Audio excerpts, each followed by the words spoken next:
Hey, everybody. Greetings, one and all. Welcome back to another lovely stream.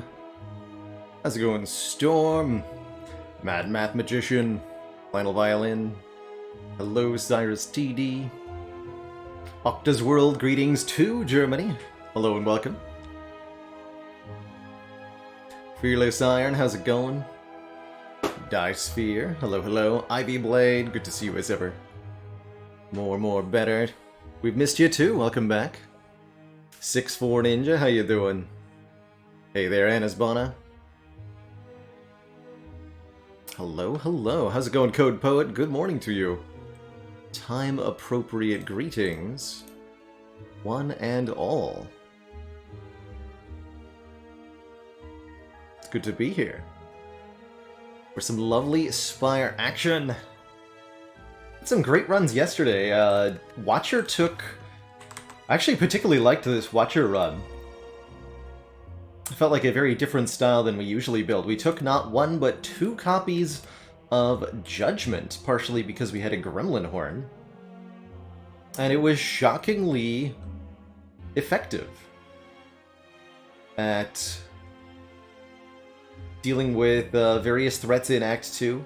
Was great against the Slavers, was great against the Gremlin Leader. Did we ever fight Reptomancer? No, it was Giant Head Nemesis Giant Head, so Repto got to avoid the double judgment, but that did not save the heart, as we were able to pummel them with double Sands of Time in the very end. Took a pressure points, kind of out of desperation. Oops. Didn't actually work. Judgment was a really good Spiker bonk in a deck that was doing Tantrum as a major source of damage. Spikers were definitely a threat, and we did fight those on the first floor. 3 shapes. Get the 4 shapes? Transient, Fire Growth. No, we did not get the 4 shapes. Can I tell you why Dex is not working with Spirit Shield? It works in a little bit. It works in a little bit of a different way than you might expect. Oh, also, there we go. Had the double chair. Dexterity adds to the total block generated by Spirit Shield. So instead of the block per card, like you might expect it to. Where's the card library here?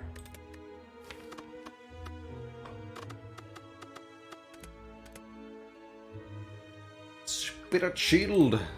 3 block per card in hand. So if you have 5 other cards in hand, it's 15 block. And if you had 1 dexterity, that would then become 16 block total. 15 plus 1. Not 4 block per card in hand for a total of 20. But you will benefit from dexterity with Spirit Shield, just not very much. We did update the streak. Our silent... How have our silent runs been, by the way? Currently on a 4 in a row with silent. Overall, definitely a lot more wins than losses in our silent play. What's the total record here?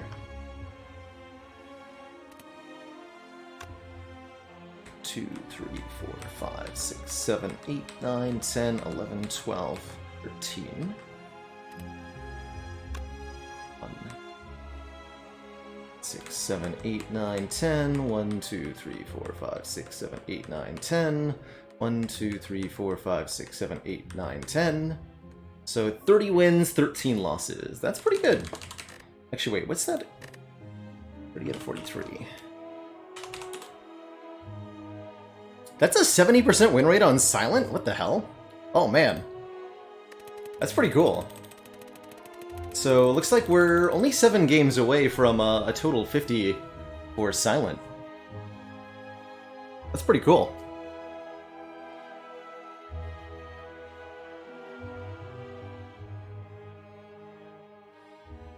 Spirit Shield totally underwhelming for a rare card? I would challenge you to reevaluate your opinion of the card. I quite like the Spirit Shield. Holy hell, where's the compendium? There we go. I think Spirit Shield can be a very, very efficient 2 energy block for the Watcher. If you're just playing with your basic hand of cards, then this is 12 block for 2 energy, upgraded 16 block, and that is kind of sad if you compare it to, say, Protect, which offers the exact same deal at a common card, 12 upgraded 16, and has the Retain keyword attached. But where Spirit Shield becomes great is when combined with hand-filling effects, so something like a Scrawl, or by retaining a bunch of cards. You can do this with a Battle Hymn generating smites each turn. You can do it by just having a bunch of copies of retaining stuff like Perseverance or Sands of Time. But if you can get 8 or 9 cards in your hand, then Spirit Shield is an enormous block for 2 energy, and can be a really effective way to make things like Velvet Choker builds work, or just to ensure that you're being really efficient with your card plays.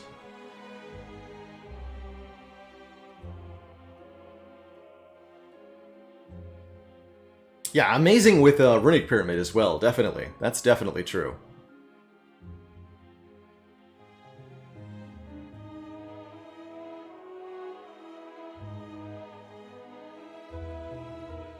Update my own street command real quick here. Sweet. Alright. So, again and again, when Dexterity with Spirit Shield works by adding to the total block.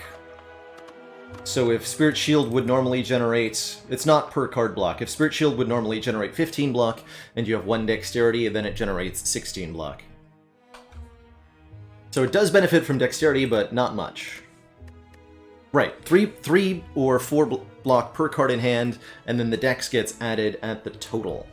There's a couple of other cards that scale in this way with stats. Quickly off the top of my head, Blizzard on Defect.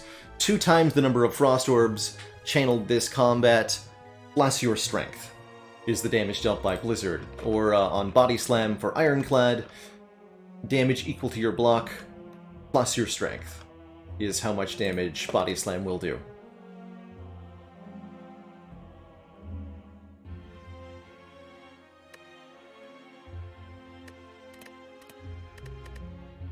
So, in our A20 runs, Defect is next up in the rotation here. I've had a bit of a rough spell with the Defect, but we'll see if we can change that with our run today. Good day to you, Corono.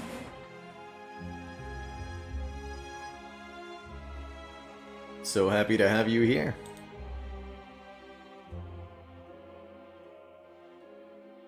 Let's embark.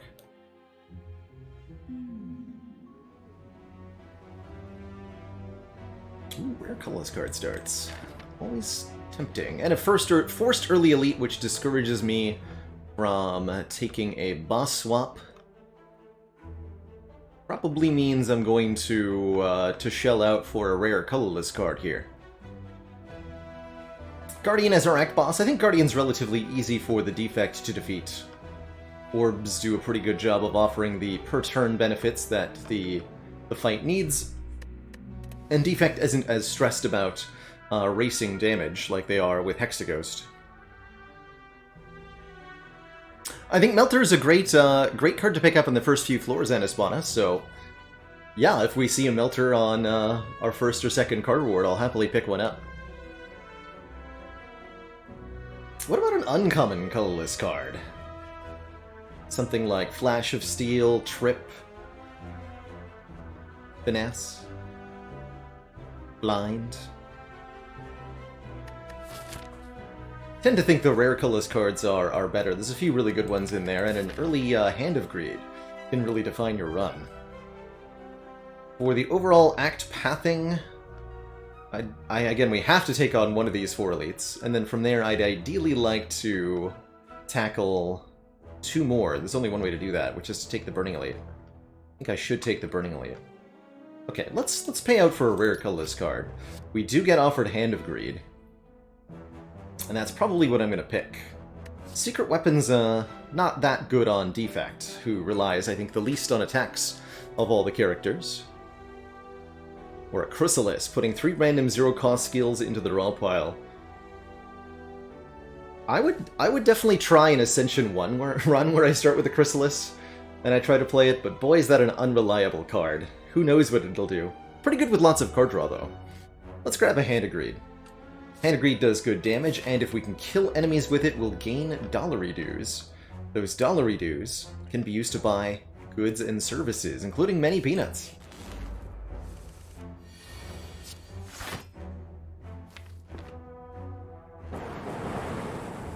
Six, let's put you at exactly 20, so that if we draw Hand of Greed next turn, we kill with it. We want to upgrade the Hand of Greed immediately? Probably. It's a very significant damage upgrade, in addition to giving us more money when it kills something, so both of those effects are pretty valuable to us right now. Love pairing it with either a Rebound or a Hologram. Hologram lets us get it back from the discard pile, so that we may strike a foe dead with it, and Rebound allows us to set up a second Hand of Greed play for a similar reason. The Rebound offers immediate damage. I think the Hologram is better long-term utility. Better against Guardian, too. But in the short term, I'm going to grab the Rebound. The Rebound also notably does not need an upgrade, like the Hand of Greed does. Probably not going to get double Greed here. We will pop the shields off of both of these. But if my goal is to Greed them both, I shall find that, well, I guess we'll take 2 damage, and maybe that does happen. Nice. Okay, so we took 2 damage for 20 gold there. A trade, generally speaking, worth making. Another chance at Hologram, but what about Equilibrium? One of my favorite block cards on Defect. For 2 energy, gain 13 block, retain your hand. Works really well with Rebound, too, because you can rebound the Equilibrium, and then basically you have your own Runic Pyramid. And that's great against Guardian. There's also, of course, Defrag for Focus. Now, Focus with before your first orb generation, I tend to struggle with a little bit on Defect. I think this is an Equilibrium for me, again, as much as it hurts to pass on a Hologram. Bazel, thank you so much for the 6 months of Tier 1 sub in advance. Wow.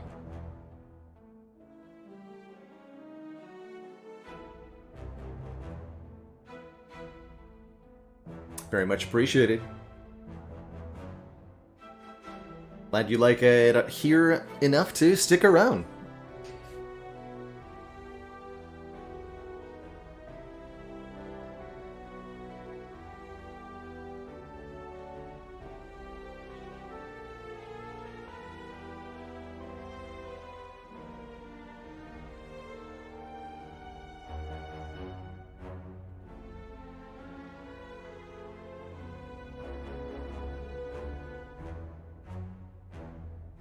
And Groll TV, what do you call a defect that likes to hold on to books?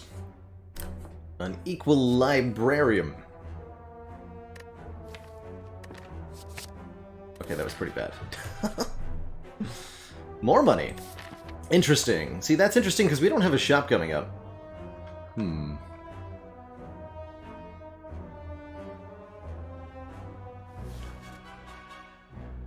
Big Losing 11 HP puts us down to 44.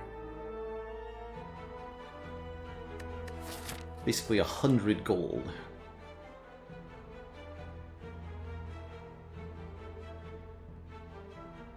Yeah, I'm currently a little bit worried about. All right, I'm gonna greed here. Currently a little bit worried about our hit point total.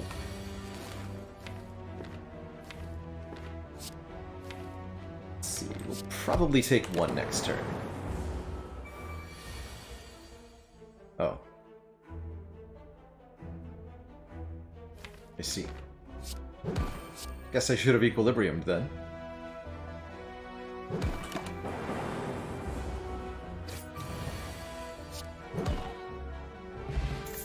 Okay, Smoke Bomb at least ensures we can get past that first elite.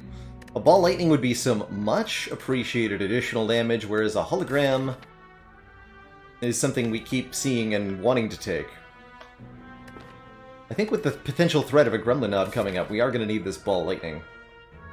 And I'm going to take one more combat. Is this our hard pool combat? Yes, this is our first hard pool Act 1 combat. We do have a Smoke Bomb. Fortunately, it's a mere looter. One stinky boy.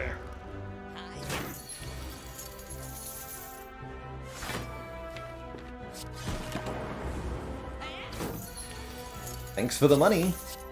Hee.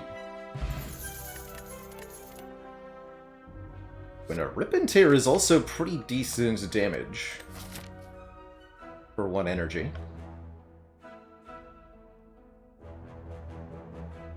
Alright, here's what I'm going to do. We're going to go to this elite, and I might need to Smoke Bomb away. We're going to grab the Rip and Tear to improve our odds against Gremlin Knob, specifically.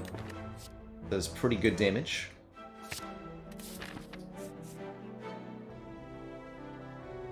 And then we'll see what happens. It is Lagavulin. Okay, I'm actually quite happy with that. With our Rebound Equilibrium. Lagavul will sleep for up to 3 turns. And I am... yeah, with this in the drop pile, we're definitely going to start now. Davqua, thank you so much for the Prime sub and the 18 months. That's a year and a half. It's many moons.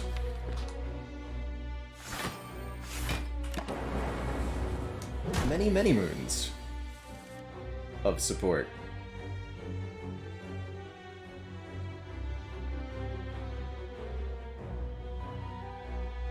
Why did the Time Eater's business ultimately fail? Too much turnover. I hate that. Good stuff. Alright, I think I'm going to Rebound, Rip and Tear, Defend here. Take 15 and try to kill in the next 2 turns.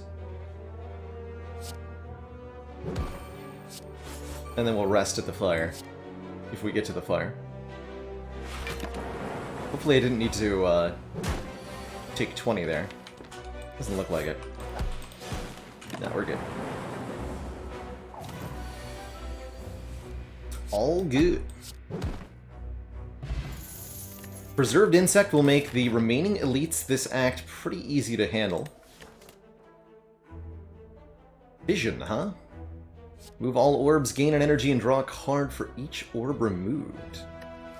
I don't have enough orb generation for me to feel particularly comfortable with a fission. Stack is kind of interesting, but mostly feels like a skip is fine here. Uncle Ruckus, thank you so much for the Prime sub and the 9 months. Now you're a real uncle.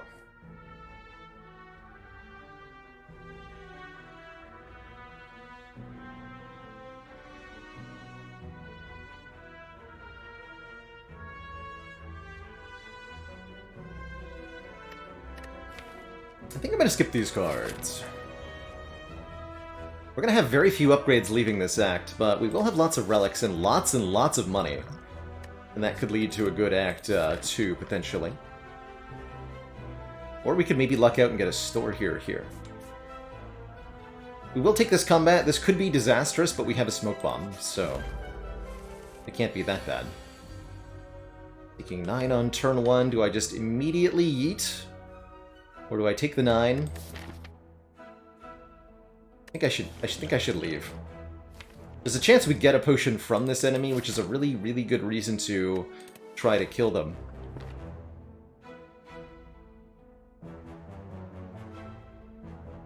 Let's see, we would do down to 32.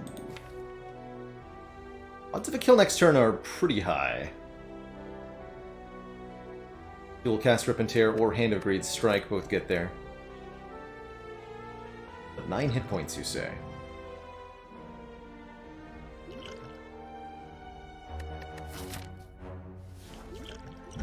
I'm out.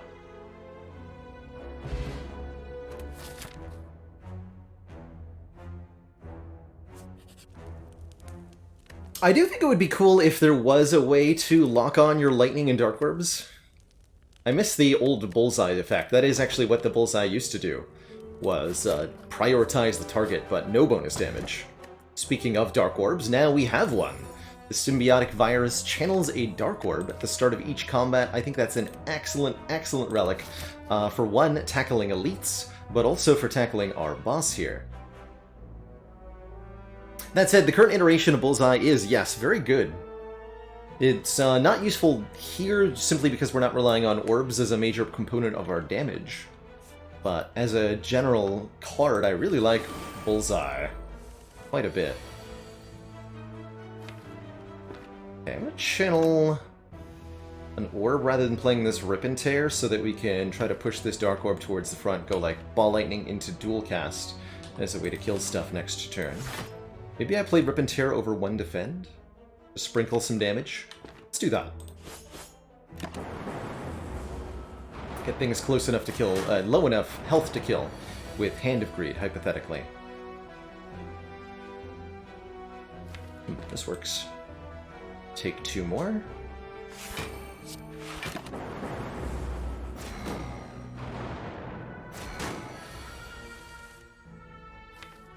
Interesting.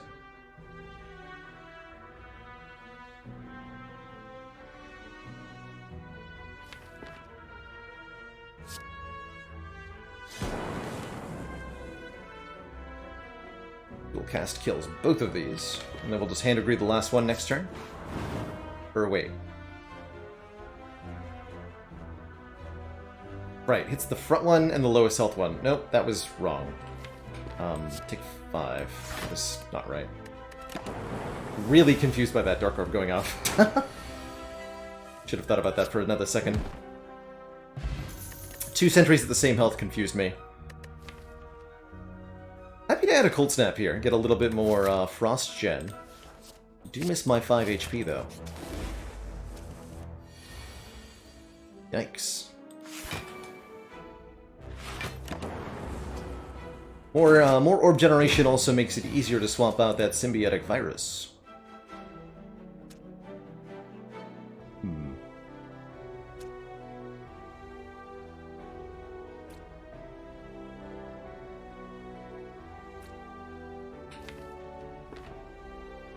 I think I can Hand of Greed here.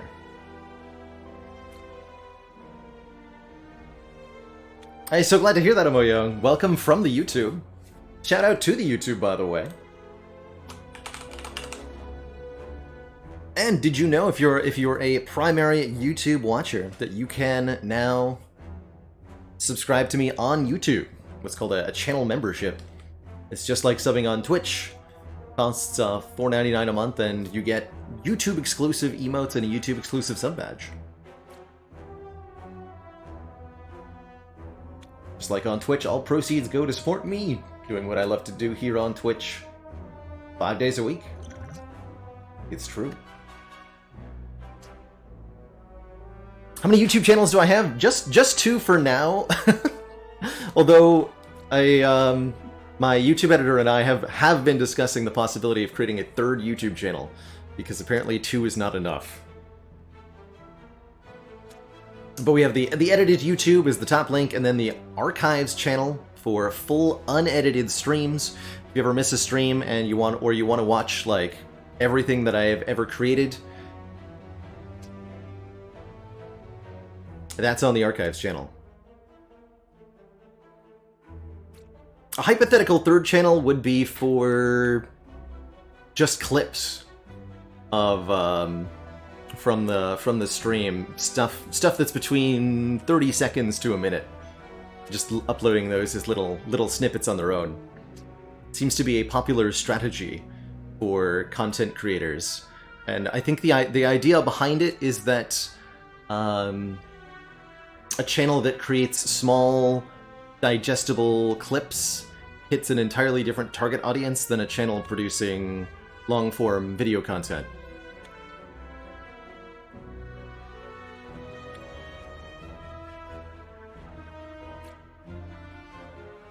Is it better for me if you watch the VOD on Twitch or on YouTube? Great question, Mextac. I believe that the YouTube monetizes the VODs in a way that Twitch doesn't. So I don't think I get any support. I mean, I get channel views. But I don't think that VOD watching specifically on Twitch helps me that much, whereas if you watch the videos on YouTube, that is, I think, more helpful. So, all of things being equal, YouTube is better than Twitch VODs. But live Twitch is better than YouTube VODs. Does that make sense?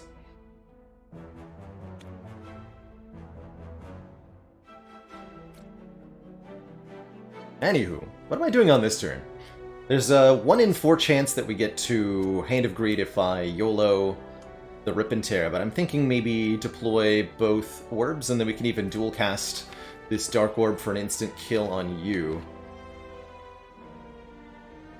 Or it could be like Rip and Tear plus dual cast plus Ball Lightning for maximum damage output.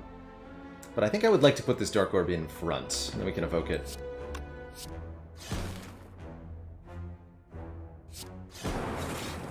And then this actually, yeah, just kills the back one.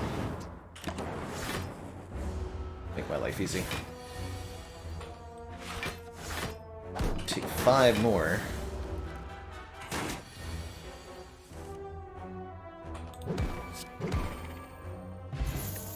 Okay, we got a second potion. Ooh, and a turbo?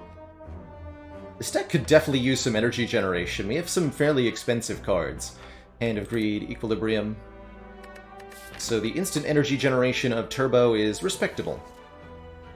By the way, Frogan, thank you so much for the 4 months of support. Much love to you.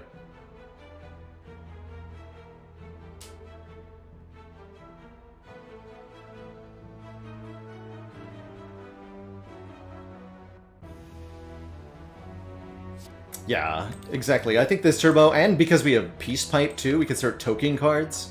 This deck is never going to upgrade anything, huh?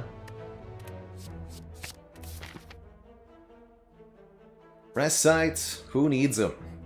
To the elite! We've got good potions. We're doing this.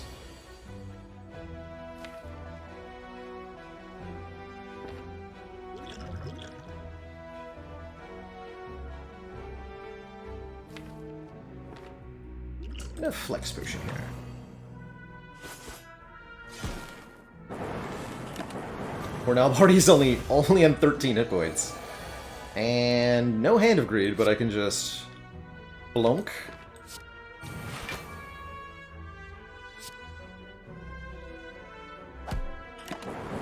Poor guy. No! Alright, fine.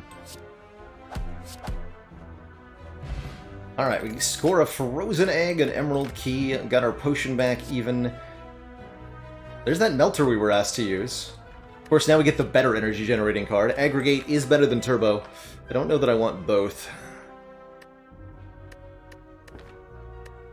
Do I want a Hyper Beam? Not really. Maybe? It's nice with Rebound. But I have so much damage already. We don't have any AoE, though.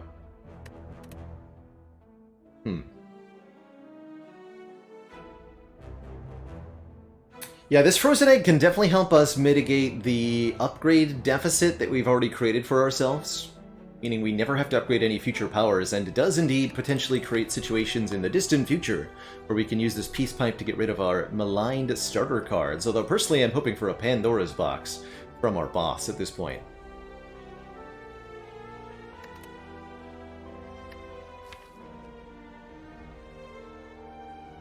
Adding one more attack seems questionable, although Melter is pretty good against Guardian here. How is our block density for Guardian? It's a little bit subpar. I think I don't want to add another damage card right now. So I will skip, unfortunately, on that Melter. Do I click 2 times? That is the question. Already probably want to rest before the Guardian.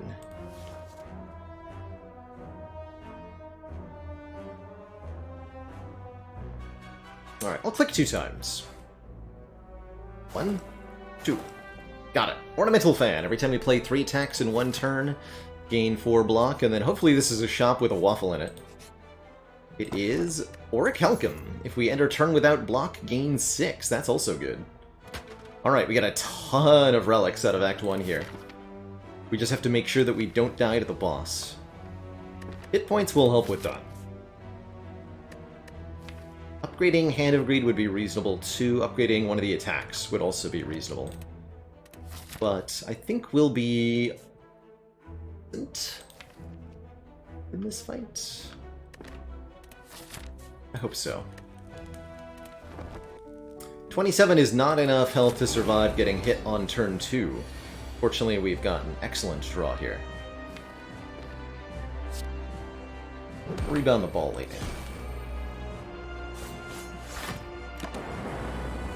Not gonna play turbo there.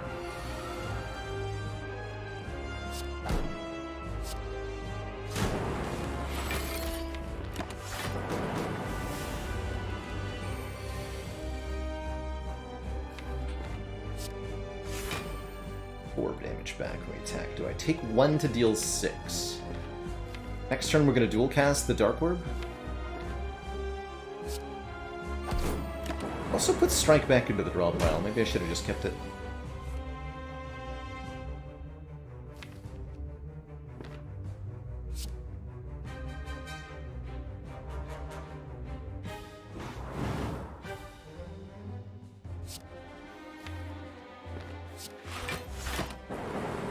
Take a bit here.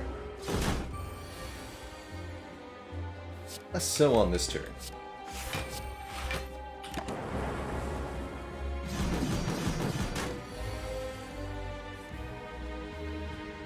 This seems like a good turn to turbo and dish out as much damage as possible. Or actually, I probably want to end with the damage card back on top. Do something like this. Yeah, and then we get a free turn to attack next turn as well. Let's do that.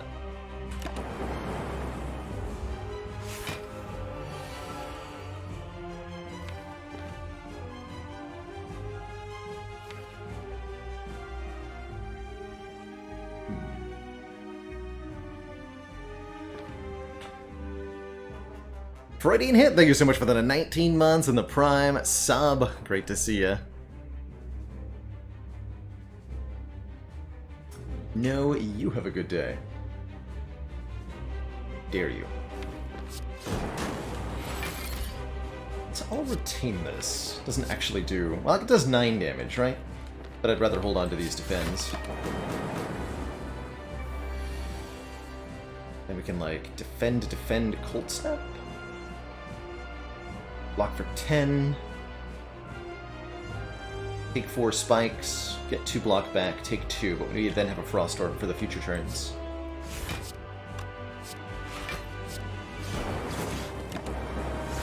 Like that.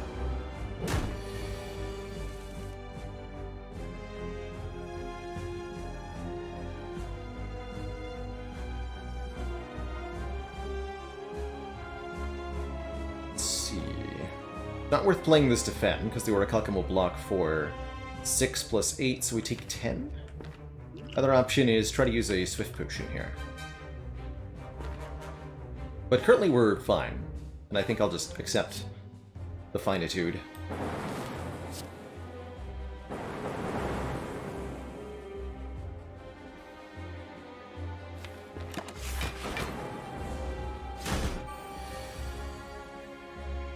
We're fine.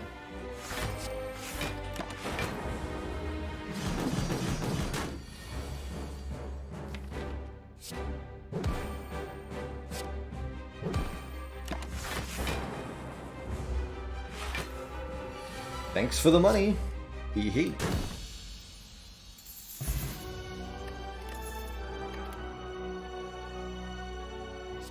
Why, hello there, Biased Cognition Plus. Would you like to make my orbs do the big numbers? Because I'd like for my orbs to do the big numbers. Plus 5 focus makes orbs double or more in their power. Lightning orbs go from 3 damage to 8, Frost orbs go from 2 block to 7. It's pretty ridiculous. We lose 1 per turn, but there are ways around that, ways that are commonly found at stores, which we currently have heavy incentive to visit. So I really, really like Bias Cog, not just for the right now, but also for the long term. This could become a core part, or surge part, of the deck. Frozen Orb will not upgrade the powers from Creative AI, although as you can see it does upgrade the Creative AI itself. 1 power per turn at random is nice, but it's a little slow. Whereas the Bias Cog gives much of an immediate boost that I think we'll find immensely useful. Plus, we start with 2 orbs in play, so even if we draw it on turn 1, it's going to be grand. Vision also gets quite a bit better now that we have 2 orbs on turn 1. But I'm going to take the Biased. Fireworks, thank you so much for the 21 months of support. And oh my.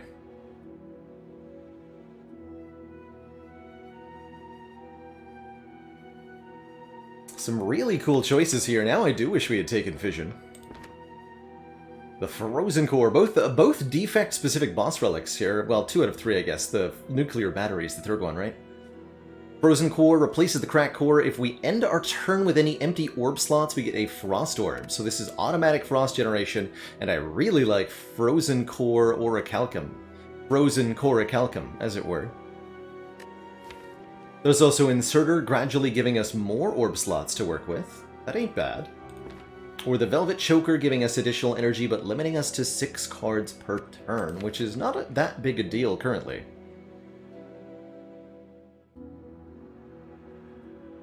Yeah, some interesting possibilities here. Notably, if we take the Frozen Core, then our front orb will be a Dark Orb each time.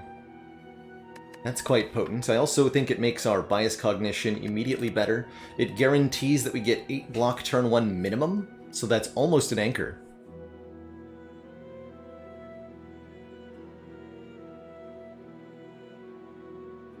And if we can get more orb slots, this will become insanely good. I actually really like this Frozen Core. Let's see what we can do with it. This might lead me to removing Zap, though. Oh, thank goodness, there's an early store. An early 2 stores, but yikes overall to... What is this? Hello? Welcome to Elite Land. Population me. Alright, well, we'll go to the first store and we'll figure it out from there. If we go immediately to an Elite, we might have a good day. If we don't, then we might not. I think I should progress fairly directly to the store, avoiding the hard pool combats, question mark? Question mark. Does Inserter make Dark Orb harder to play? Yes, definitely, especially if we have Lightning, then Dark, and then Inserter generating more orb slots. That's pretty tricky.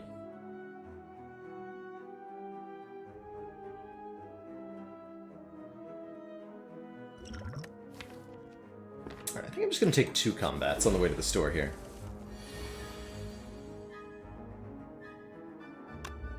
Turn 1 dual cast, huh?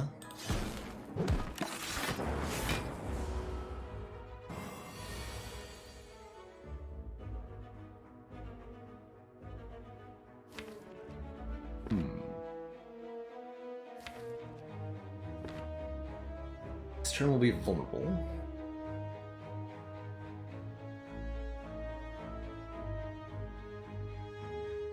Get a dazed if I play the Zap. If I play 3 attacks, however, Ornamental Fan will give me 4 block, and that'll be 2 less block than Orichalcum would give me. So we don't want to play 3 attacks, as it results in taking additional damage. I think I go Zap, Strike, and Rebound. But I don't want to rebound anything, so let's go Zap. Exactly that order. Zap, Strike, Rebound. Take 4 here. Okay, that's lucky.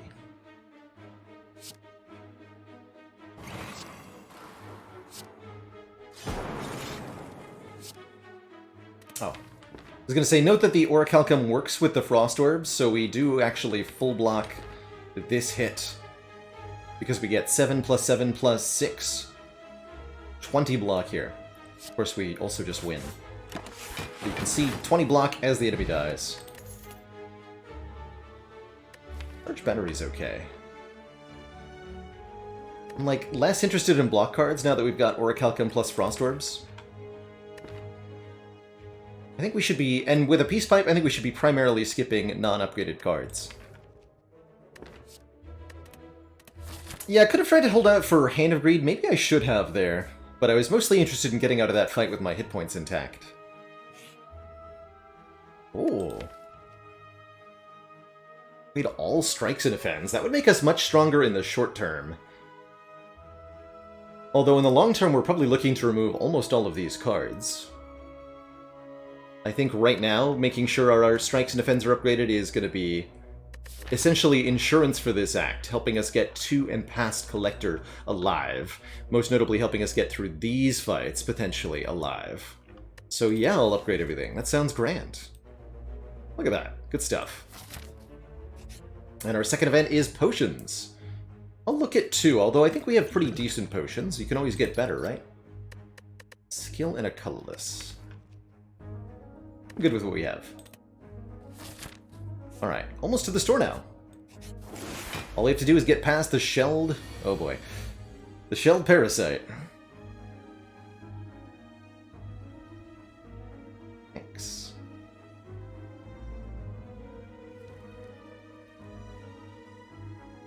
Remember, we do get 8 block, though.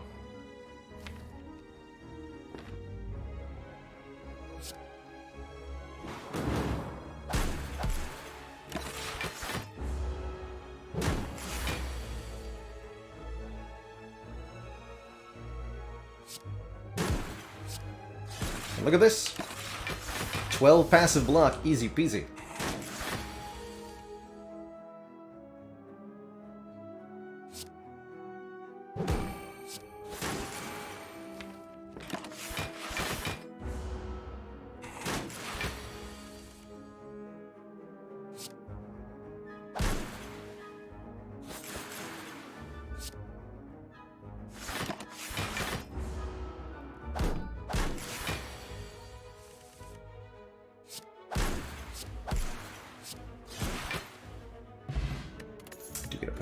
It's alright. Beam Cell is kind of interesting. Actually, I like Beam Cell quite a bit with Hand of Greed. I like it quite a bit given that we're on 3 energy currently. I like it quite a bit with the Ornamental Fan.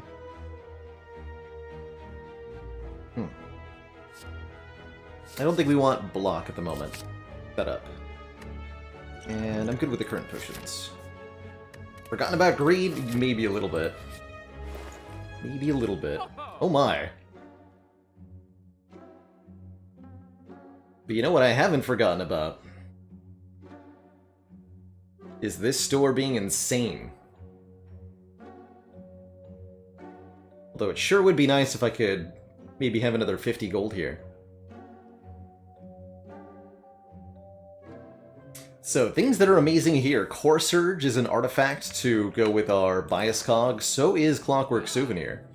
Could even take both of them for extra insurance. Hi, I would like to buy everything you own, please. Love this Self-Repair Plus, giving us the power to sustain ourselves. Card removal's grand. Mummy Hand makes stuff in hand free whenever we play a power. Currently just Bias Cog, but again, we have a Frozen Egg, so that would be pretty good. Hologram again. Apotheosis can upgrade everything. That's pretty good too. Although considerably less good because we upgraded the strikes and defense, notably.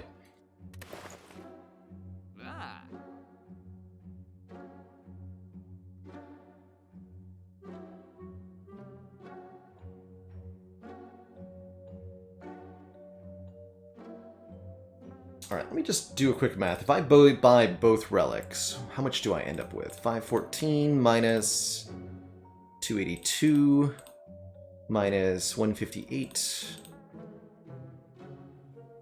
Okay, so I cannot do Mummy Hand Souvenirs Self-Repair because somebody didn't greed the avocado. And someone was me.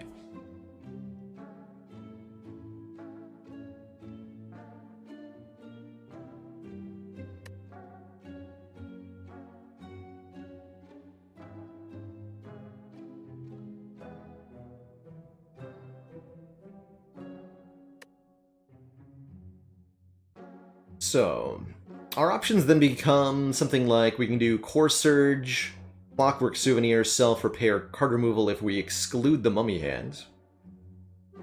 Or we could exclude the Souvenir, go Mummified Hand, Core Surge, Self-Repair. Yeah, 74 gold. I'm just 1 off from a removal there.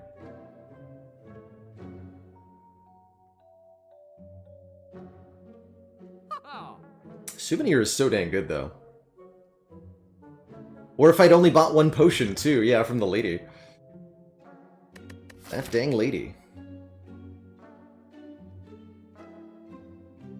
Core Surge is quite useful in a variety of situations. Really hurts to not have the guaranteed artifact. But that turn 1 artifact is not always reliable either. Versus various debuffing enemies.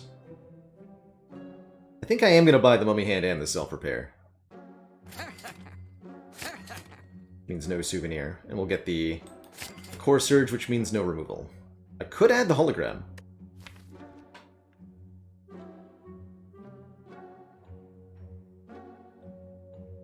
I think I won't. I think we'll just start accumulating money for the next shop. There will be another one.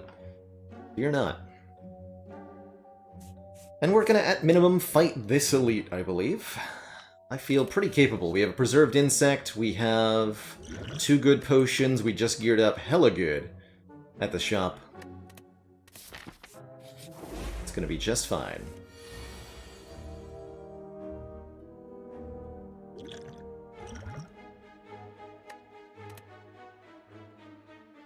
It's 27 damage. 37? Yeah, that'll work. That will work.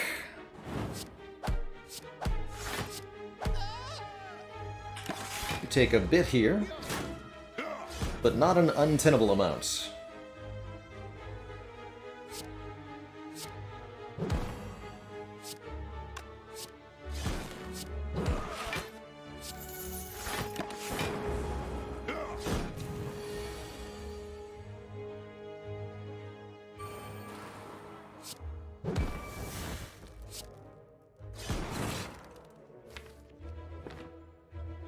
Okay, realistically, there's no way we're going to hand a greed here. He dies in 3 turns anyway.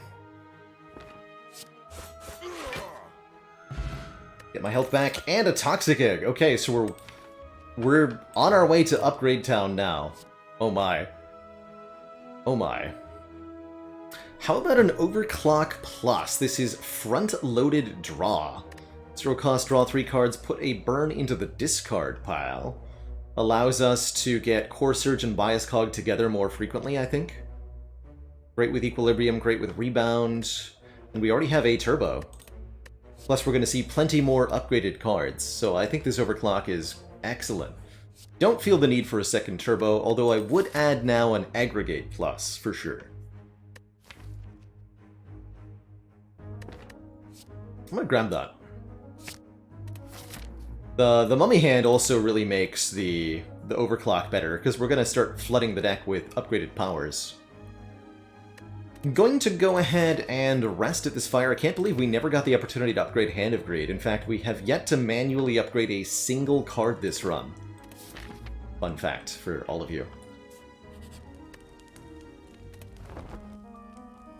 And with Peace Pipe, maybe I never will.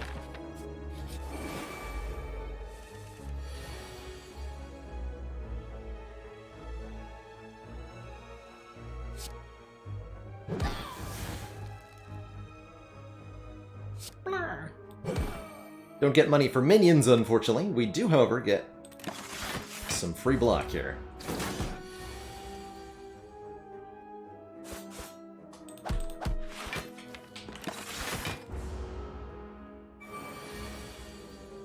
You dare attack me again?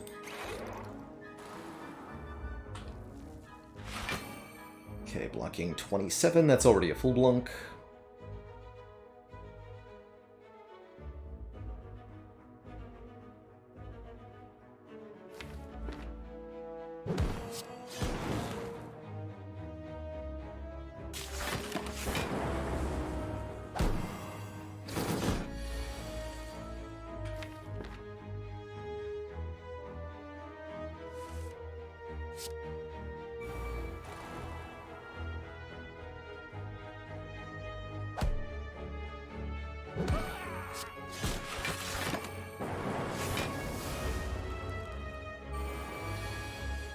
Alright, finally a turn off from the attacks. Thank you.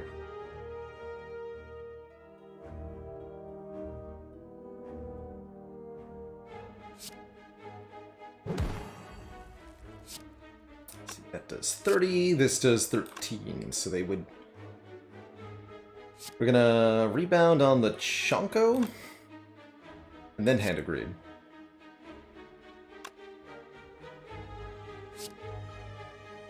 Leader doesn't block on himself, right? I no longer remember.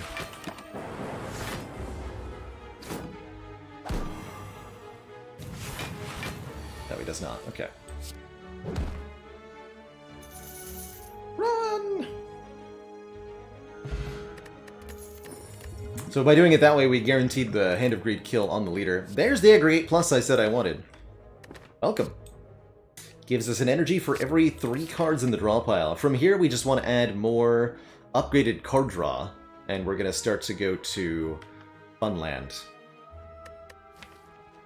Upgraded card draw and remove some Stinko cards, starting with Zap because of our Frozen Core, and then removing probably Strikes from there. Grab another relic. The Toy Ornithopter will heal us 5 HP per potion used. I'll go ahead and take that. A little bit of sustain goes a long way. Although we have the self-repair already. That'll add together. We also picked up a Lizard Tail, a second chance at life, and that's just going to be really good insurance for quite a while. Look at this block, by the way.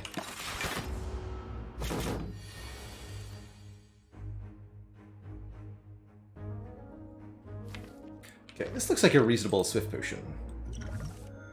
Much better.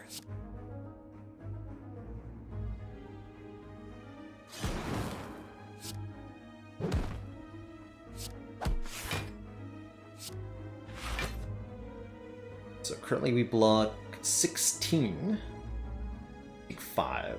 If I Turbo Zap, we'll block for 3 more. Block 19. Take 2.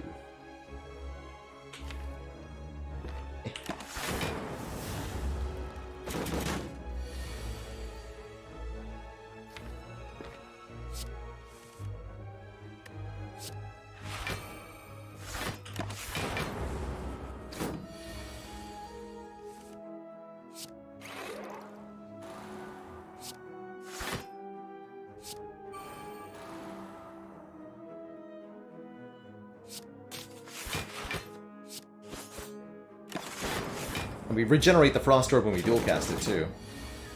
Super good. Uh-oh.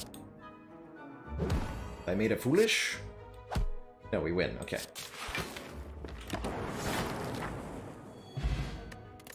Even more healing. Okay, now I wish I'd skipped the Ornithopter, actually. Second Core Surge or an upgraded Cool-Headed for Frost Orbs and more card draw.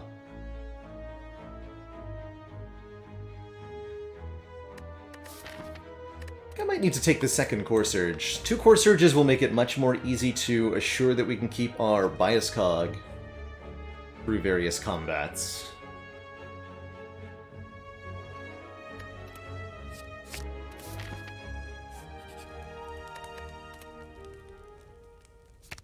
Works with the Flex Potion too, that's true. For what it's worth, I also initially misread Frozen Core Josh Proxor. I've heard a couple of folks express that they thought it only worked once per combat, which it does not. It activates every single turn.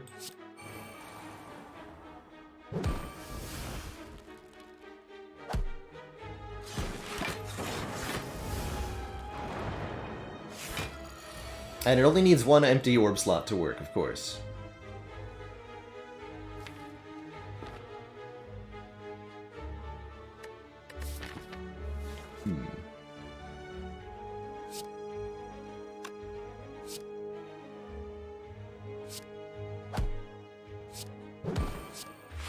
I was hoping to Hand of Greed them both, but we'll go for just 1, I guess.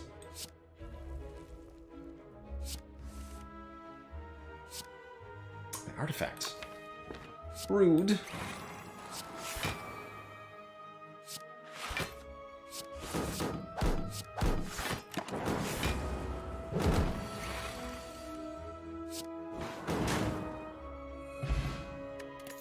Actually thought that was not going to kill.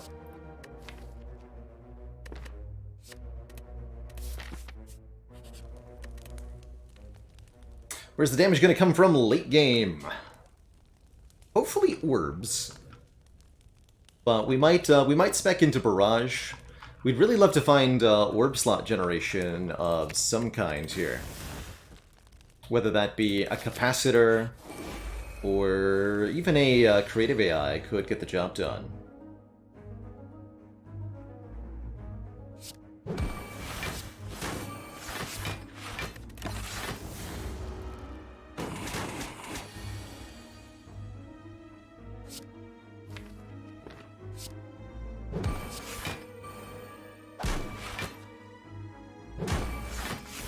Block both debuffs, I guess. No debuffs for you.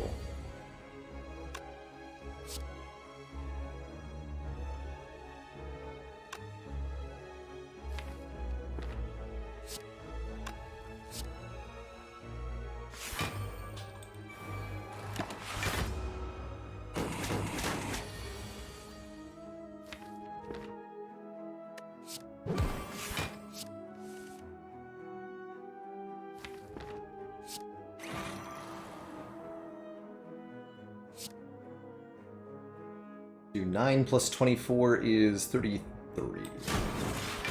So you do live.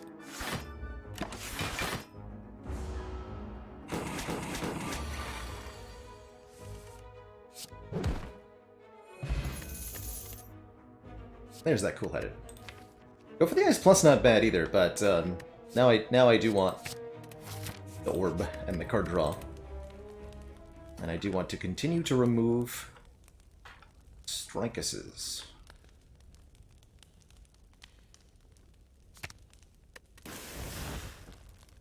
Okay, Collector is going to be a challenging combat for us. Playing that burn on turn 1 is also going to be a bit of a challenge here. Felt like I had to get developed a little bit, though.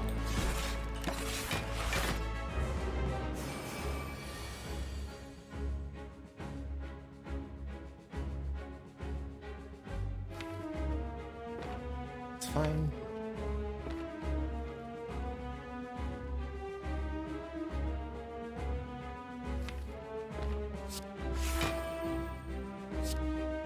Start striking down minions. Our plan for this combat is partially just make sure we get the focus from Biased, and hopefully that'll be enough. And then make sure we don't have to play Overclock again.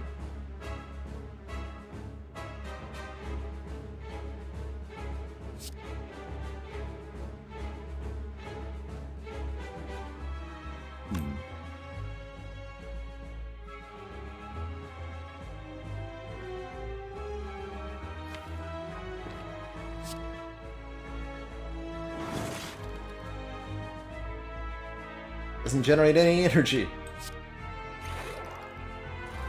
It's okay.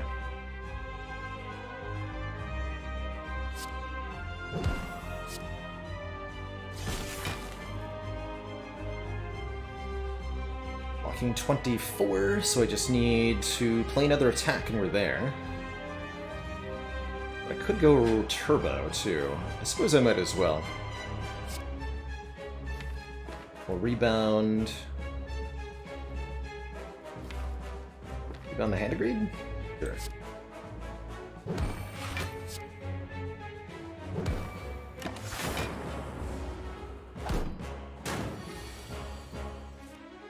We do block partial debuff here. It's weak, vuln, frail, right? So we block the weaken here. Maybe we're supposed to block the potion with that. Yeah.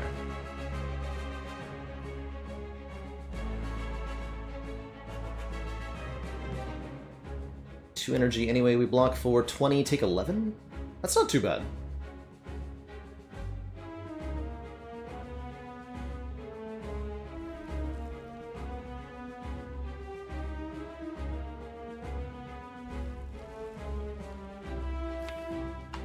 I feel like I probably was meant to use the Flex Potion with one of our artifact charges. Not being weak here is good, though. Just gonna let Auric help him do its work here. but I'm a little concerned that we no longer have the damage output to win. Especially with draws like this. We're in big trouble now.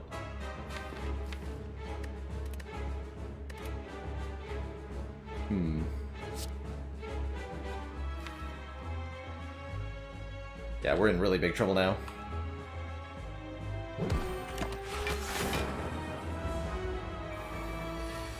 The good news is that Collector has not buffed even a single time.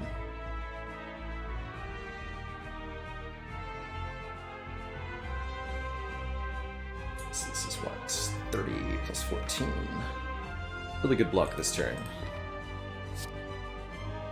We go Cold Snap, Dual Cast, Strike. We get a Frost Orb back thanks to Frozen Core. Take a little bit more here. Big yikes.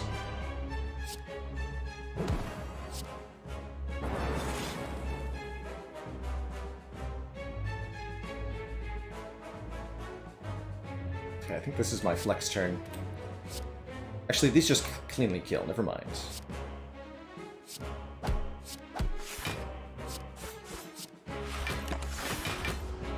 Take 10 more. Last full turn.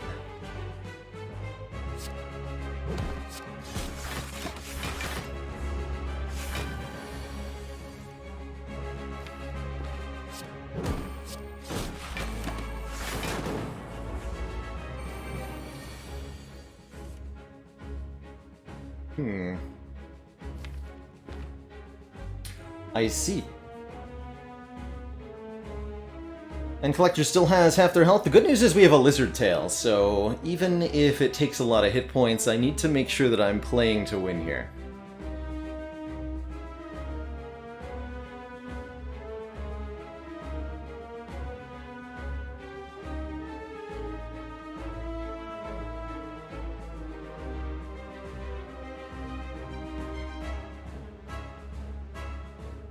Let's see, 13 plus 14 is 27. We'll live on 1 if I just Equilibrium here, actually.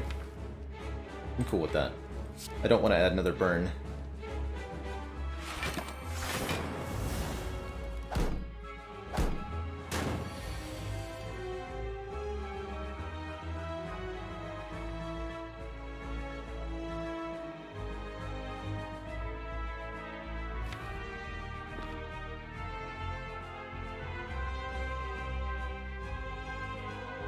Alright, I need to do some damage.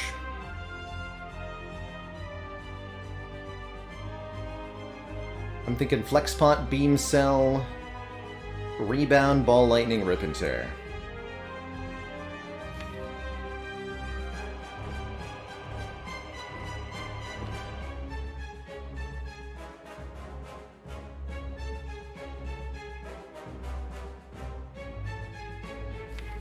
We have Dual Cast coming up.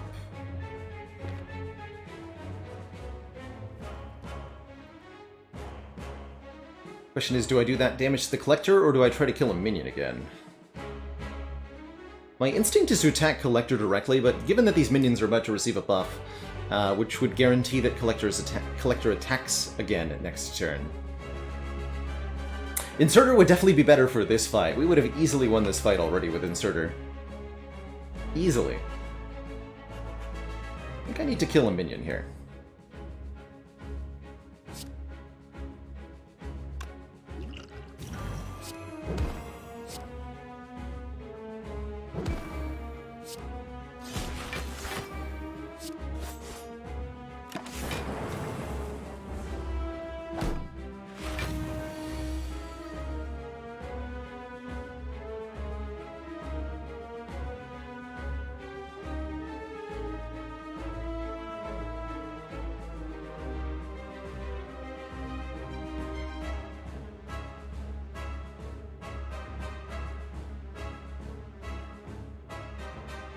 Let's see. 20... 36... plus 7. 43 block. Incoming damage is 43, so we'll just take 2 from the burn. two lightning orbs down.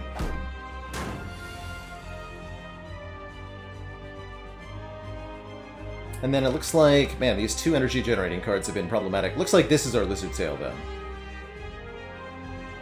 Unless Cold Snap kills you? Actually, wait. Now we'll live. Actually, no, we can't live because you didn't die. Right. Okay.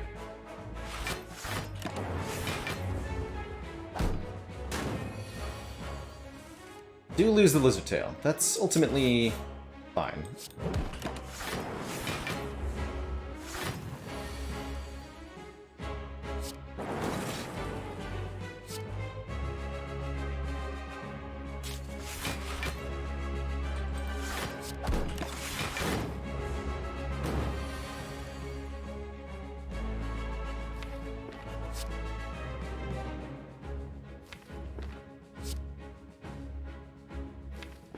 Okay, can't be attacked.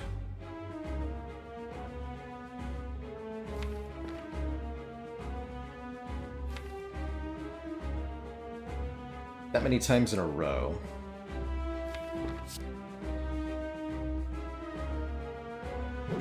I do this. Guaranteed either buff or resummon here.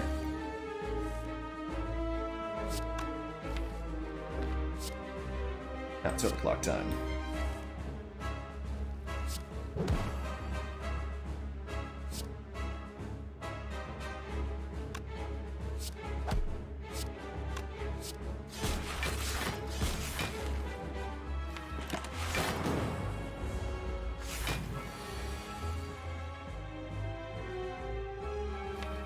It's fine.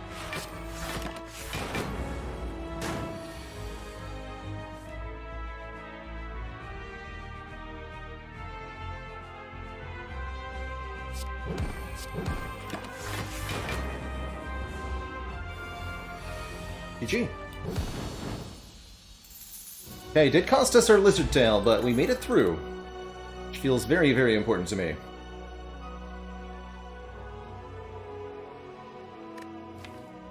All for One gets back Turbo and Overclock if I want to just flood, and Beam Cell. If we want to flood the deck with statuses, this would be the fastest way. I do like the machine learning. 21 turn collector, wow. that was definitely long. Yeah, we get this on turn 1, we have Mummy Hand. I think this is a very good machine learning. I'll take it. Looks like we need more energy. Well, do we though?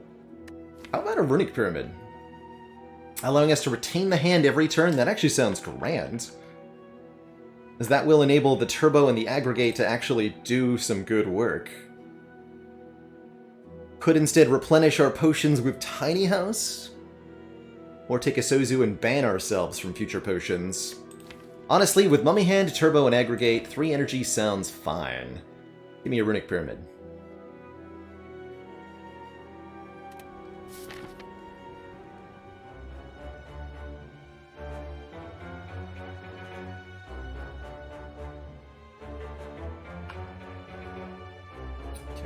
One of these two stores. This one so that I can choose my pathing a bit more freely. We'll go to this store and decide from there. Hopefully we'll find an orange pellets.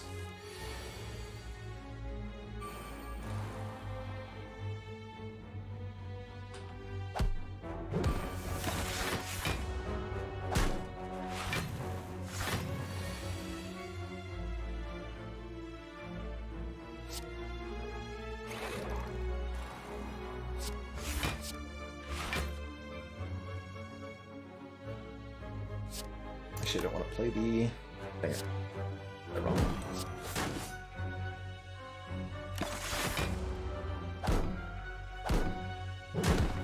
Ow.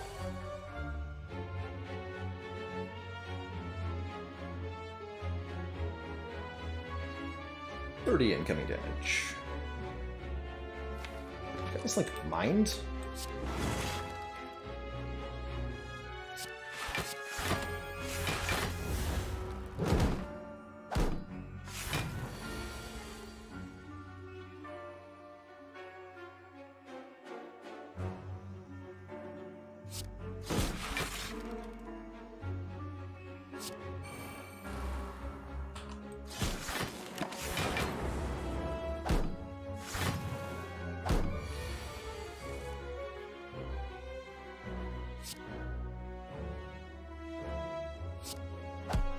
And greed only works if there are none left after your attack.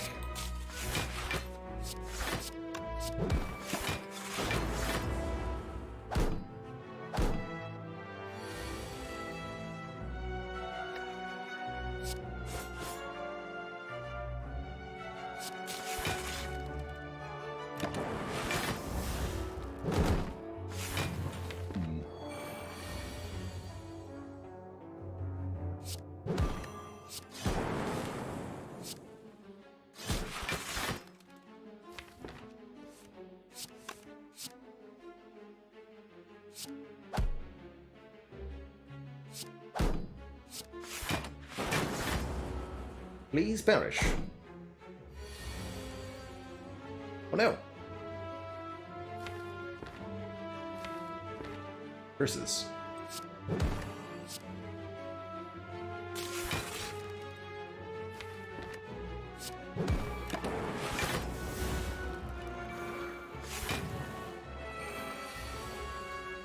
I failed to kill them all.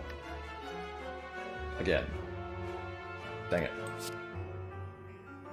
21 turn Darklings fight incoming. Easy.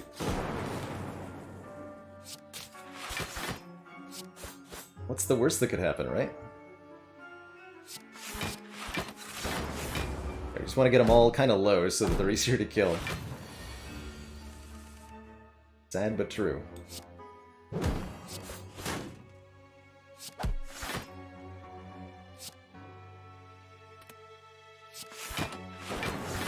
Okay. We managed. Got the money, we got the hit points, we got out. White Noise creates a power.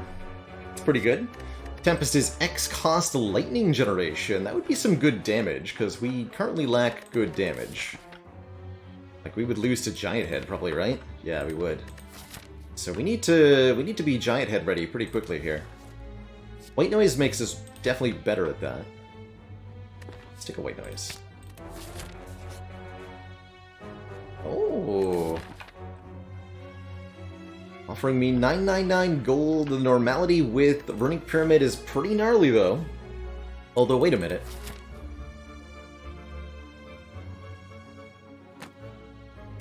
We can actually just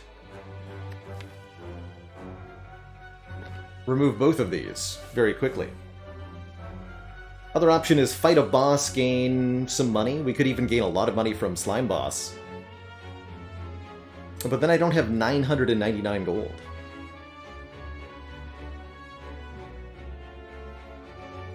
No, Valor the Desert Fox, the Darklings don't reward you money from Hand of Greed unless all of them are dead. So only the final kill will actually give money. You can play Hand of Greed and kill them with it, but it won't give money unless the fight ends. But will we be happier with more money? I mean, it means I could do anything I want in that store. Although we could do the double removal thing anyway and get rid of 2 strikes, notably, so don't forget we'll also be behind 2 removals in addition to all that cash.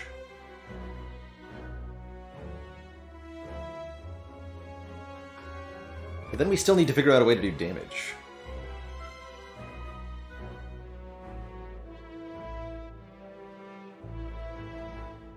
Plus a rare relic. These 2 fights aren't exactly inconsequential either. They could be easy, but it could also be Writhing Mass, you know? Take the boss fight.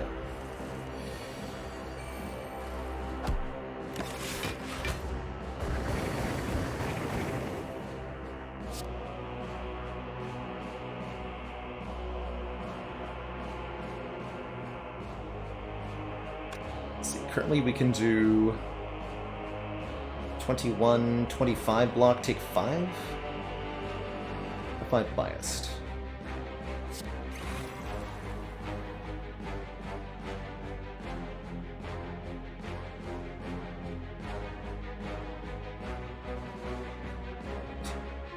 Block 30.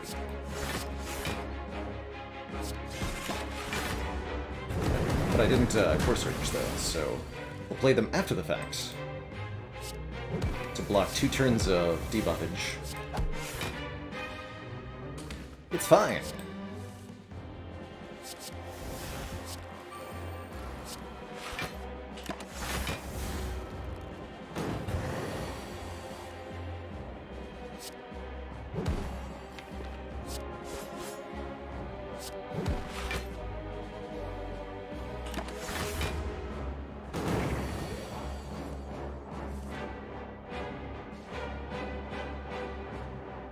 And one more question asked Valor, why do some cards have a square around the art while others have different art types? Great question. That's actually based on the type of the card. Attacks have a pentagonal border to them. They also have sharp corners to the card. These are also different. You might not have noticed the card corners.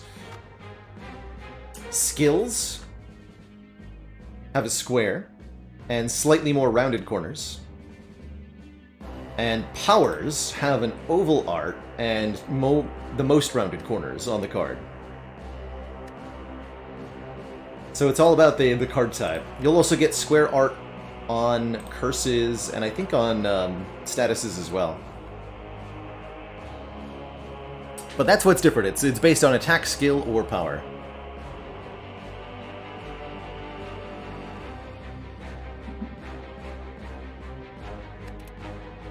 It's cool.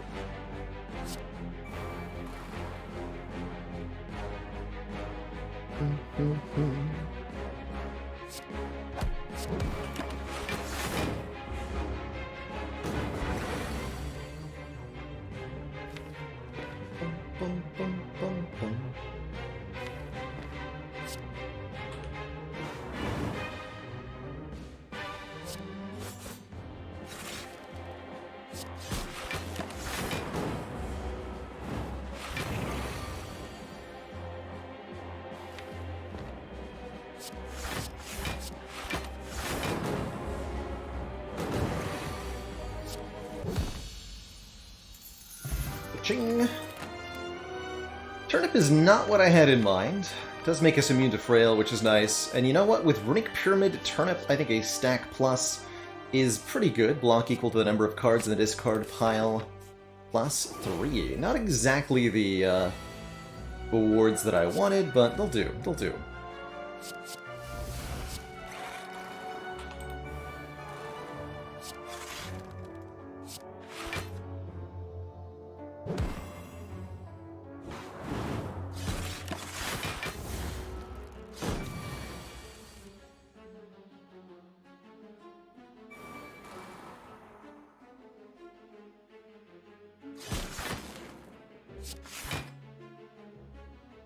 One is fine.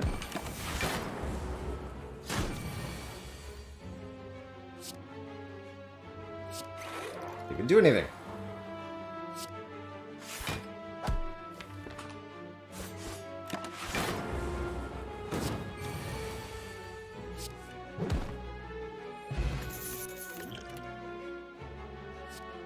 There's a good way to get some damage. Static Discharge Plus. Whenever you receive unblocked attack damage, channel 2 lightning orbs back. We've got the focus already. This is a great way to deal with hearts, as well as not a bad way to get some lightning orbs against, say, Time Eater, or even Donu and Deka, letting us evoke our frost orbs mid-turn, even. Definitely take that.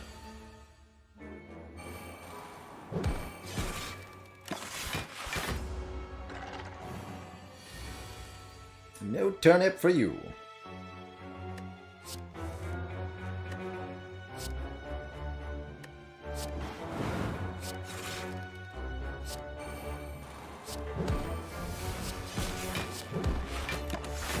Let's do a bunch of damage there. We got oop, sure.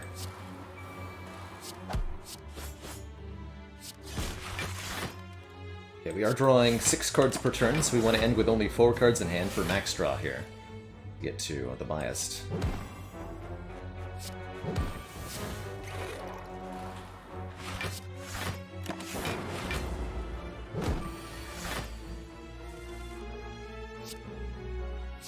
A little bit of a slow-paced deck currently.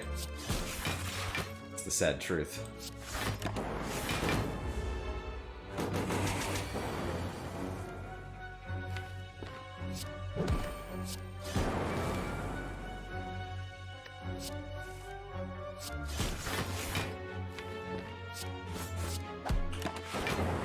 Gotta put these lightning orbs to work doing some damage. 15 by 4.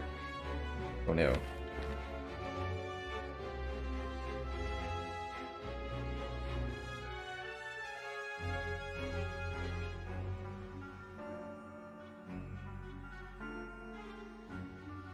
Hmm.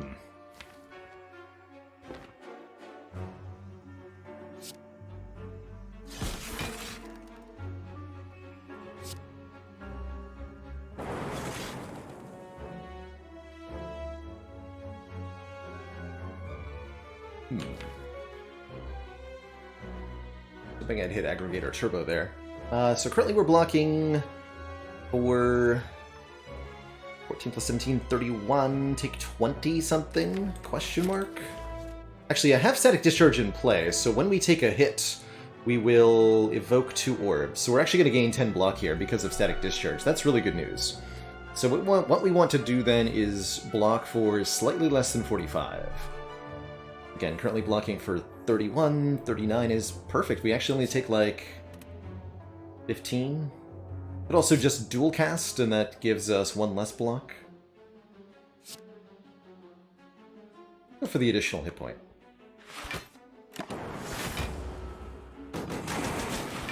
So note that we get block before the penultimate hit there. Meaning we're actually still at full HP.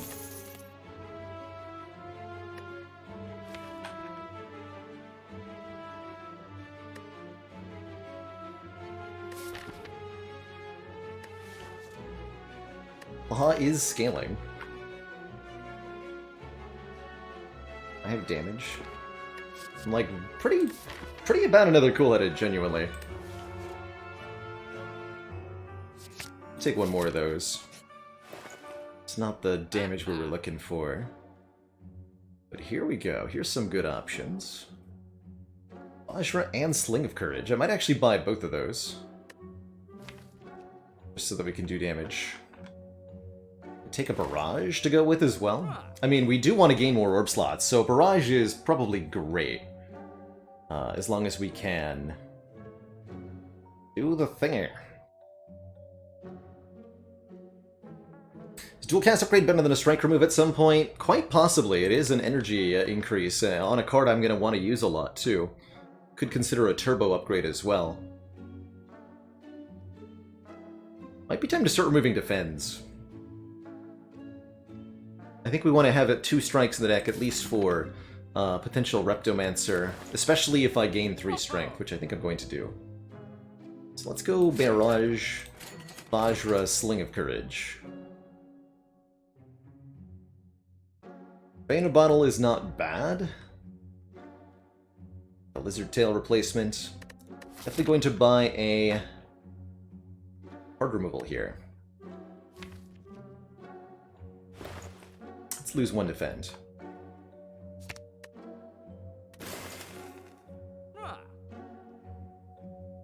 What a Heatsinks Plus for card draw? Feels like we're overdrawing at this point. So I'm going to say no.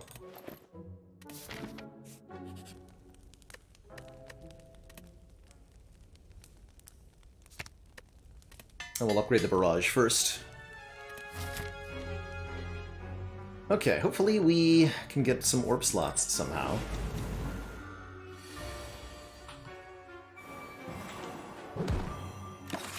We do have to beat Giant Head here. It's not going to be easy.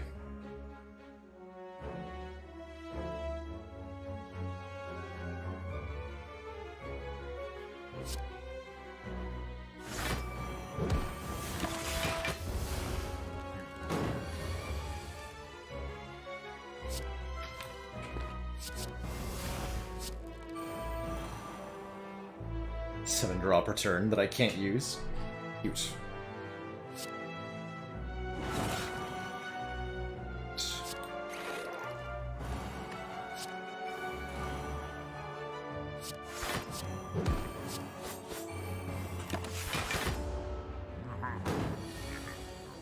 Water.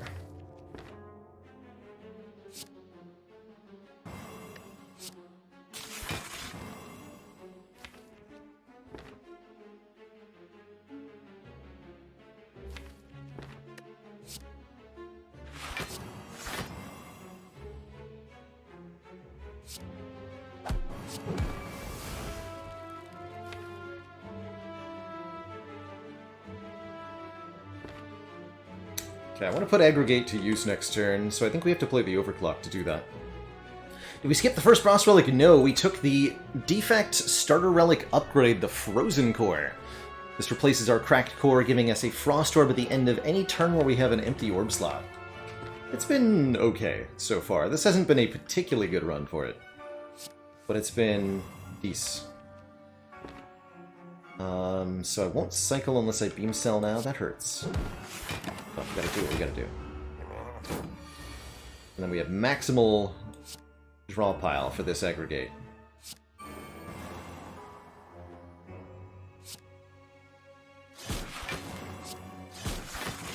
So particularly that goes nicely with Dual Cast, which now generates an orb at the end of the turn. I guess I should have played Barrage first, though. Oh well.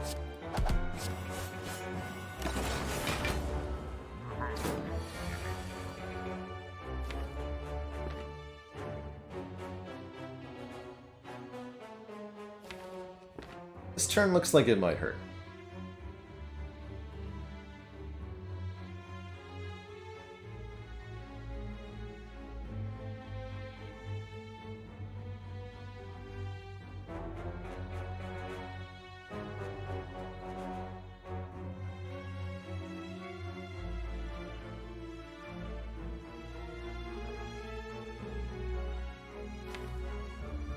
We might draw a Void if I dare Cool-Headed here. I think I do dare. We did. Okay.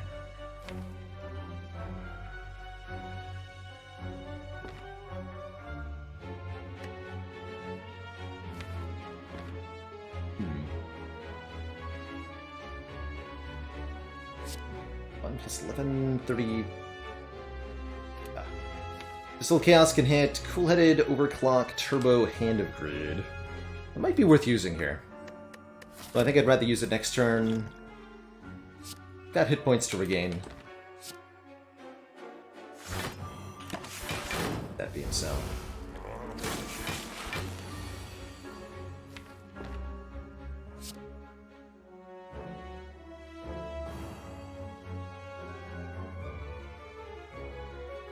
We wanted to rebound that.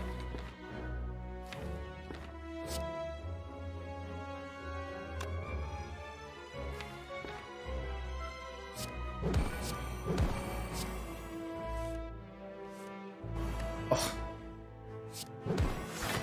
So rude. I think that's still a kill, though. Yeah.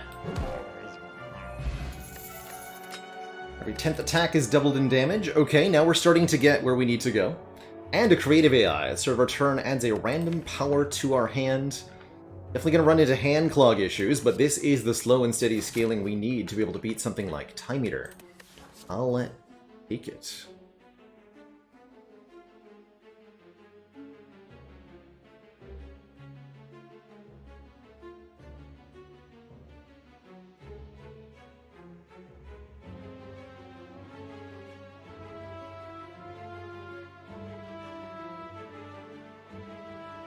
I'll take it.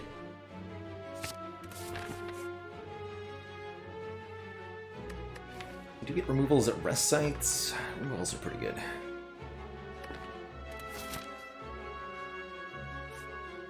So is looking at more card rewards, though, you know?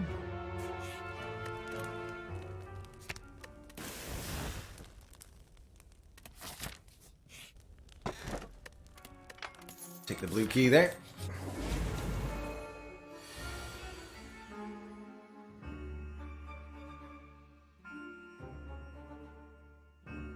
And Frio's in. A dad joke for you. What is the corrupt heart of the Spire's favorite game console?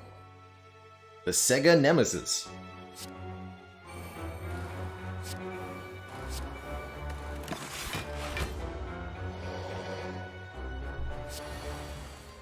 Oh, hi there, free Echo Form. Well, not free, I guess. Regular 3-cost Echo Form. Also Death.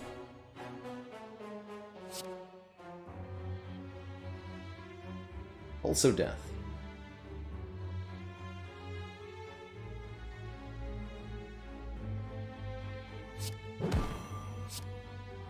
Play these for the block.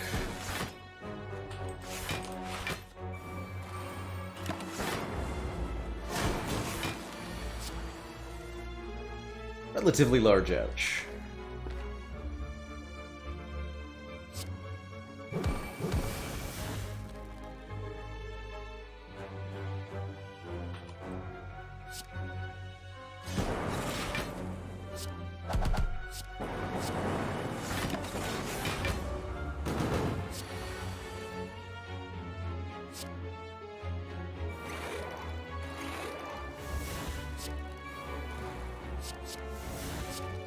Hell yeah.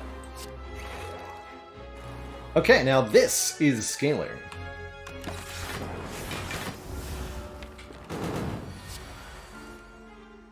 Beautiful.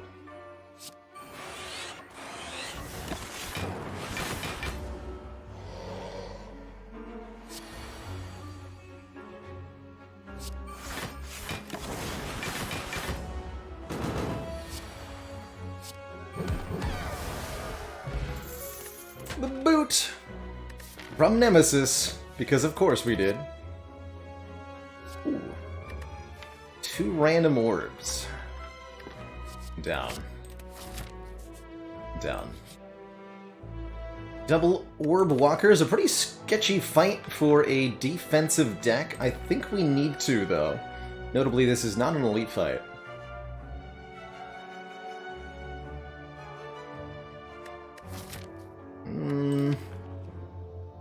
This could definitely kill me, actually.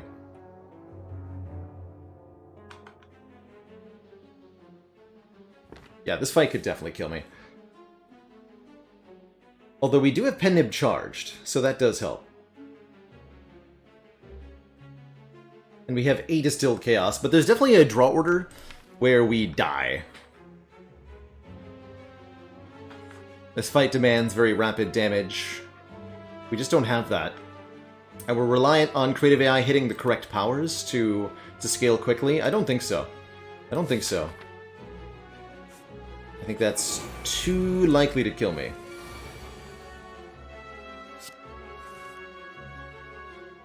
Far too likely.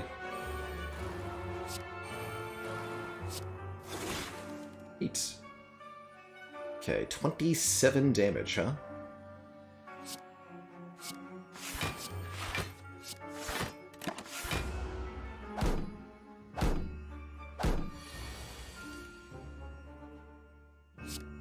Show me your bias, Cog. Or your Core Surge. Dang it. This works, though. So notably, no money from killing a Darkling with Hand of Greed early. It's just not how it works.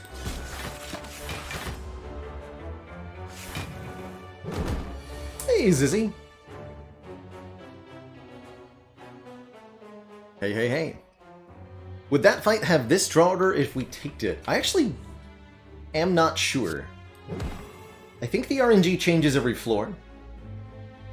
So my suspicion is... no. But I don't actually know about that.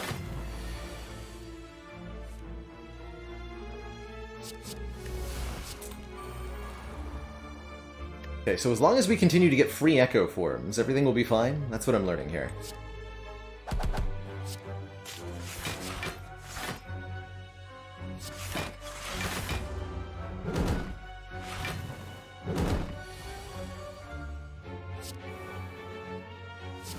Alright, just played that twice. Foolish.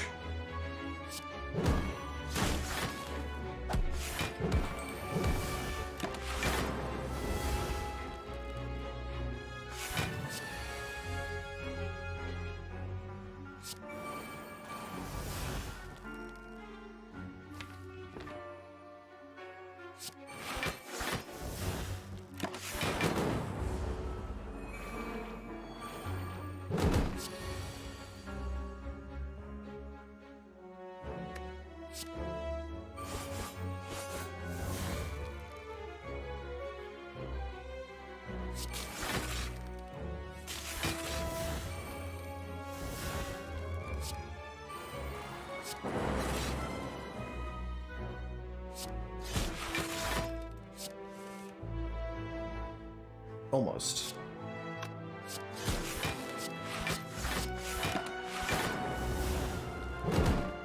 Just want my hand agreed, man.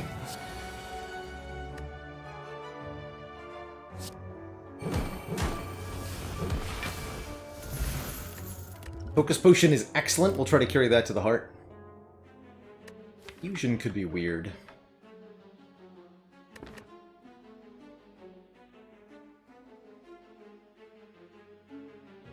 It would be cool if they did.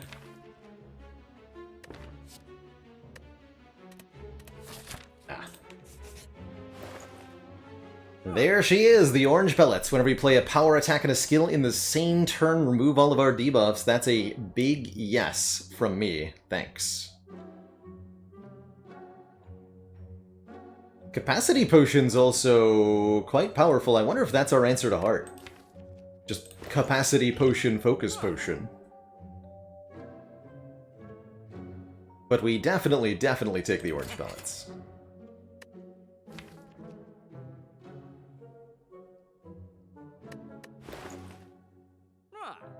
Recursion could be genuinely helpful here, letting us evoke an orb and channel it again.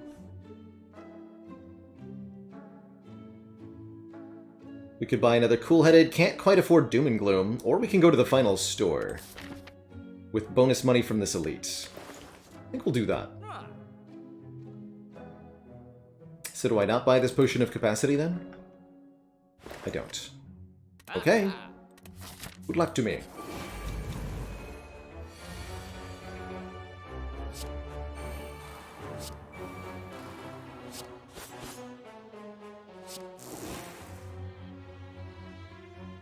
I see.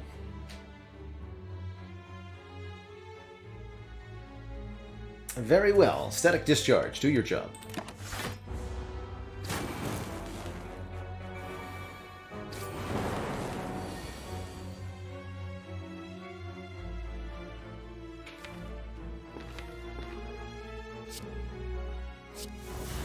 Okay, that's nice at least. Looks like this is going to be a Distilled Chaos, though. Kind of whiffed. Drawing Ascender's Bane Turbo Defend stack. Oof. Of course we would draw that on turn 2 against Repto. Yeah, just YOLO some of this. Any reason to... Let's do this first.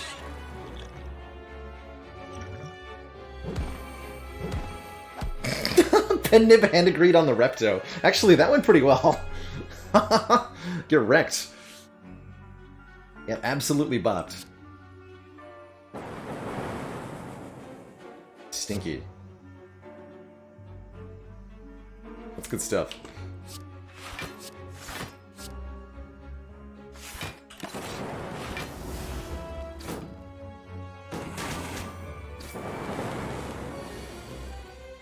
And it even got rebounded, my god. Glorious.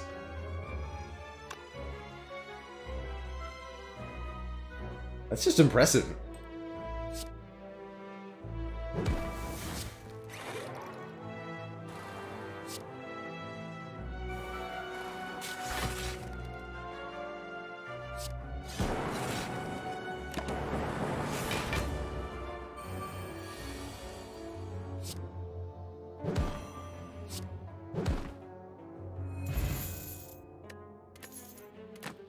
So Thingy's block on turn 3, that is going to help a lot.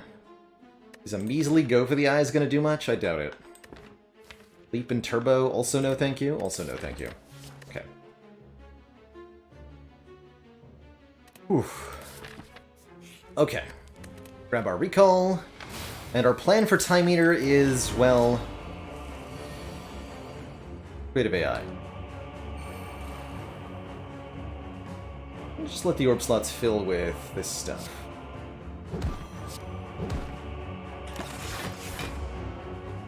Every time we play 12 cards, Time Eater does end our turn.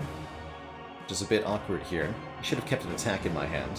Let's see if Overclock can draw one. Good. Here we go. Power.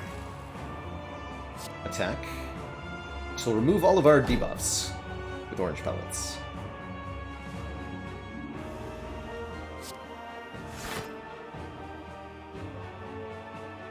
Not going to play Aesthetic Discharge.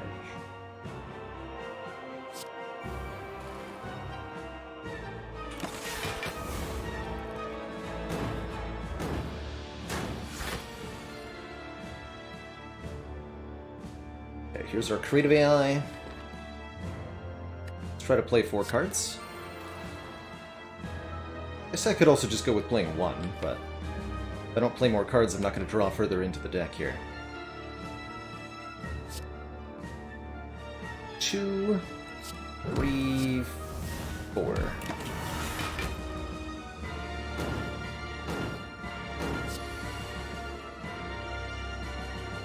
Probably not the power I had in mind.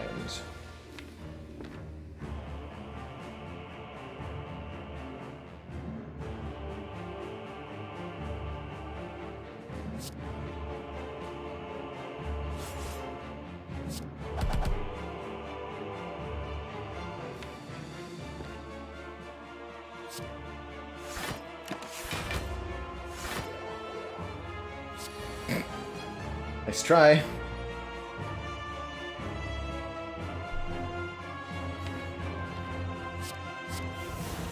Oh no.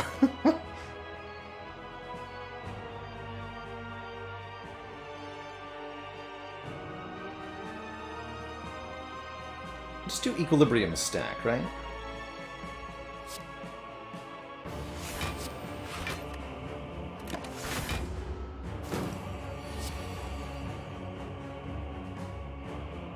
Help!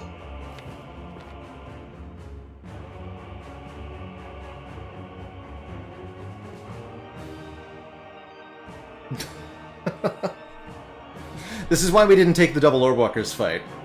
Exactly this reason.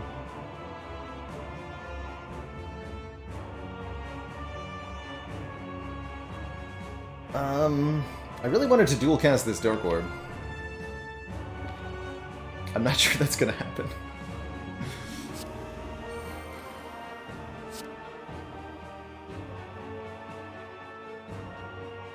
Alright, I'm gonna have to play one of these anyway, right?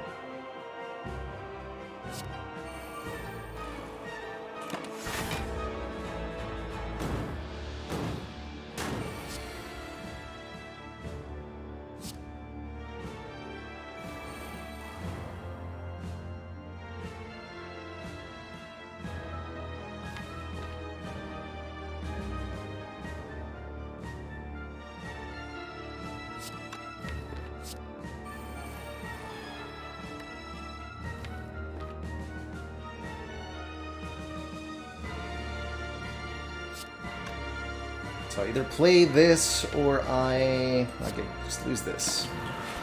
It's fine. Fortunately, the power gets generated first, and that's a hell of a power.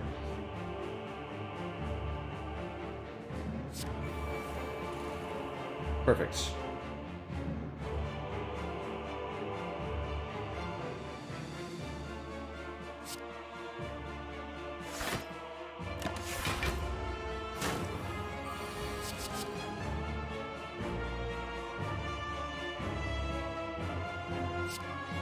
Okay, 89 by 2. Is that going to put you below half and block our next turn attack? 371 minus 89.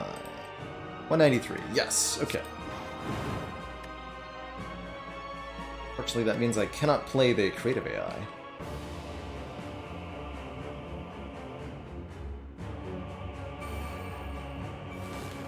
Or does it?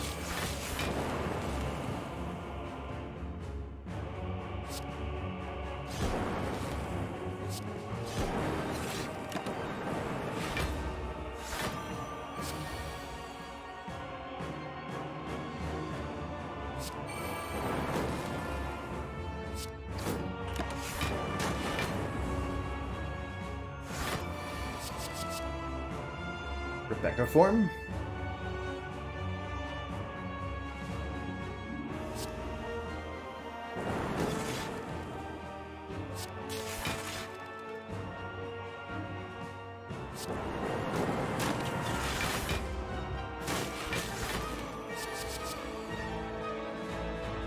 Stop.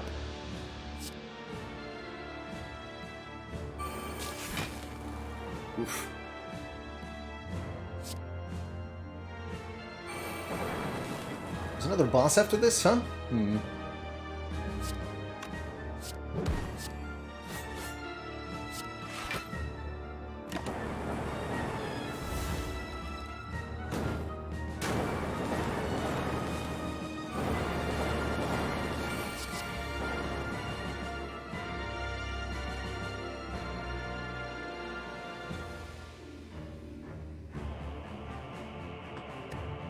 Stacks have been pretty good. Let's see. Incoming damage 14 by 3. 10.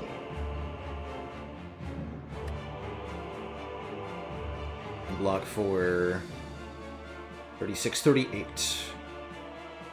Not quite enough. Can I simply kill?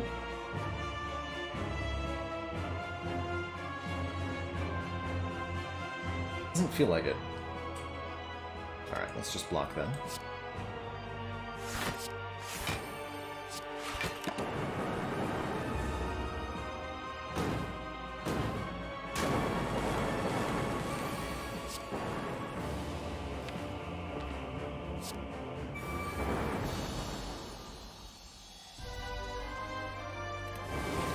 Oh boy. Shoot. Do I get to live this fight?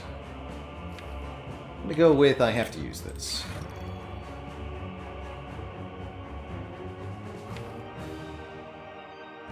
Yeah, we must be very cautious here.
I'll be pretty cautious with the powers. I really don't want to play any more than strictly necessary here.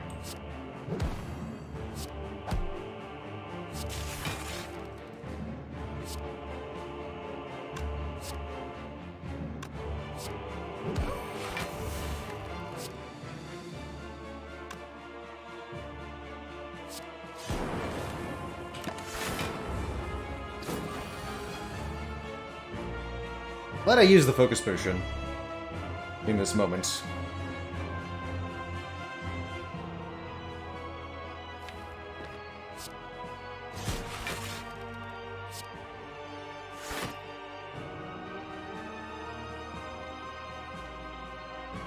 Two more.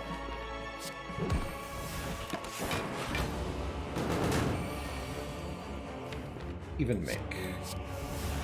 Not worth it.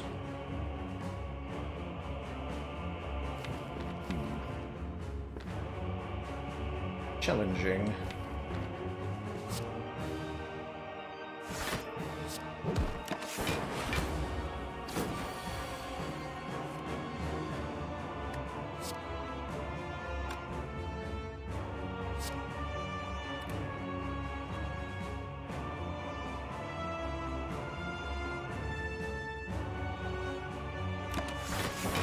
Just passively block for 24. As long as we have 2 Frost Orbs, we only have to deal with these multi-hit turns.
good.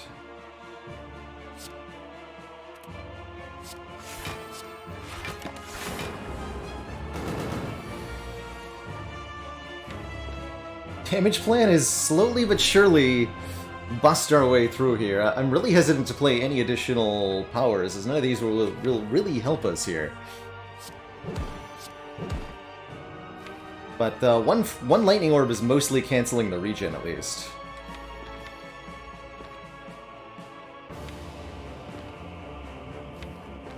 Orichalcum happens before frost orbs, that is correct. It's very nice that it does.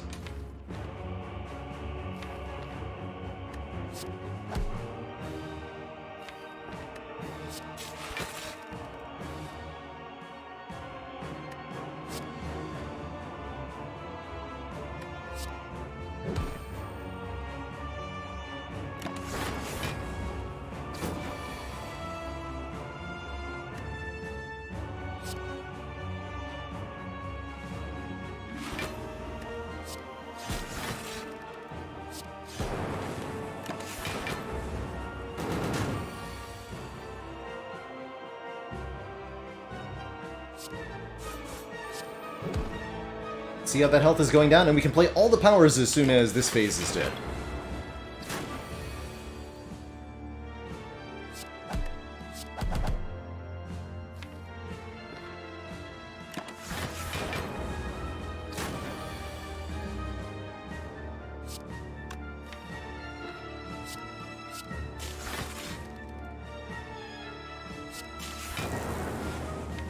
Might regret that. We'll see.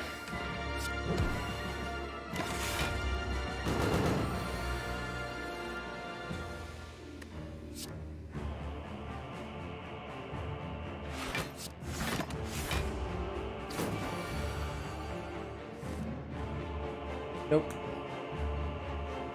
Actually think we're pretty good here.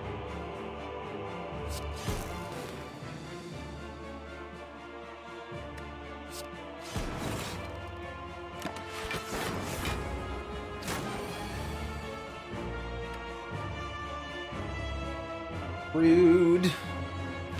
That to myself. Okay, we'll block for 18 plus 13. 31, take 9? Okay, that's acceptable.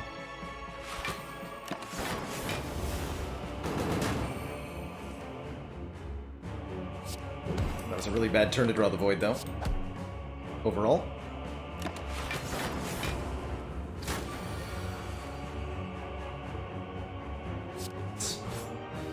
Die. Please! Dual cast will kill you? Not yet, though. I'm not ready. I'd like to play all the powers, if I could.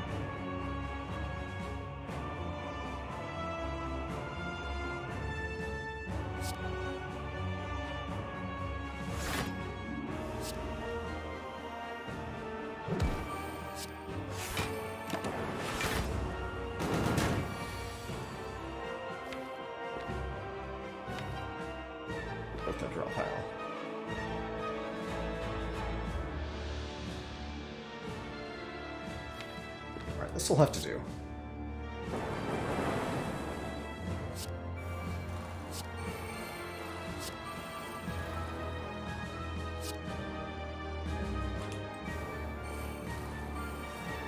Okay. All powers deployed. Maximum frost orbs available.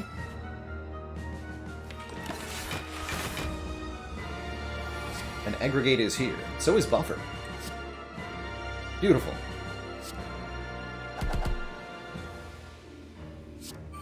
Simply beautiful. Surprise Glacier, by the way.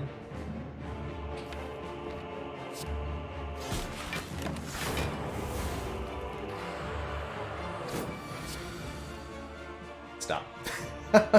Not again! No, not again. Do not want this. Please.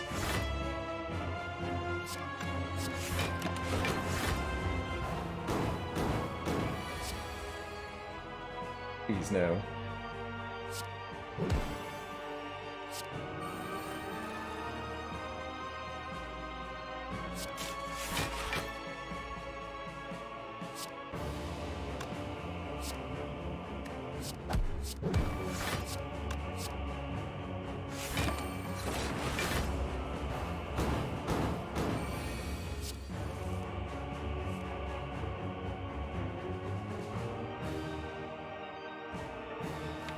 Not quite yet.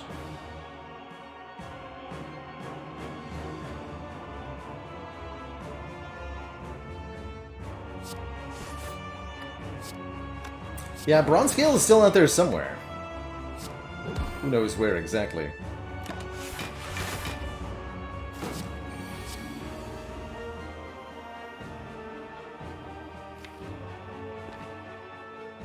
That's a little sketchy.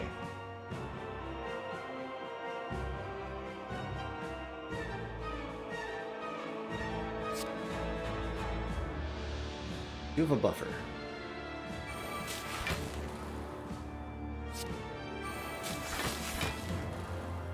Thankfully, this is our second boss.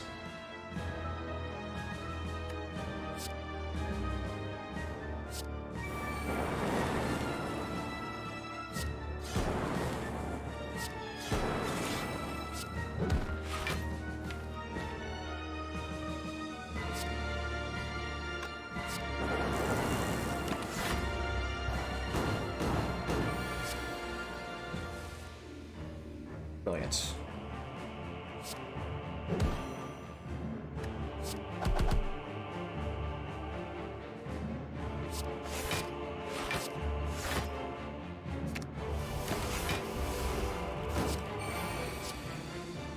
Yo, thanks for the holograms.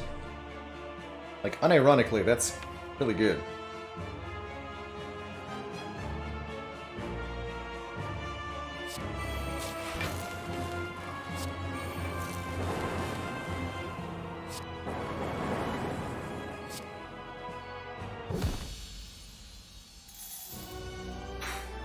On to Act 4. Two thump, a deep pulsing drag to be felt throughout the room. Is this the heart of the Spire, the source of barely enough money to buy new potions? Let's do it.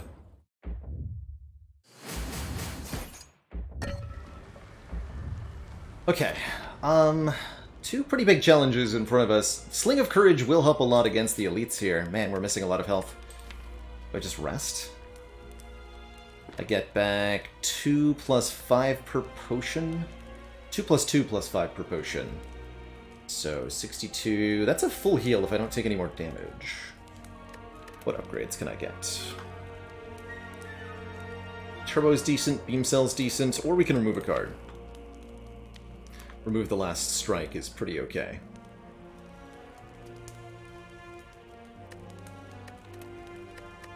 Resting is also quite fine. Toke Hand of Greed is actually a very reasonable choice. Or upgrade Dual Cast, which is also quite reasonable. Overclock is definitely in the way some of the time here, now that we have the Runic Pyramid. That's also a reasonable removal. Though I think I'd rather remove the Hand of Greed, genuinely. Strike Plus is actually half decent.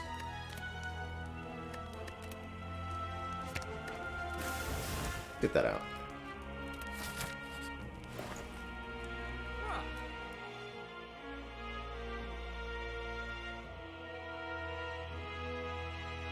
Potion of Capacity, Potion of Power. I can buy those both. There's also a Defragment Plus, which is very good here. A little bit late, Genetic Algorithm. Shame we can't afford that Orrery.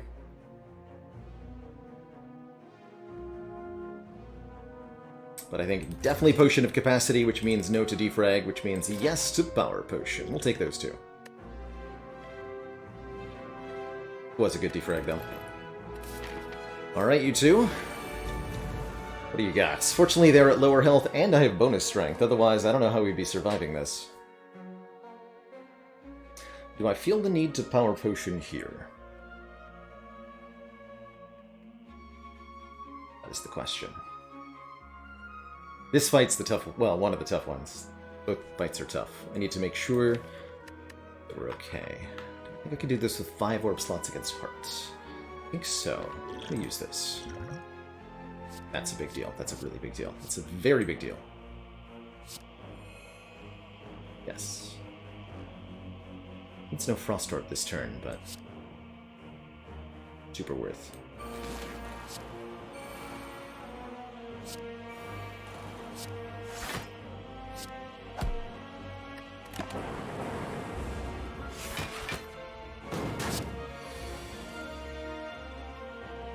So here's where Overclock is potentially quite helpful, drawing us additional cards on this very, very deadly turn. Which is better to kill first? Whichever one you can, admittedly. The priority here is to either prevent this 10x4 attack, or on the next turn to prevent the single attack for 3857.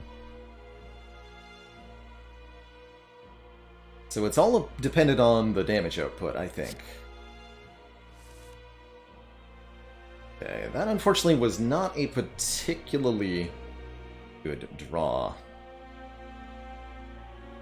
Means we are in the big taking damage territory now.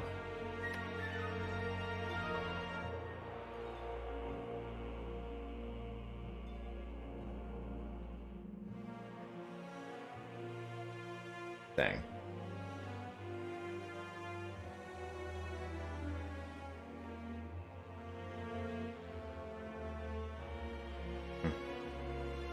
Not much I can do about this.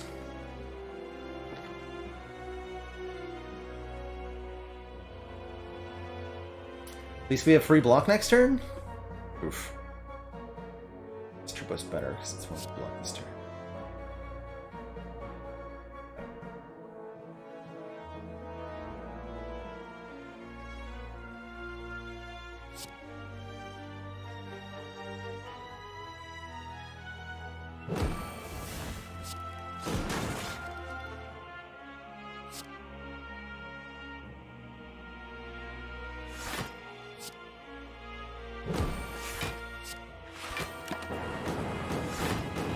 Ouch.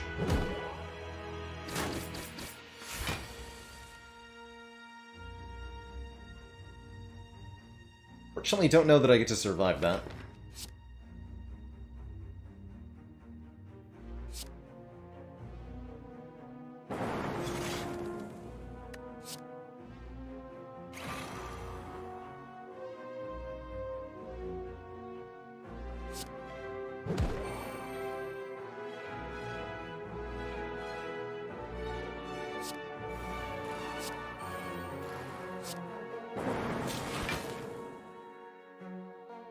Good.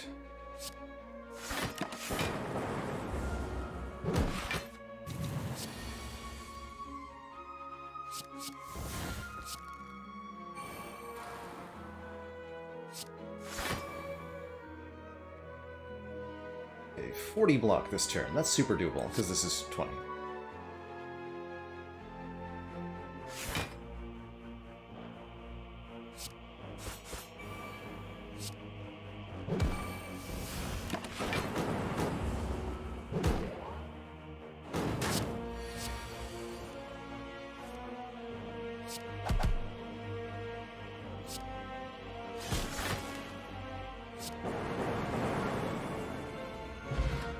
Okay, we at least get a potion back, and it's a pretty damn good potion.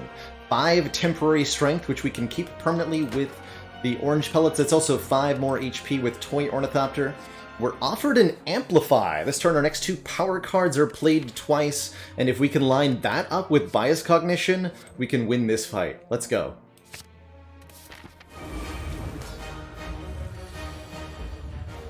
One side.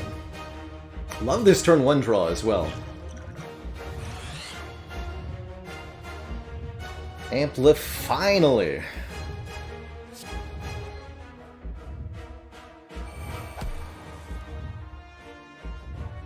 Okay.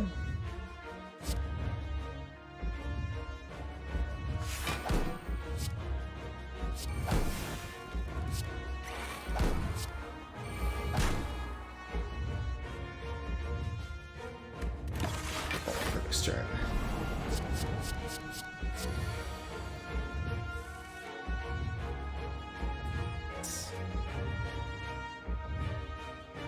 Well, that looks pretty good to me.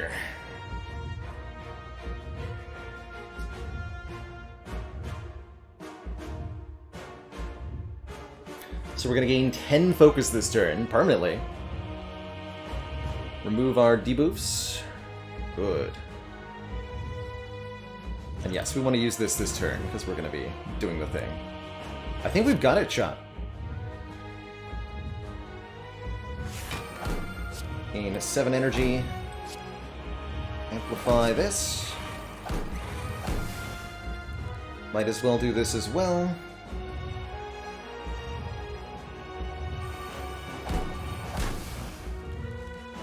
And then we'll full block this attack.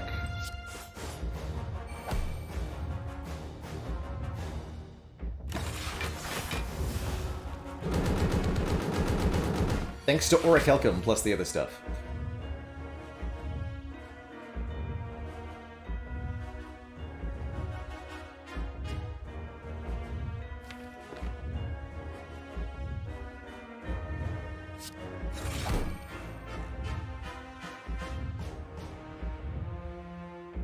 Let's get some of these powers out of here.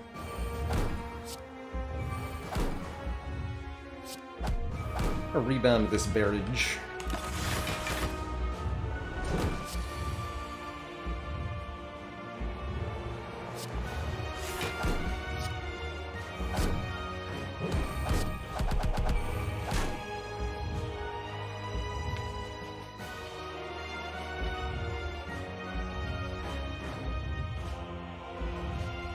Let's get rid of this now.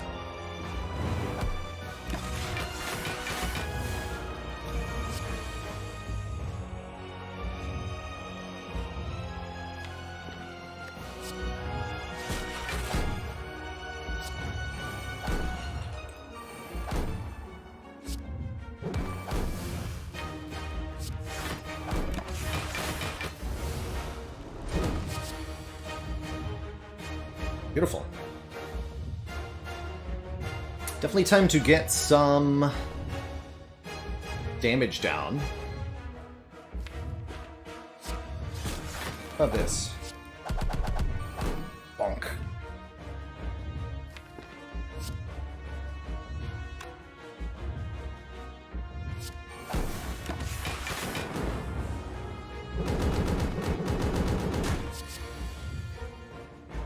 This time. Gotta be careful here. I don't want to... Actually, it's not yet time. What I don't want to do is oversaturate.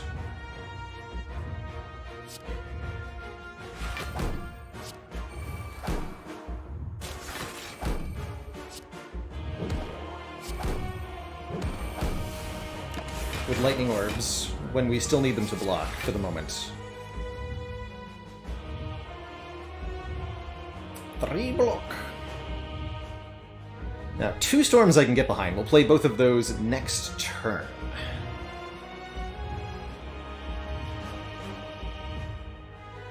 Currently we're blocking for 13 times 5, which is less than 16 by 15. 6 by 15. 13 by 5 is what, 70 something? 65. So we'll be short enough to actually take some damage. Good. I think that means I want to just play another creative AI. We'll go crazy next turn.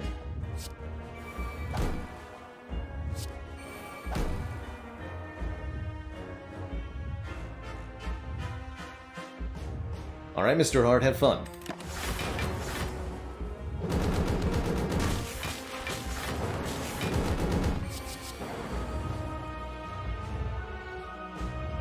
Have fun.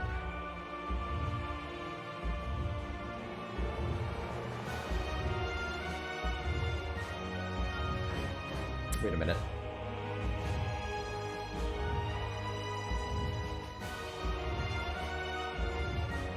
I feel like I made a mistake.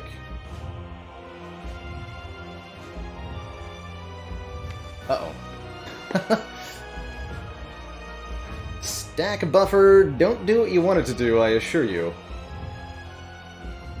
Actually, wait, no, I have a 5-head Galaxy Brain play, though.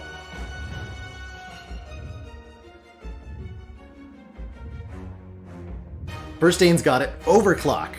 For 0 energy, I put 2 cards into the discard pile.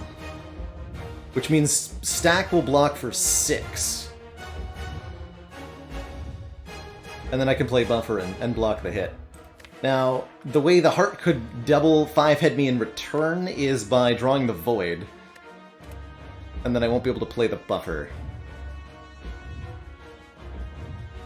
Yeah, Beat Up Death is at 3, so if we simply stack buffer, we'll lose the buffer to the stack die.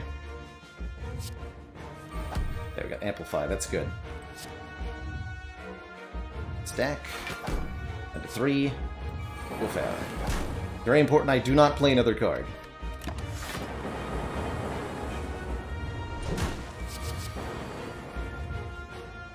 And then we just take a bunch of damage to make sure that we win.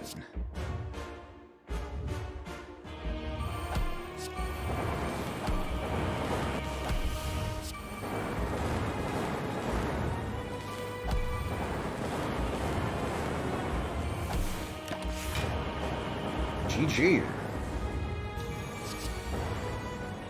GG, everybody.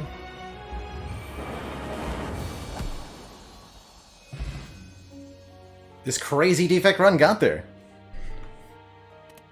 I love it. GG.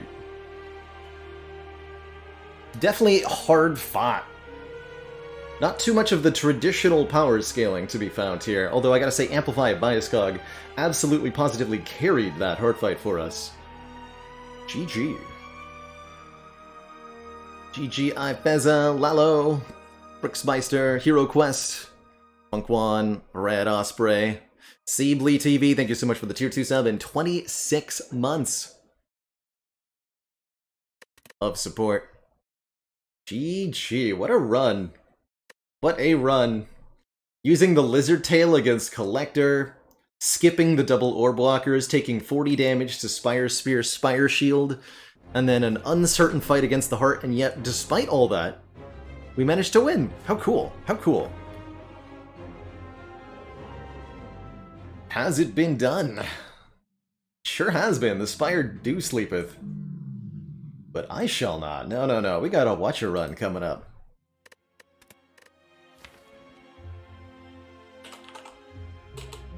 We got a Watcher run coming up. The weakest enemy I've used a Lizard Tail on? I'm 90% certain I've had to use a Lizard Tail on a hallway combat. On Transient or maybe the Writhing Mass. And won the run from there. Don't know if I've ever lost it to, like, a blue slaver or something in Act 1. Can't believe this run won. 43 damage, 5 turns. Sling of Courage helped a lot. Sling of Courage was necessary for this giant head, I think. As I don't know that we would have won that without the strength on our barrage. Took a lot of damage to Nemesis, took a lot of damage to Reptomancer. This upgraded self-repair was also enormous, because we were taking damage so often. All the time. All the time. GG. GG. Thieves in Act 2? I don't know that I've ever died to the easy pull fights in Act 2, because you're always starting with 75% of your max hit points. And while they can do a lot of damage... Actually, no, hold on. I've died to birds, haven't I? I've definitely died to birds. I've definitely, like, taken Philosopher's Stone and died to birds before.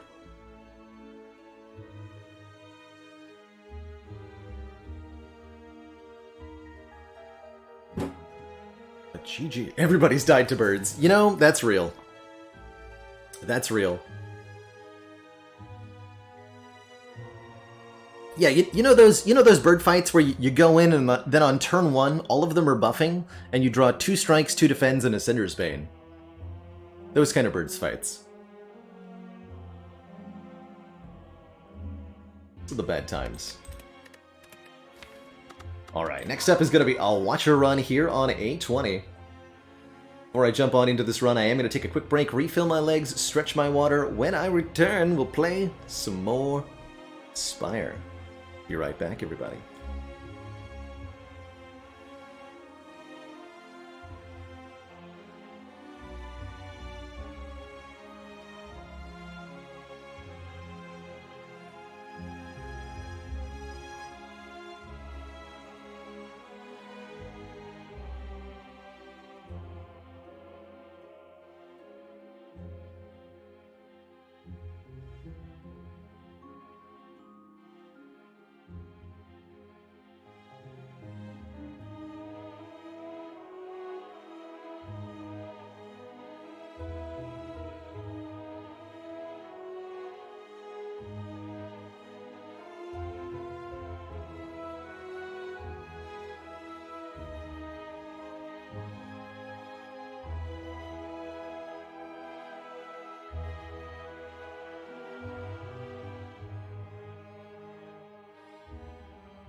Alright folks, we're back. Thank you so much for the patience.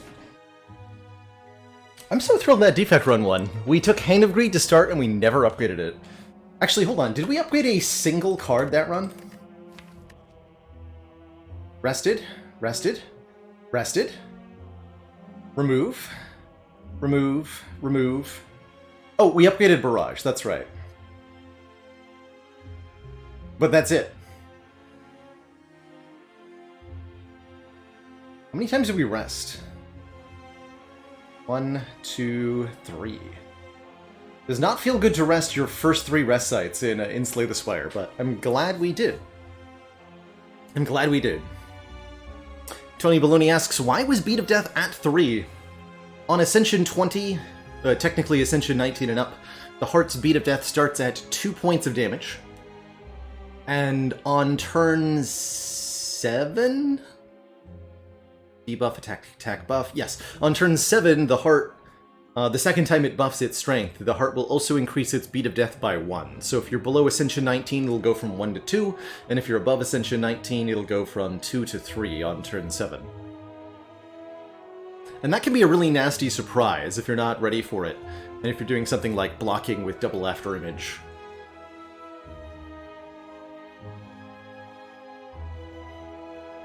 Do I think Shard is ever takeable in regular runs for non-meme reasons, asks Part-Time Dream.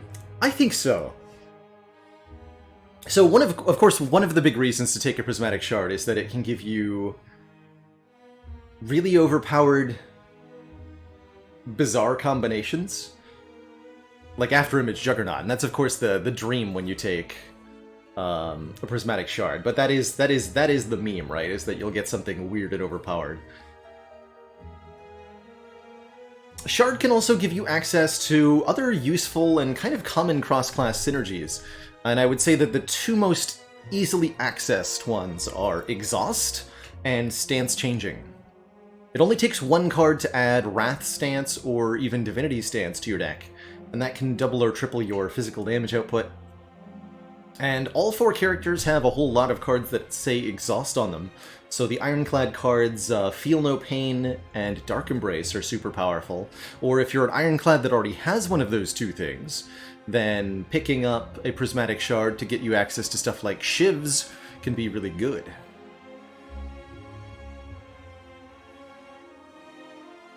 So on that front, I'd say, generally speaking, Prismatic Shard becomes most powerful if you do want to gain Wrath or Divinity Stance, so you're doing lots of damage with your attacks, and you have some kind of Exhaust synergy already in play. So I think the ideal Prismatic Shard is an Ironclad who already has Feel No Pain and Dark Embrace. But maybe just seeing more Ironclad cards is good then, too, because you want to max out your chance of corruption? You can Exhume Nightmare, you sure can, and then you can Nightmare the Exhume. So on and so forth. But for me, I think personally that one of the most valuable reasons to pick up a Prismatic Shard is that it lets you... It really challenges your decision-making and deck-building skills by putting you into card offering situations you've never had before, and so you have to like completely try to reevaluate what's good and what's not. I like it a lot for that reason. I imagine a run where I would buy Shard to try and salvage it. I think I've seen another streamer try to do that before, where your run is like desperately hopeless, and so you just take the Shard in the hopes that, hey, maybe I'll get a Wraith form or something, I don't know.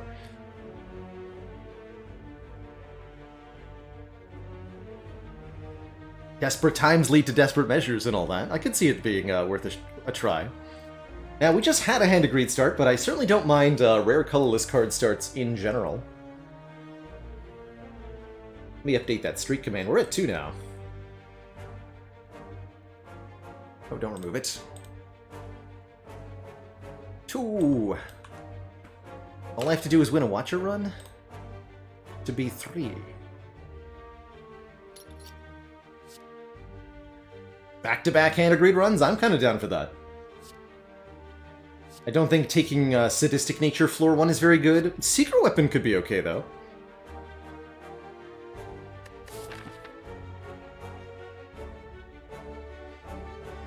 Secret Weapon could be okay. Prankster, thank you so much for the Prime sub. Welcome to the Cozy Council.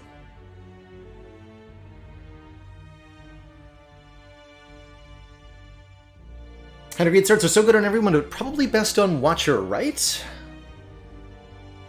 Watcher or Ironclad? Certainly Watcher can do the most damage with it at 40 right away.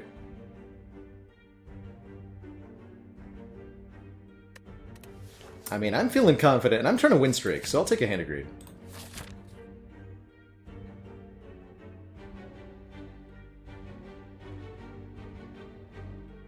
The day is not the day I throw my Watcher run by starting with Sadistic Nature.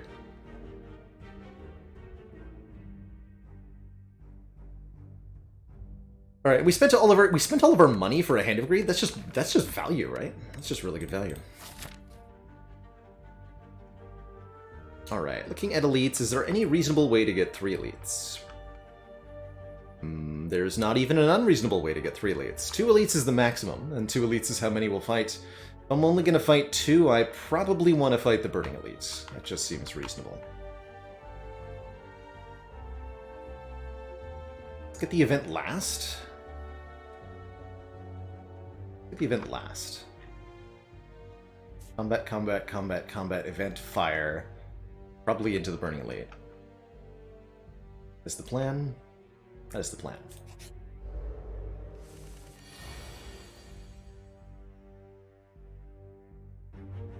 $49.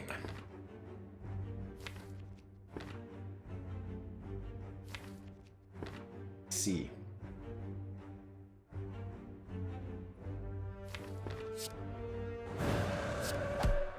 Let's do it this way then. Alright, take 2 to Hand of Greed. Works for me. It's lethal if you do the math wrong. That's true. That's true. Okay, I need to make sure that if I don't get the Hand of Greed, we're still fine here. Do it this way.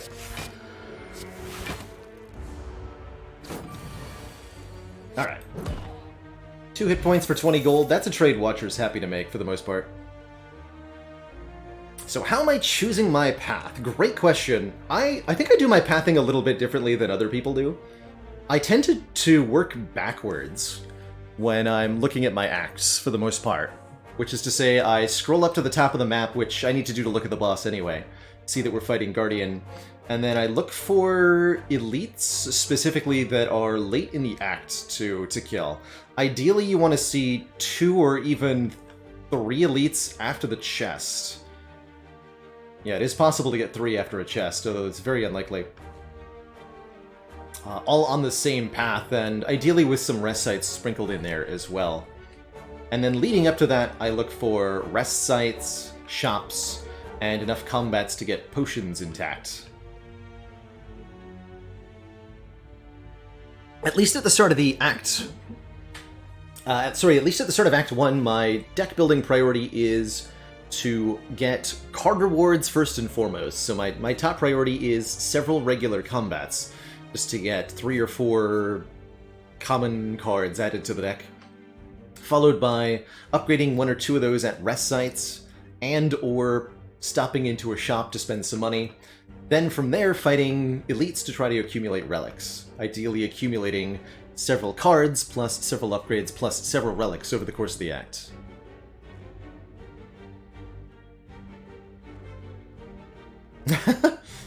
Upgrade sites. And the game calls them rest sites. So that's what they is.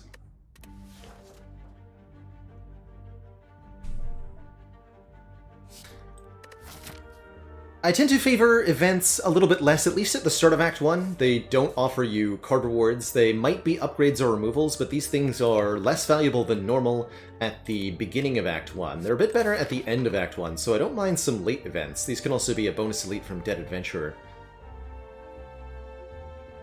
But usually I'm looking for 3 to 4, maybe even 5 combats, which I do like on Silent especially. Then an upgrade, then an elite. Grab an Empty Fist here.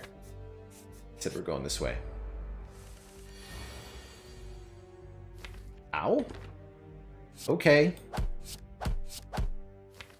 You do you, Jawworm.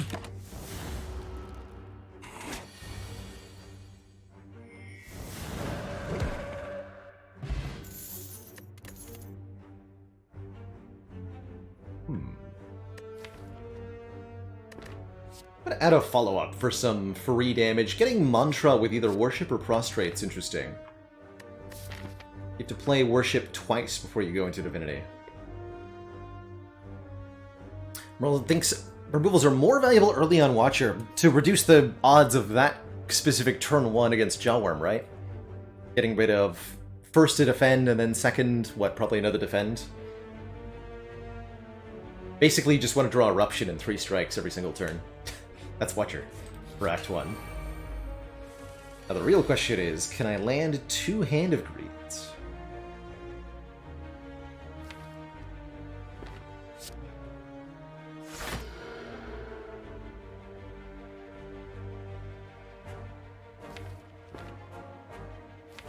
Let's go with maybe.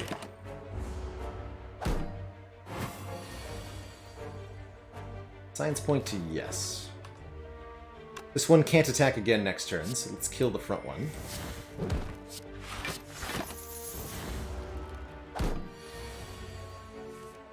Wait. I must have mixed... This one must have debuffed me on turn 1. I lost track of which one was doing which. Doesn't matter, though.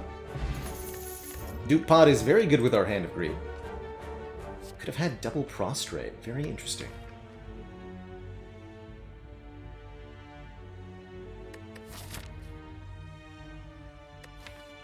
Actually don't mind a prostrate, just some 0 energy block is good, and the mantra gain can be relevant later. Sure, I'll add 1 prostrate. I like the sanctity there too, for the record.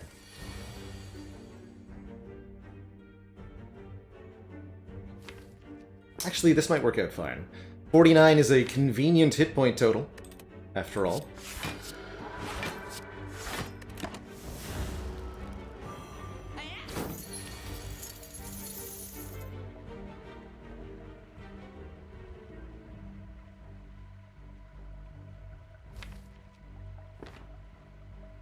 Really?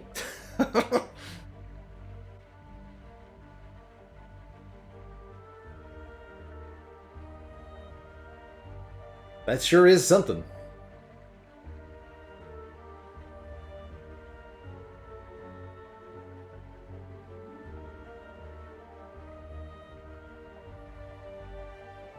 No radioactive clown. Great question. Dupe Pot does not go off a second time if you kill the intended target, I don't believe. Echo Form is the only duplication effect that exhibits that behavior. But things like Double Tap and Necronomicon, etc. won't.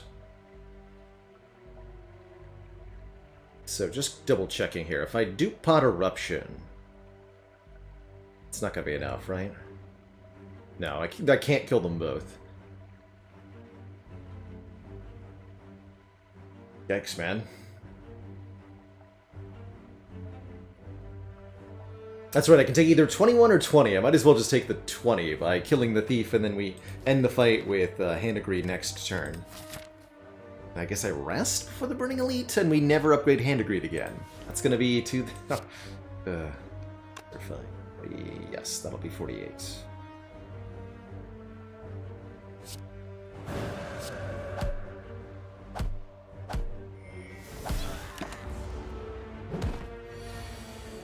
Banana value. That is actually part of the reason that I chose this path with the question mark at the very end. Because if we get offered a heal, I'm going to be in the best position to use it. Now, 2 Dupe Bots actually might just be everything we need. And I think I'm going to take a Bowling Bash. Increase our attack density a little bit more and make sure we're covered in the event of Super Sentries. Fortress is okay, but we only have the one... Well, I guess we do have the Empty Fist. We're good against Lega, though.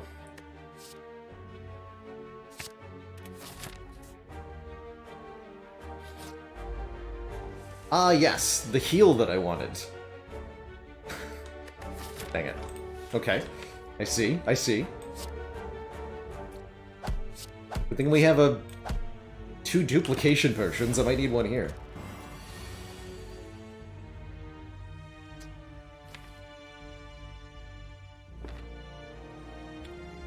Oops, all combats.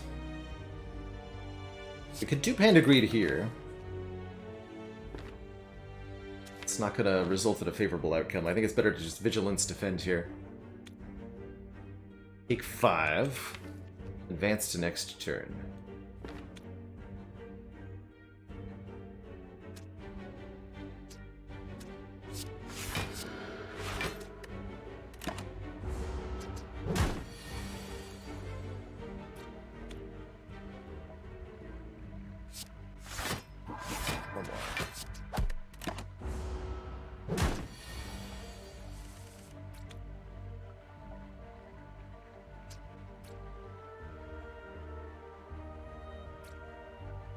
Steals 27, so they go down to 20 each. That's actually perfect.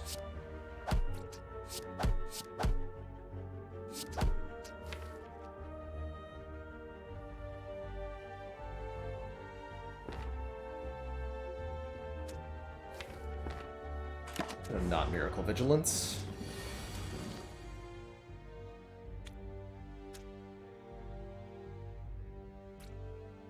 But why, though? Ugh.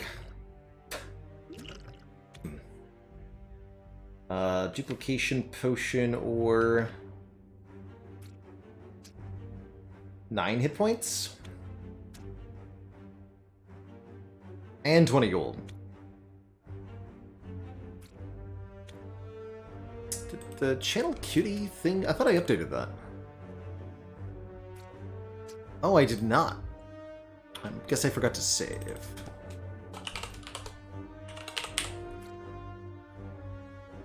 Deepest apologies. Okay.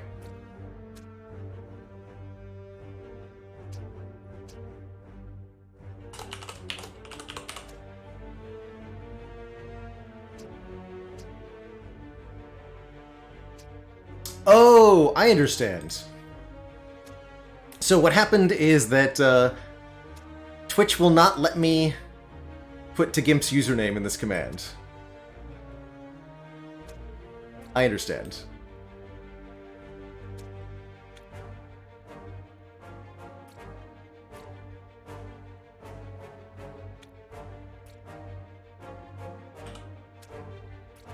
Well, then you're going to be to Gump. Yeah, it's a site-wide filter on GIMP, I'm sure. Which is completely fair, so understandable.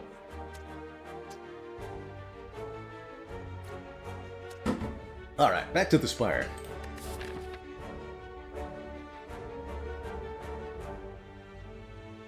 Is this gonna be a 1 elite? Maybe I just go like this way now?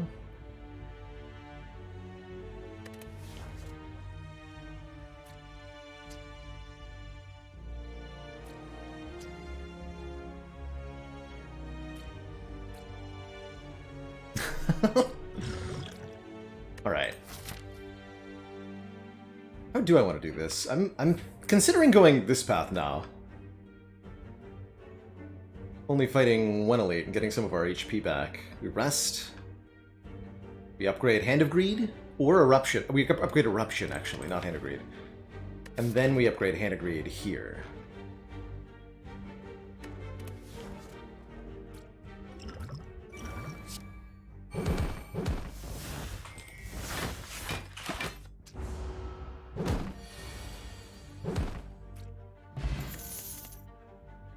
Oh, never mind. I'm not going to upgrade Eruption. I have a Tantrum. Well, then I can upgrade Hand of Greed. Good.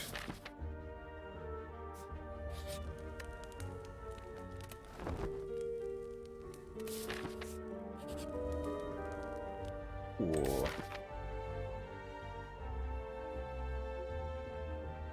So I'd have to go to the store, realistically, if I want to take the Warped Tongs here, because they come with a Pain Curse. 1 damage per time we play a card in hand. I think I'd rather just take the targeted upgrade, because I can't deal with the curse.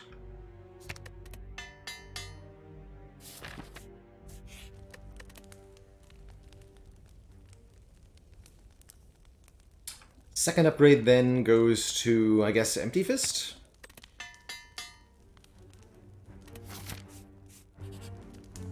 Yeah, it might be a regional thing, at least in the US. That term is sometimes used as an unkind word to refer to those with some kind of physical disability, or a limp.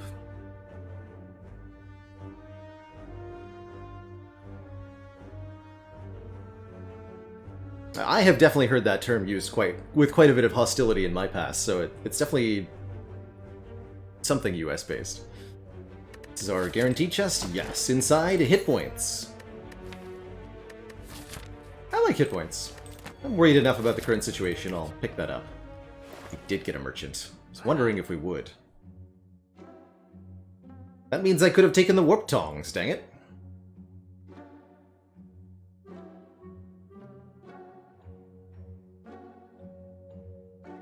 Well, there is Vajra here, 1 point of strength, and Watcher loves just 1 point of strength, doubly so with a Tantrum. No good use for a Chemex. Do I have enough money for a removal? No. No, because somebody didn't double-hand upgrade the 2 slimes. Do I want an empty body? Actually, yeah, with a Tantrum in the deck, I do think an empty body is a reasonable add. For Guardian, specifically.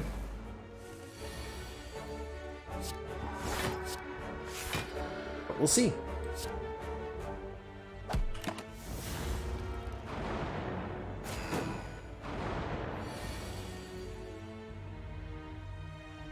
I like it. I like it a lot. Wait, is this just all of them dead?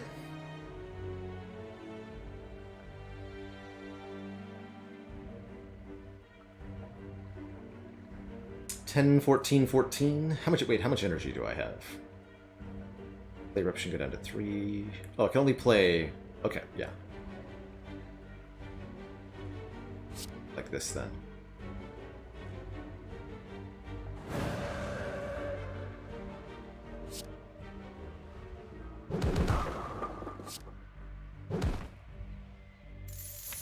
Jing. Fist already kills? Okay.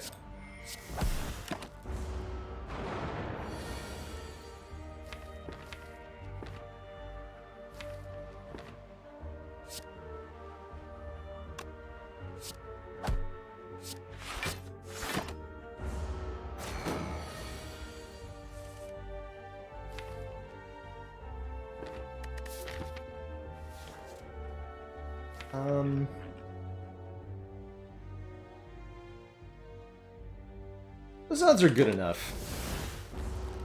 This might make me take 10. Oh, oh. Hey, rewarded. Yes. Oh man, and a strike dummy. Cards containing the words strike deal 3 more damage, meaning our strikes now do 10 base damage and we're a watcher. So that's kind of insane. Wallop also pretty insane, just with Vajra alone. Reasonable Deus Ex, too.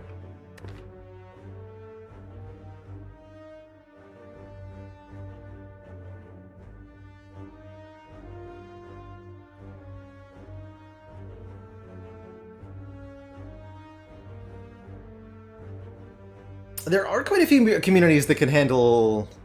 I mean, not every stream is going to be an appropriate place for an empathetic or considerate conversation. However, I can recommend at least one other person in this regard, and that is wonderful Sneaky Teak. Another Slay the Spire community streamer. He also streams a whole bunch of other roguelites and whatever else the heck he wants to play. He is, by his own words, one of the striving to make the most welcoming and open community on the internet, and I think he's done a marvelous job at that. So I will give him a shout out for specifically this kind of vibe. Let's grab this wallop. I like the bonkening. Shame it's not a wallop strike, but that's okay. That's okay.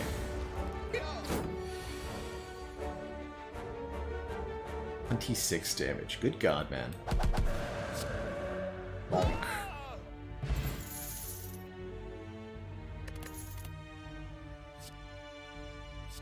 Double. Bonk. Alright, well, we're set for Guardian now.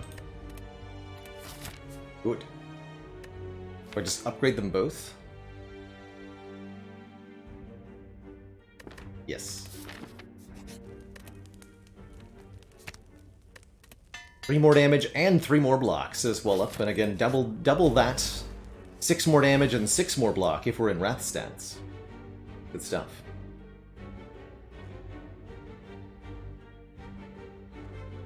By 2. Definitely kill with strike.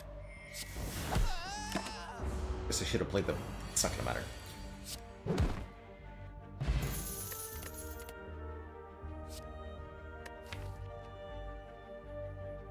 Mental Fortress is a lot better now that we have Tantrum and an Empty Body. One of the premium block cards on Watcher. I really like Mental Fortress as a piece of the late game block puzzle. An Empty Mind ain't too shabby either. I think I'll take the Fortress here.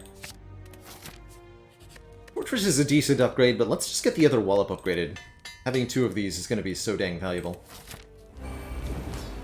With the Vajra especially. Alright. The entire draw pile is attack cards, so there's no way that ending in Wrath is going to punish me, right?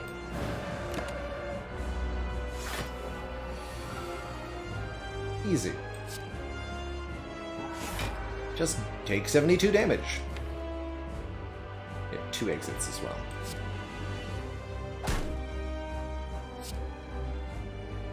Bonk.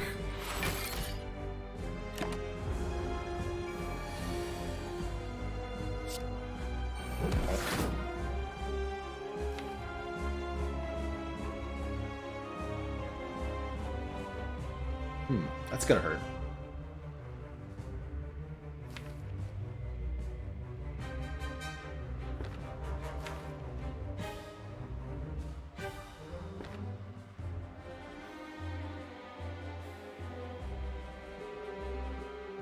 So I think I stay in Wrath so that I can actually get the block from the Mental Fortress next turn. So do I take 2 to deal 20? I think so. And then we do take 16 by 1 here. Not going to take 4 to deal 20.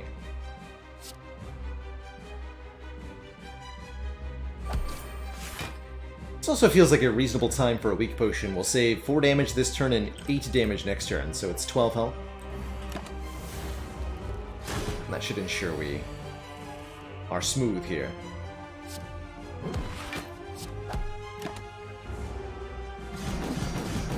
Ethereal's Spear, thank you so much for that $5 donation. Ethereal's asks, what's the priority in a duplication potion stack? It is the next 2 cards get played 1 additional time. Generally speaking,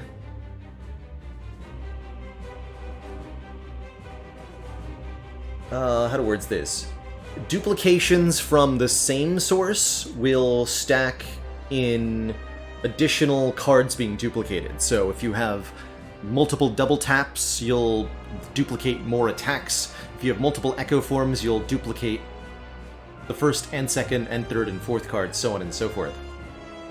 But if you have duplications from different effects, for example, you combine Echo Form and Duplication Potion, or Duplication Potion and Double Tap, or Double Tap and Necronomicon. Duplications from different sources will play the same card more times. So Duplication Potion plus Double Tap plays the first attack 3 times. And each additional source of card duplication will add 1 additional play. I think the most times you can play a card is like 6 or 7 at once. 6 or 7 copies of the same card getting played over and over. Kinda cool. Let's see, 22 to transform. I'm just gonna be in Wrath.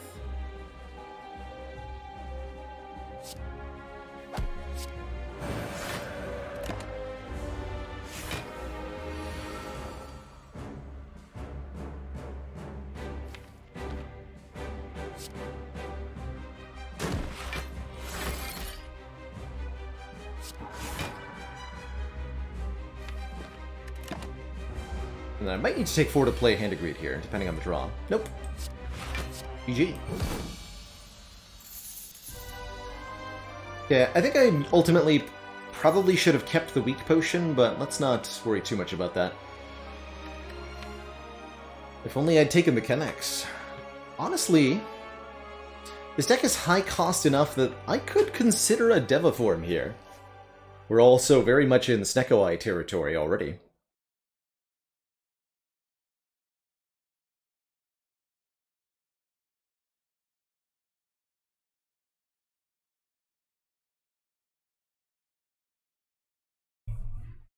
Wish could give us more money per more money per combat, but that's a lot of money. If I had a courier, I could see this being really good.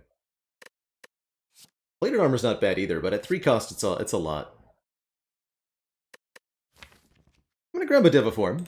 It's often difficult to get this in play, and at least in shorter fights, the energy generation style this provides is not worth it, but what it does offer is boss fight scaling. Is it ever Conjure Blade? It would have been Conjure Blade if we'd bought Chemical X at the store that we visited. There was a Chemical X there, and had we taken it, this Conjure Blade would be really good. I like Conjure Blade most when you've got some kind of energy generation. Chemex counts for that. And the ability to stall while you set up your expunger. You have to, of course, invest energy into Conjure Blade, then draw the expunger, and then play the expunger. That takes a few turns. Grab the Deviform. Ha ha ha ha! Yes. Good. Glorious. We get a Snecko Eye at the start of our turn, draw 2 additional cards, and start each combat confused. That's going to be 7 cards drawn per turn, and they're all random cost, which is going to make these 3 upgraded 2-cost attacks slap real good, and it means the Deviform will almost instantly pay for itself, too. Good. Other considerations include the Pandora's Box, transform the strikes into fens is okay, although we do lose strike dummy value. Or the Tiny House for a bunch of stuff, not nearly as good as this Snecko Eye.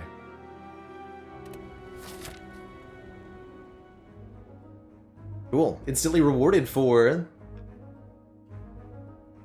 Hell no, I'm not going for that Burning Elite. Or we could go 4 elites up this side. Wow. Not if I go to the shop, though. Well, let's see what the first event is, maybe, hey?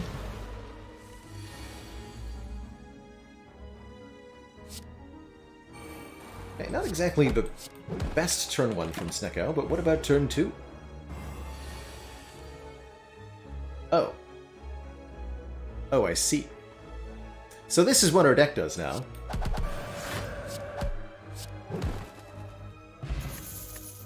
Bonk. Unupgraded 1-cost common cards? No way.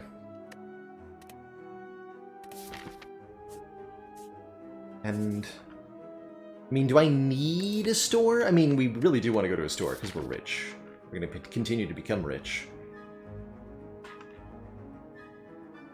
Maybe this is a store. It's more money. Or a Ritual Dagger, which permanently increases its power whenever we kill an enemy with it.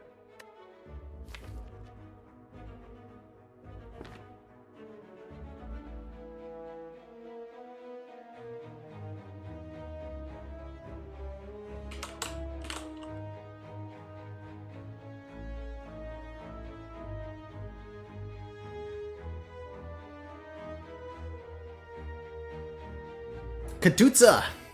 Did you hear that the Spire cultists are getting into politics? It's true.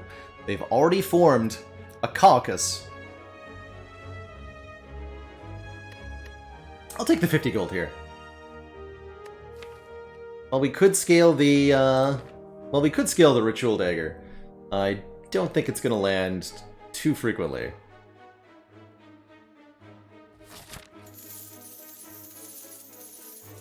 Oh. This is a really early Ritual Dagger, though, I do have to say. Difficulty in landing it comes more from the Snecko Eye than from how early on we are in our run. Turn 1 Deviform is pretty hype. Let's go Deviform. Critical defense. That's probably all the damage we need to take this fight.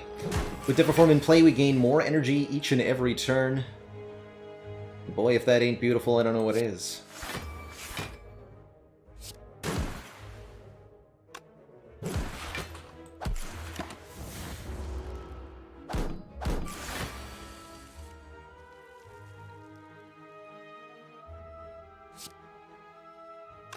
I actually don't want to do too much damage here.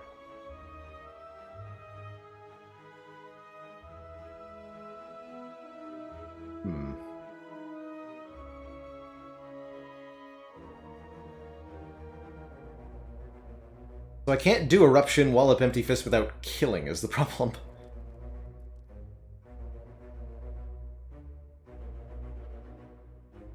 +30.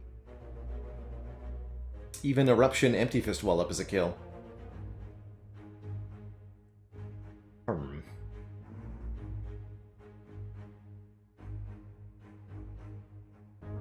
But I could go defend, Wallop, block for 19, take 2 to get the Hand of Greed down.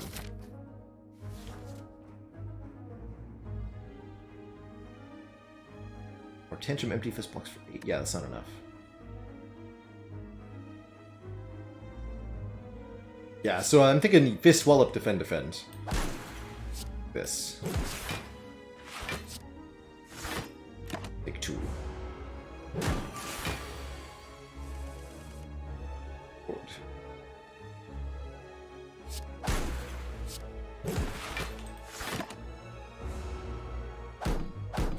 Kind of interesting, the Wallops run contrary to the Hand of Greed. Because we need to do damage to be able to block, but we can't do damage if we want to land the Hand of Greed. It's interesting. Get a Power Potion. Skip all that. So, do I go to the shop? Which means we get lots of events. 2 elites and 1 rest site. Or we go for 4 elites and 1 rest site and just have lots of money for later. I guess we could just take a ton of events and try to get a random store. I think we're very good at fighting elites right now. Let's go left. But I will take the question marks to try to get shops. We could also get Colosseum from one of these two for the big... Easy. Ho-ho indeed. For the big.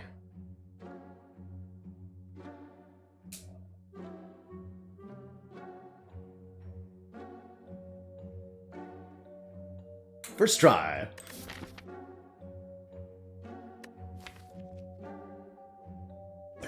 Third Wallop is actually just like genuinely good idea. We could go double Deviform, that might be too much energy. Second Hand of Greed is also completely reasonable. If we talk about targets for Dali's Mirror here. We have a Prostrate. Not a lot of mantra. But given that we have Wallops, a Damaru is at least tempting, 1 mantra per turn. We would need a Warship to really send us to Silly Town from there, but 1 Warship is a reasonable addition. And I can even do Damaru, double a card remove. So we can have our cake and eat it too. Don't want a Master Strategy or a Study with a Snecko Eye. Don't think we want another Tantrum. Don't need any potions. So...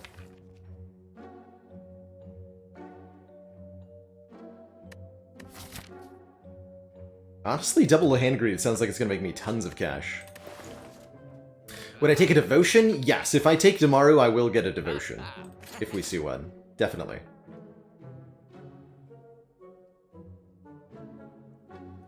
Gonna remove a Defend because of Strike Dummy. Enlightenment's not horrible. Really. Probably double Wallop, but I'm gonna go double Hand of Greed. Let's do it.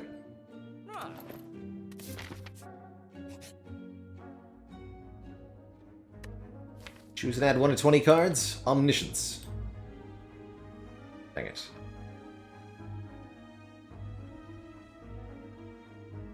All of these cards are 1 or 0 cost? Interesting.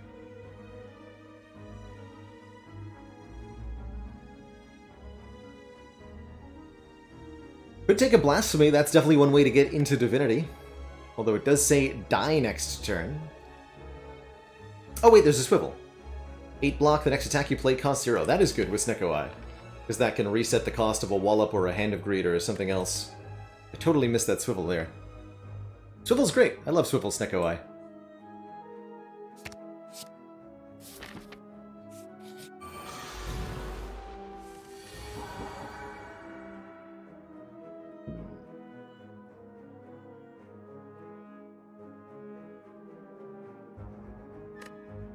Willpower potion.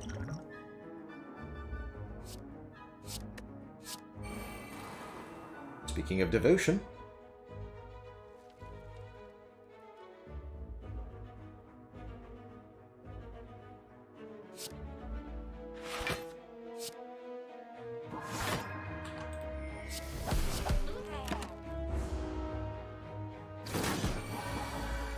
a little bit there. Not too bad overall, though.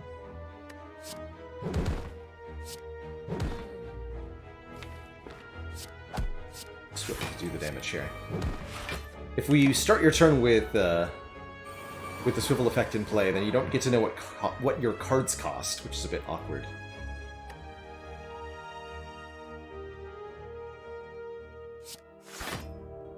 Have a form plus... Actually, the Handigrade.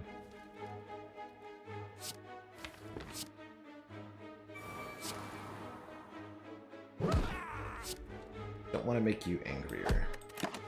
We are Divine next turn, so this should be fine one way or the other. Yeah. Bonk.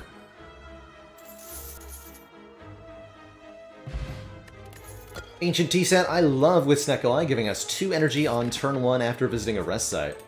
Sneko-Eye basically always wants more energy, so that's grand. But thanks to these, theoretically a Tranquility could be okay. But I'm gonna say no thanks. Do we ever take an event over a rest site here? An interesting possibility, but I'd rather get the Mental Fortress upgraded.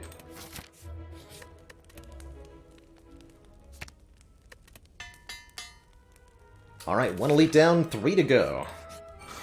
Next up, the Book of Stabbing. Attacking for 24 on turn 1 like a big jerk.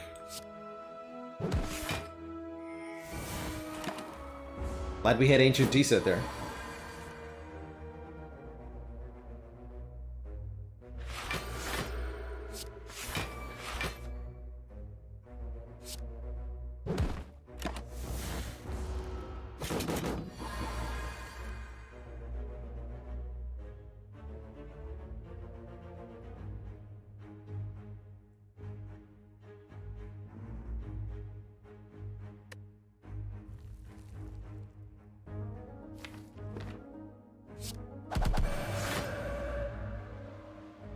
So close.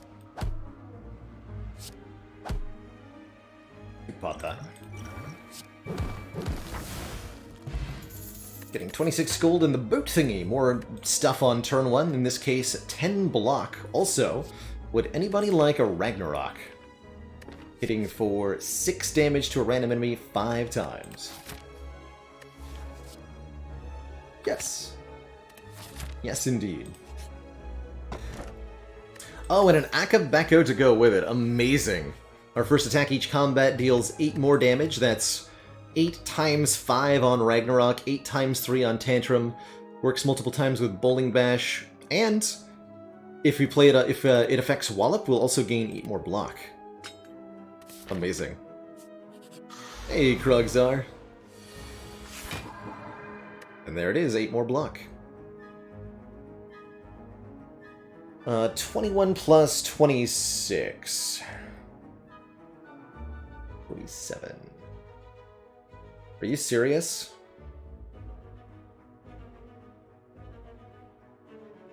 Foresight a better choice overall? Maybe. I do think Foresight was decent with its scry per turn, but I think the Vajra Sneko-Eye makes that Ragnarok way too good.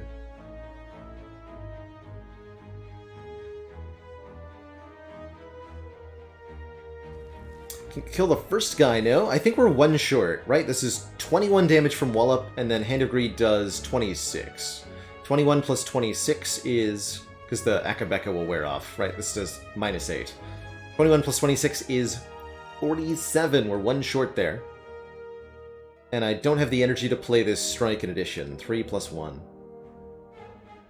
Oof. The good news is that I blocked for 31, so that's good. But yeah, we don't get a kill. The good news is also that we have another Hand of Greed coming up, so... I suspect it's fine.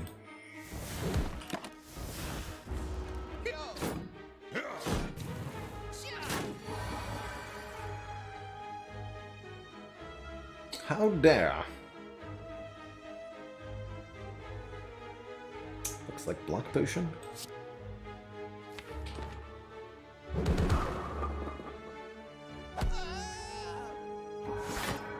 Actually, with Ragnarok and Empty Fist, I might be able to... I don't know, not might.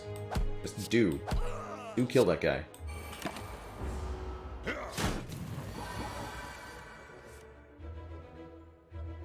Do it.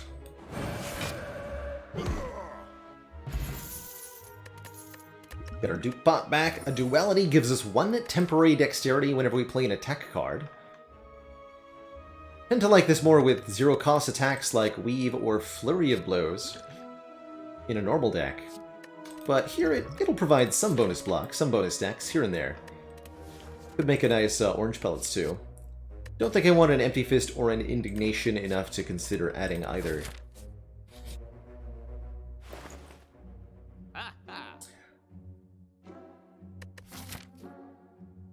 And we got another shop, so that's pretty cool. Something we could consider buying here is maybe Art of War. Extra energy if we didn't play any attacks. Or if we think we are going to play a lot of attacks, which we are, we could go for the Nunchaku, giving us energy every 10th attack. There's also the Medical Kit, letting us exhaust status cards. That's not too bad, considering how frequently we draw status cards at a base of 7 draws a turn.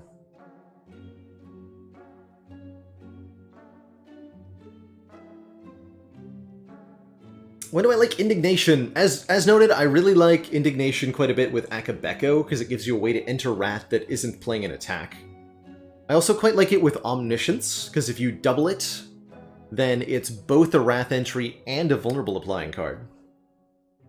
And it can be pretty good in decks where you want to apply vulnerable in general. I guess actually this deck might want one, since we have both a Tantrum and a desire to get vuln with these Wallops.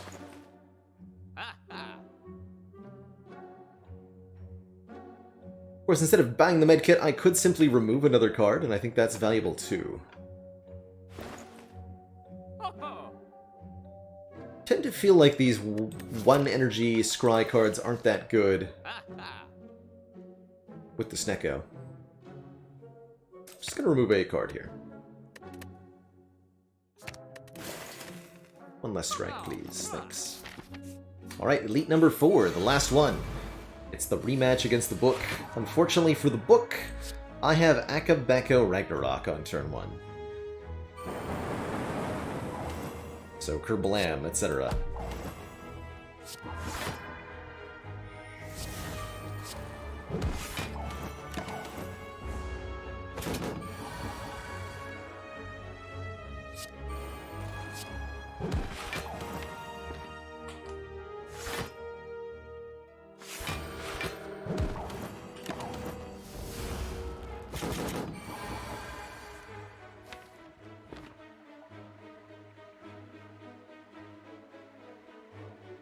Interesting.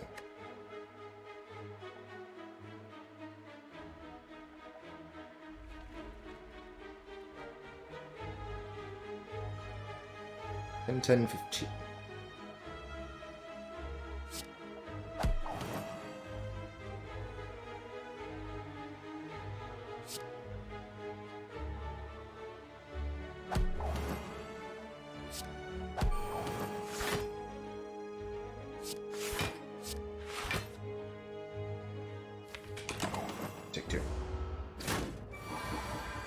Duality giving us a lot of block to work with there.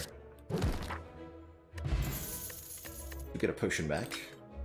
Letter Opener does AoE damage if we play 3 skills in 1 turn. That's not bad. And I think a Protect Plus is a good enough block card to add to this deck, especially with Demoform. Just a powerful enough card. I think it's worthwhile. Let's take one last event. This could be Colosseum. It's not. It's just a combat.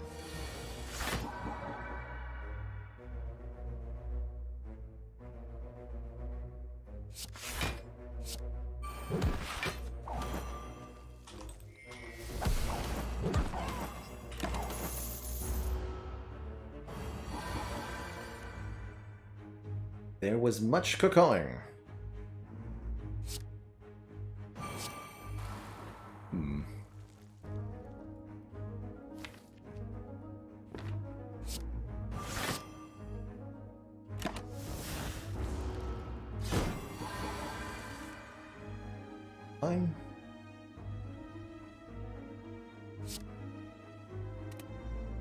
8 plus 8. Won't quite be a full block. Actually, wait, if I strike, swivel, Ragnarok, empty body, that will be a full block.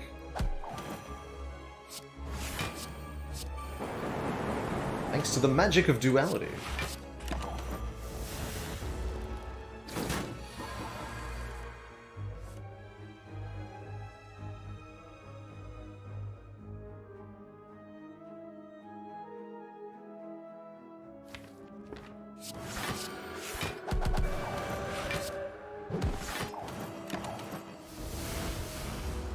Alright, show me a hand of greed. Dang.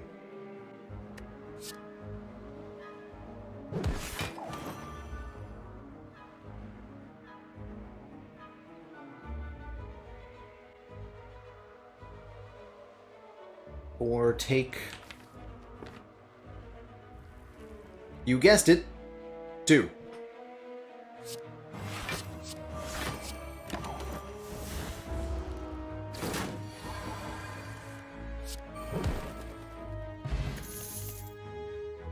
Aha.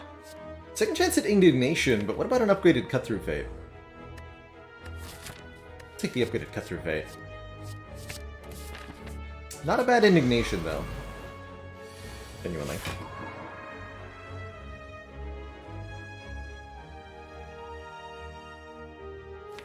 It's not the turn one I like to see, but... Okay, I'll play your game.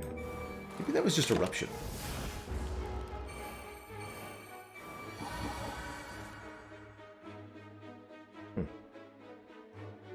I could have killed 2 of them if I was in Wrath Stance right now. Neat. Looks like we're fine, though. This is an insane draw overall.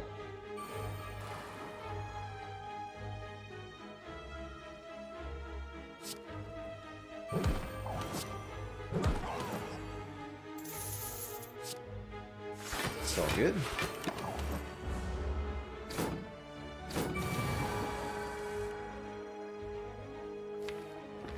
Oh my god. Oh, right.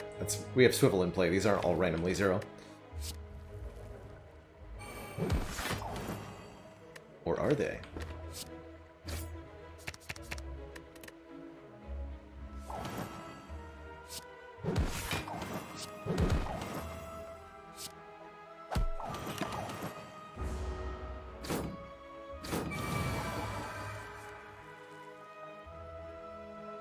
This has been an extremely friendly Snecko.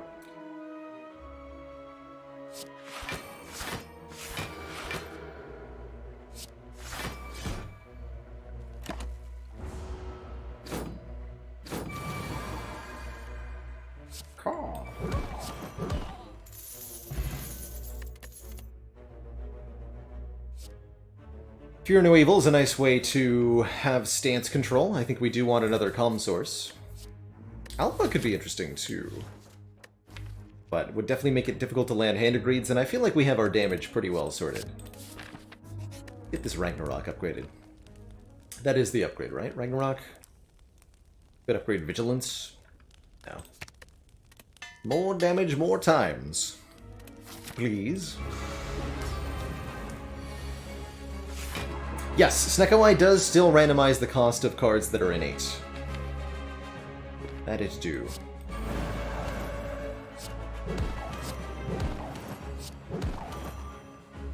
Not a bad turn 1.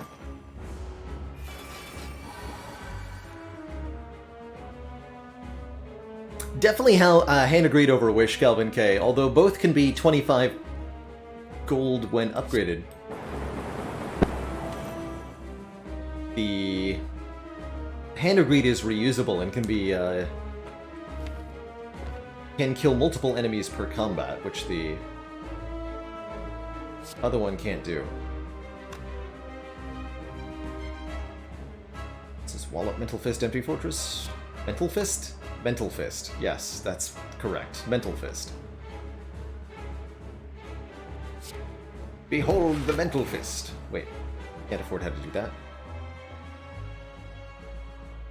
No, that's not a thing. Never mind. Just Empty Fist. I'm going mental. Hey, wait, I need that. You dare. Oh, shoot. It's all good. Everything according to plan.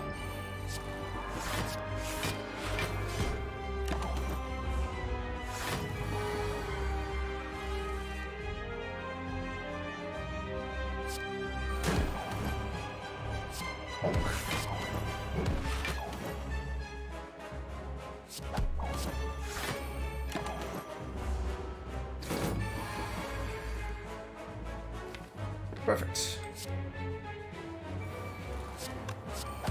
GG. Mr. Tomato. GG. Glory Girl, thank you so much for the 18 months, that year and a half.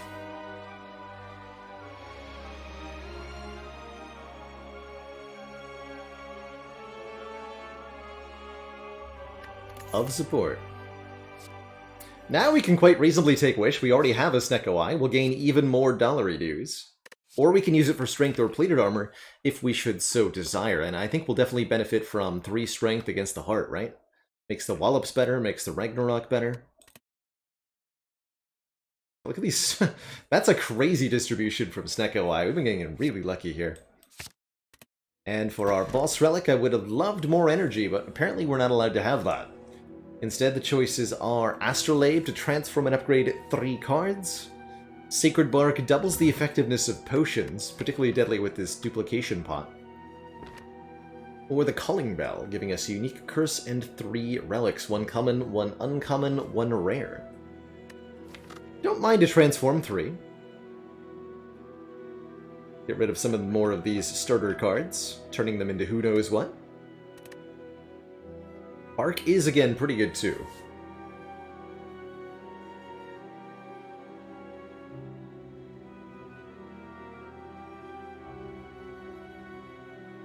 I think I would prefer the Bark over the Bell.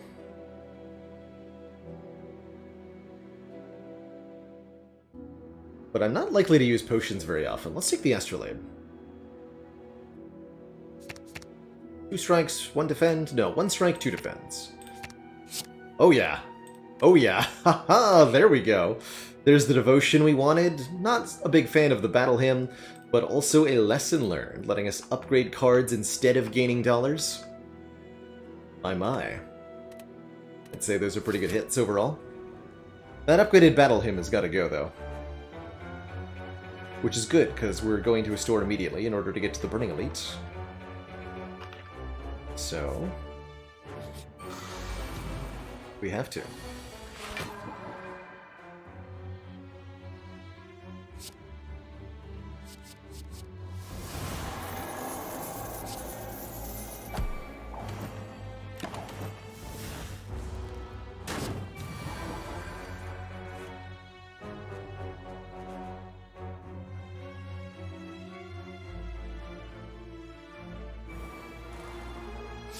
Make the attacks first.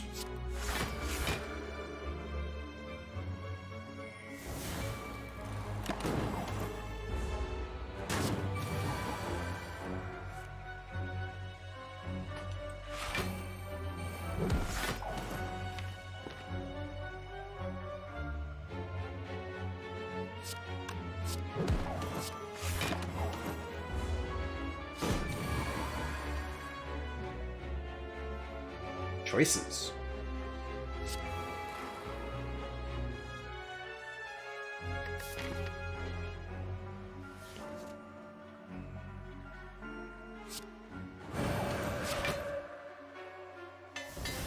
Opt for the upgrade here. Sands of Time's not bad with Snecko Eye. Do I really need another big attack, though? I think the answer is no. I have 2 Wallops, 2 Hand of Greeds, and a Ragnarok. I don't need an unupgraded Sands. Hell yes, Gambling Chip. Gambling Chip allows us to discard any number of cards on turn 1 and then draw that many again. Suddenly, it's no longer such a big deal that we have a Battle Hymn Plus. In fact, it's arguably better than a basic card, since we always can gamble it away on turn 1. Wave of the Hand could be a really good way to get some Weaken into the deck, too.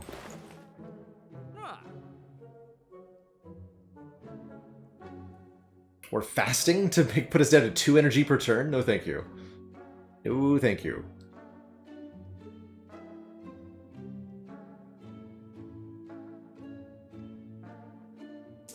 Yes, more better. Stats mod tracks all cards that Snecko draws, regardless of whether that's actually relevant.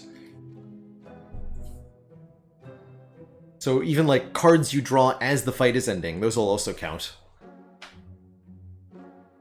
Actually, with the Deviform, that's true. The fasting is takeable with the Deviform, but we have to put the Deviform in play first.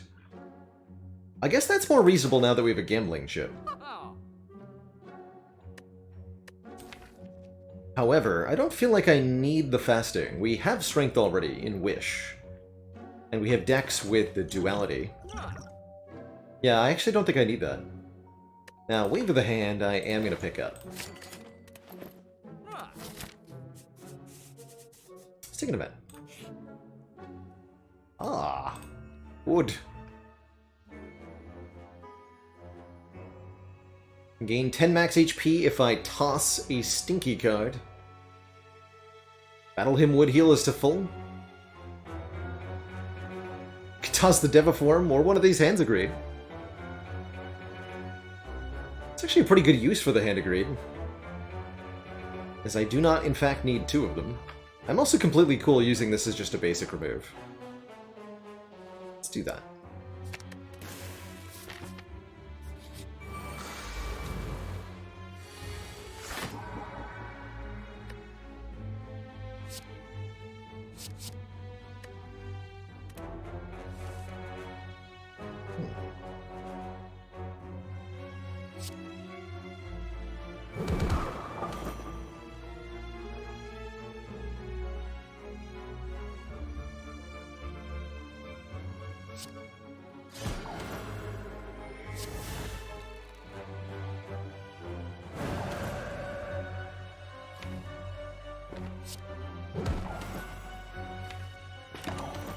Stay in Wrath here.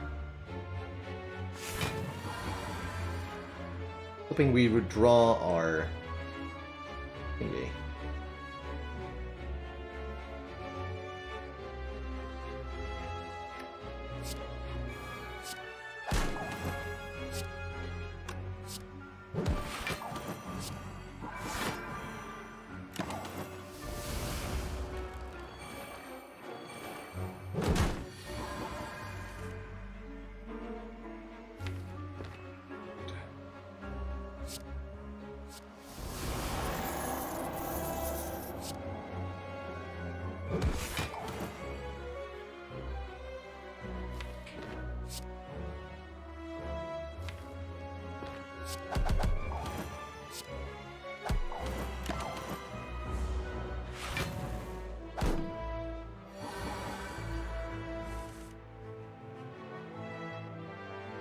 Alright, well, I can't Lesson Learn because it's 3 cost, but I can Hand Upgrade, so I'll do that.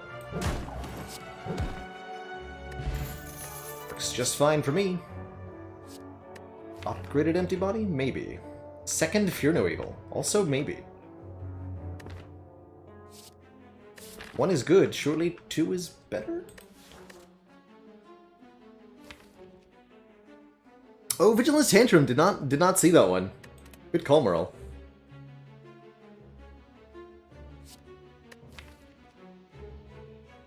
Empty Body does speak to upgraded density. I'll take the Empty Body, actually. Oh, sweet. We get 3 kills here. Good.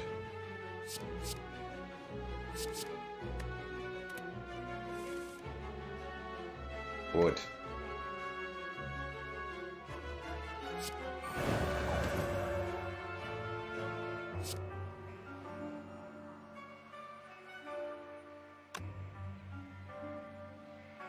Have the energy.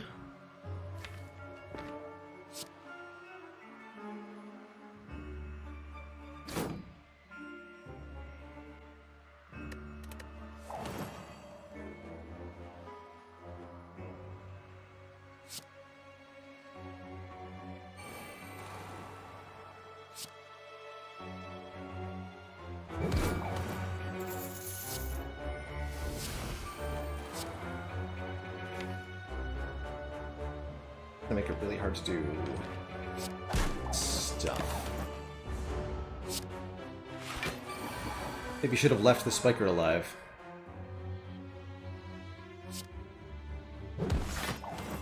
It's okay. We're playing with maximum greed today. Very good. Oh, you're attacking me too? I actually didn't notice that. Then you must die.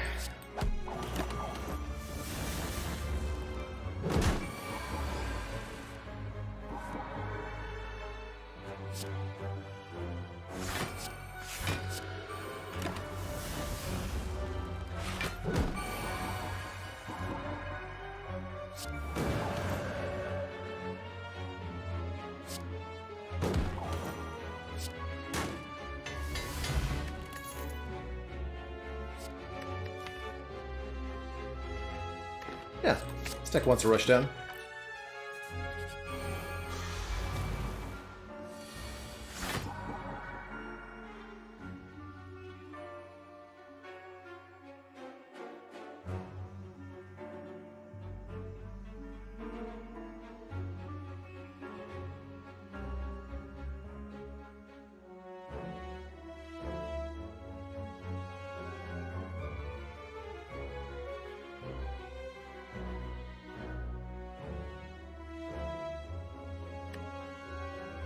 Expensive.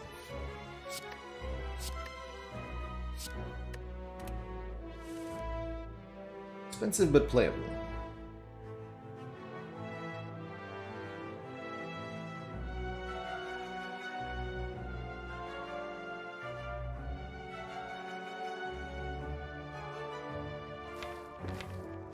Lots of exits in the draw pile. Okay, let's go for the little tantrum then.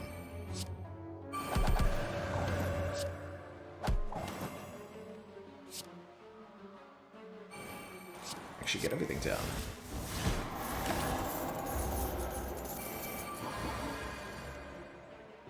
Wood. I've not made a critical error. Well, this is still pretty bent though, yeah?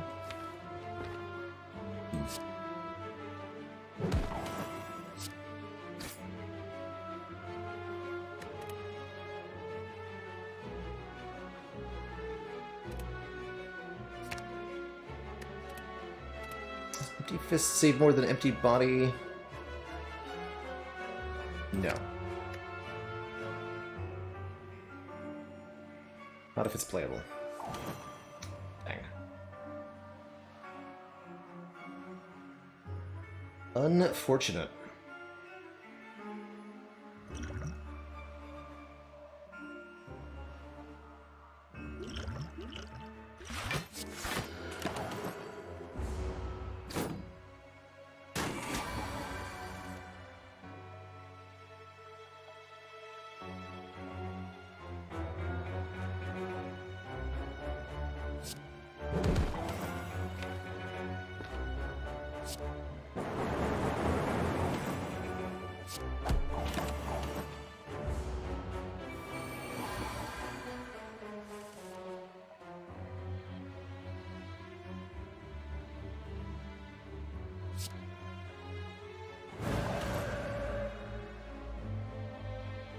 Two times 3.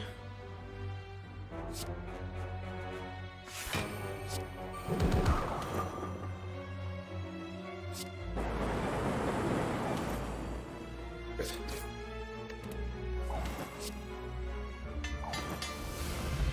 Fortunately, the eruption upgrade doesn't matter one bit. Talk to the Hand is excellent here, though, giving us massive block from the Ragnarok, from the Wallops, and from, of course, our Tantrum. Fresh joints for Vuln, also pretty reasonable here. We're gonna grab a talk, though. Transient is unlikely to die. So. Good.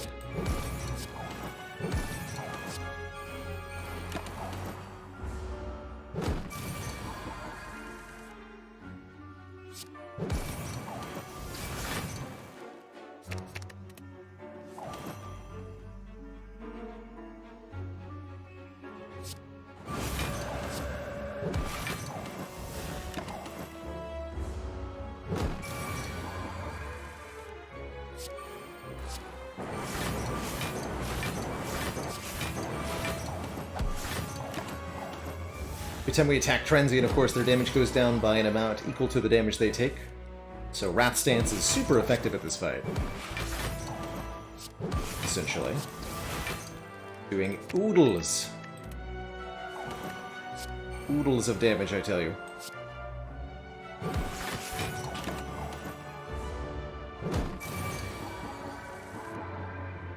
This is actually almost enough damage to maybe get a kill.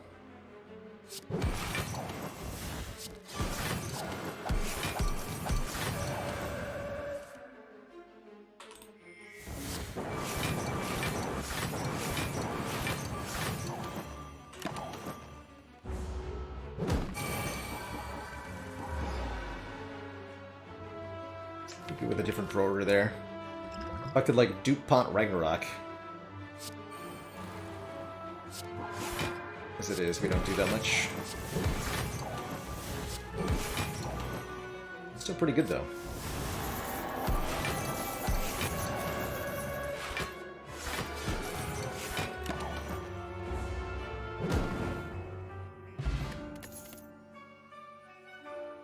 No, no. No. Right, how are we doing? We're a little bit low on HP, but otherwise pretty solid here.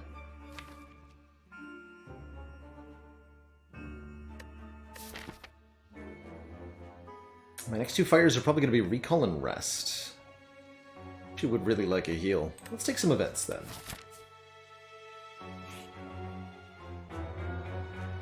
Paying 300 gold for Lord Red Mask. We've got to take the Sapphire Key in order to get to Act 4. Oh. Well, that works too. Lantern, good energy on turn 1. We love to see it. And, you guessed it, a bonus store. Gotten very many random stores this run. This one doesn't feel that good. This Melange is okay, giving a scry whenever the draw pile gets shuffled, but overall, not thrilled. Moving a strike so that Lesson Learned guaranteed it doesn't land on it is pretty good.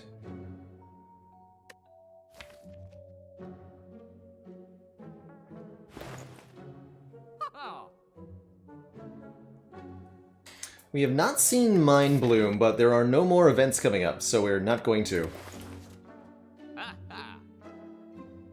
Means this Omamori can't do anything.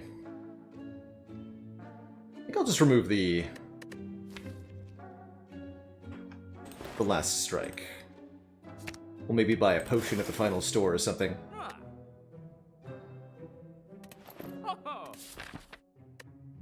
This shop relic is the Melange. Scry 3 whenever you shuffle the draw pile. It's a Watcher exclusive shop relic. It's pretty good if you've got a relatively small deck of cards. I think we're a bit over that size, though. Could recall now, depending on what we find, I may choose to... Like, if we get a Pantograph here, I'll choose to upgrade. But if we get nothing, or if we take a significant amount of damage, I'll probably choose to rest instead.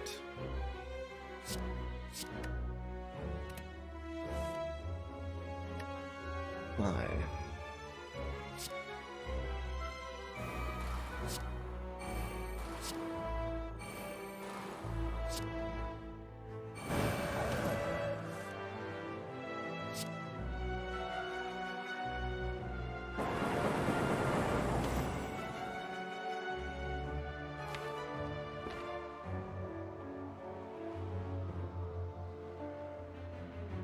So close. Could dupe pot for the kill right now. I don't think that's worth it.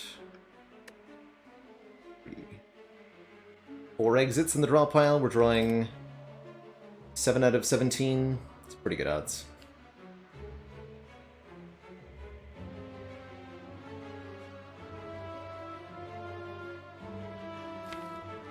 Of course, we're going to get swung at for 90. I'm going to draw both Wallops.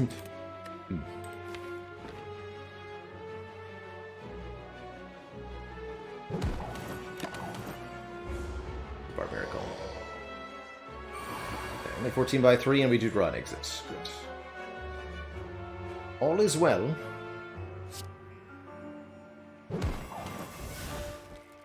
Wait, boot value? That means Wallop blocks for 5, I think. It does! Boot Wallop value. Ye gods, the power.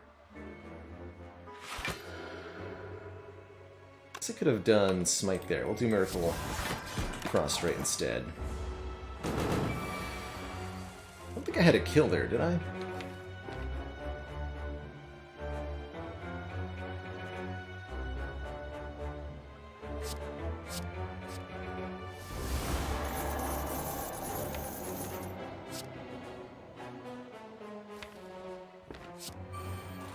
He does feel like it's going to be relevant.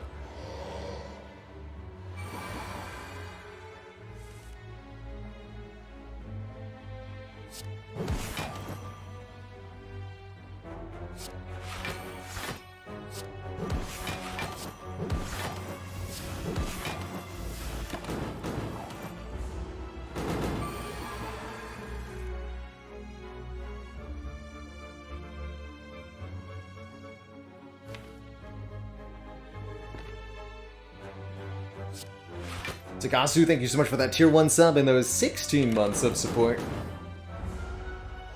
2 more to that year and a half. Heck yeah. Ah. I thought this day might arrive.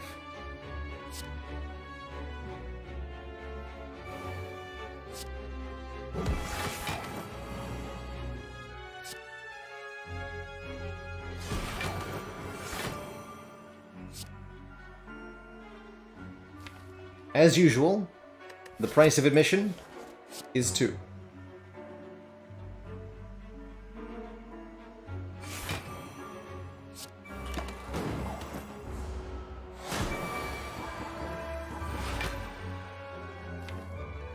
Hello?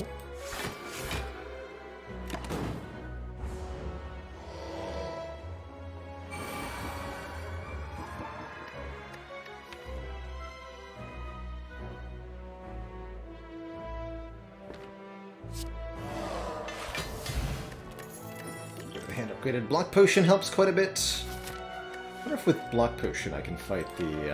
I can go for an upgrade here.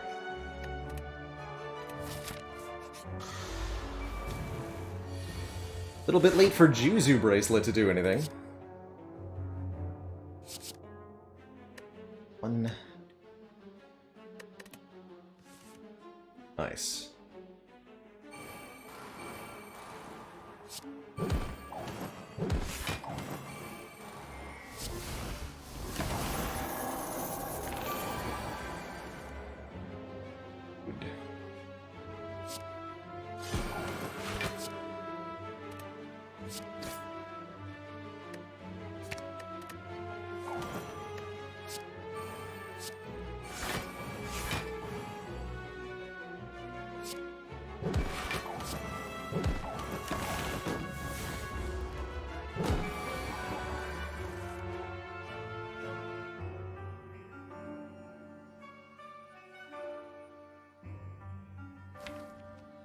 Okay, looking good next turn.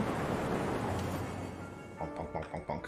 Got a block for 12 plus 18, 30.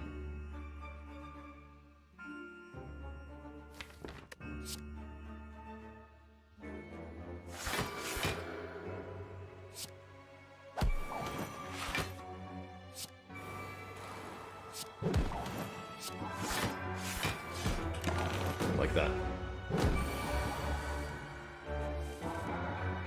Good, we even land the lesson learned.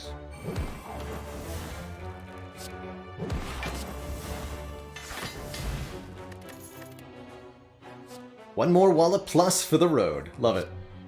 Absolutely love it.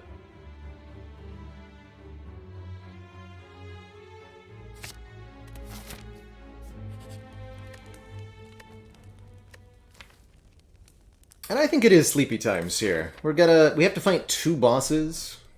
I feel quite good in Act 4 if I can get there.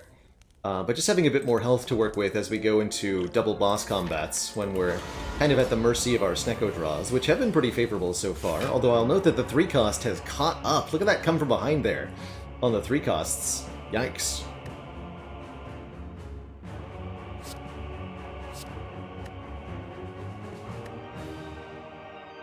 Swivel is technically free this turn.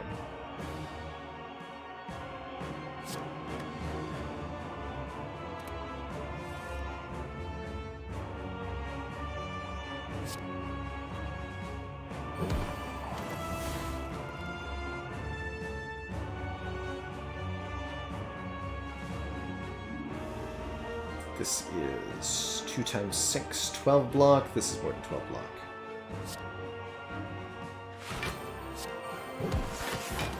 I don't have to play this, although I probably should. With the mantra.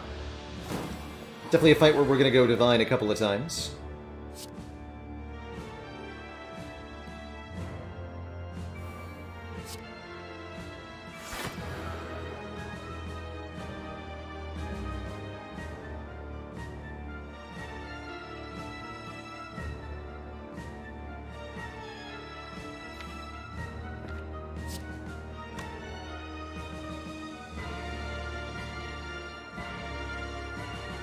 Guess I'll just go Empty Fist Devotion. Play one more turn of Weaken here. I don't want to go Miracle Wallop, because then I only get 2 cards next turn.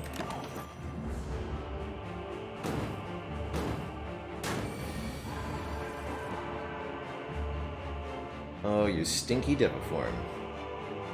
Actually, this is overall quite fine.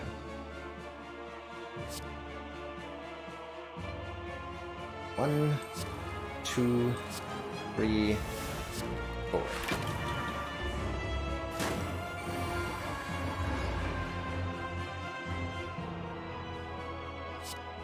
Going to continue to wish for money. At least for now. We have a shop coming up after all.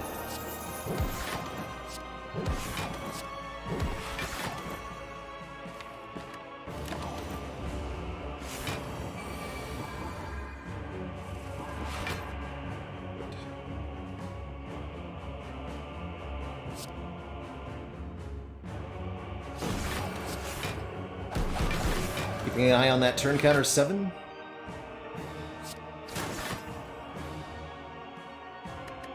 One Wallop is going to be plenty.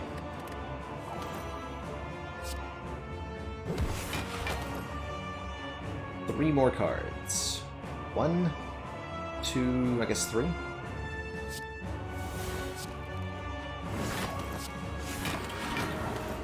Nice.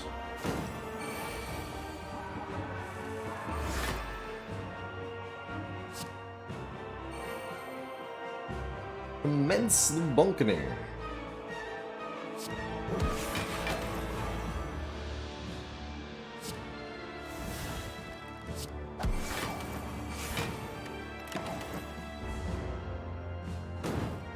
Okay, this turn Time Eater heals themselves to half, and they'll remove all debuffs, including Talk to the Hand. I guess I'm just gonna get rid of the Slimed and deploy our Battle Hymn here.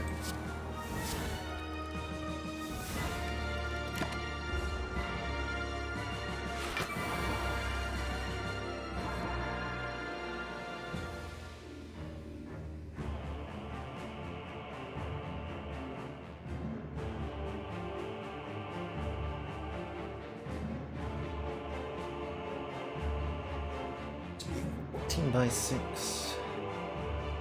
It's not a kill, right? I don't think so.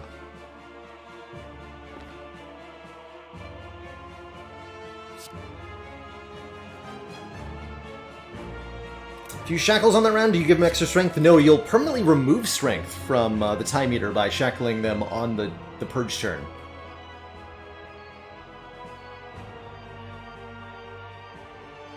So it works the opposite way, and you can reset their strength, which is extremely good.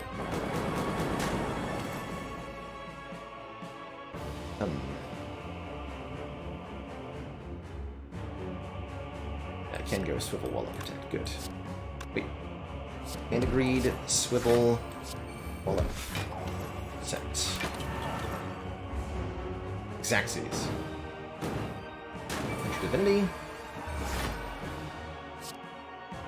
Bonk.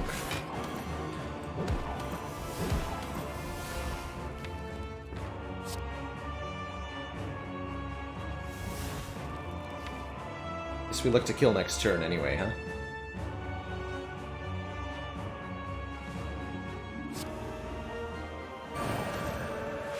Oh, right. We kill now. Ka-ching! Alright, one down. We're next up hoping for Awakened One, because I can get money, and an upgrade off of Bird, and the Awakened One. It's unfortunately Donu and Deka, but that's still 2 targets to kill.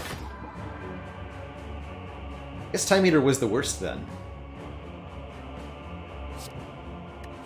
Don't need that. I like all this, though. Not bad. Not bad as far as turn 1s go. We'll kill Donu first.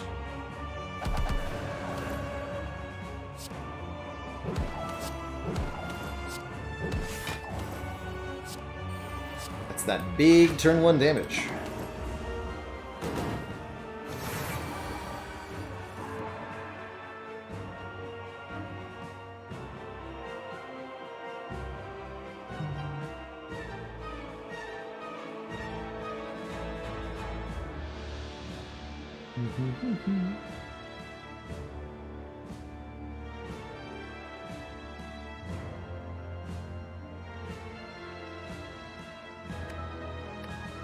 Hey Bart, good to see you as ever.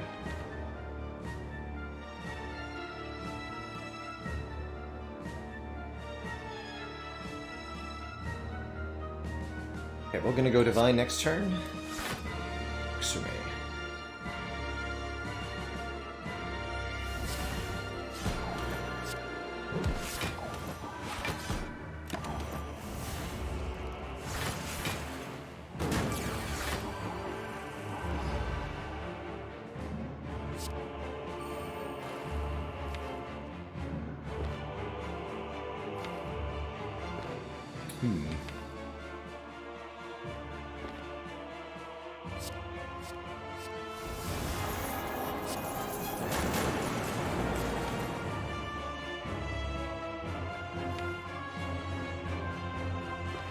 Play your game, you rogue.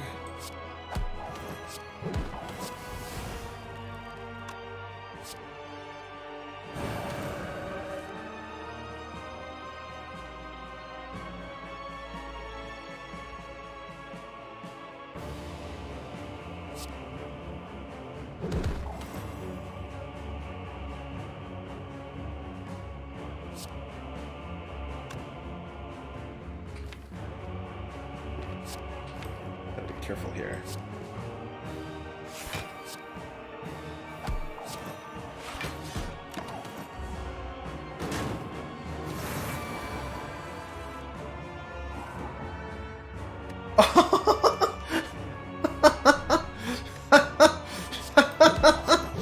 Get him! GG. It's almost like I planned it. Two thump, two thump, a deep pulsing dread can be felt throughout the room. Is this the heart of the Spire, the source of these Hand of Greaves? Ka-ching. Deal 2109, which is probably less than the amount of money I made this run. Dear God. What a draw. What a draw. If I could make an Act 4 event, what would it be? I feel like I'd want to make something kind of like Mind Bloom, where you're given some choices that have a big advantage and a big disadvantage. So maybe an event where you could spend 500 gold to gain some kind of bonus, or an event where you could sacrifice half of your hit points to gain some big bonus for the heart fight, like maybe remove half your health, upgrade all cards, or remove half your health, remove 3 or 5 cards or something, remove all starting cards, remove all strikes and defends. How about that? Remove half your hit points, remove all strikes and defends. Could be a fun one. Let's get this Talk to the Hand upgraded for the heart fight. I guess Wish will never get upgraded, and that's okay. It's a good duplication potion target, so is the Devaform. No way to see at the moment how much money we've made off the Hand of Greed, but what we can do is look at the total amount of money we made at the end of the run.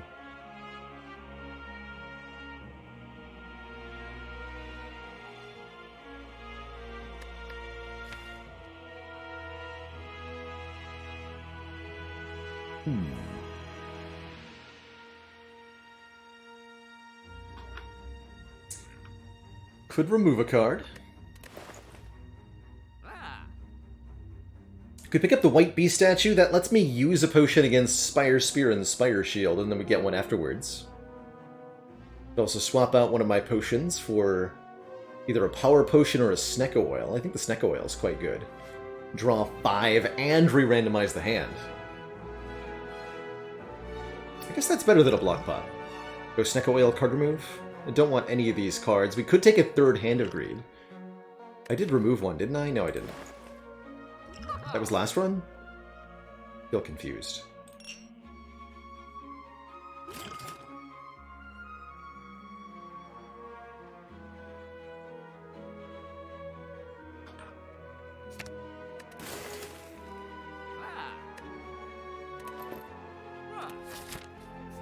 Onwards. The glory.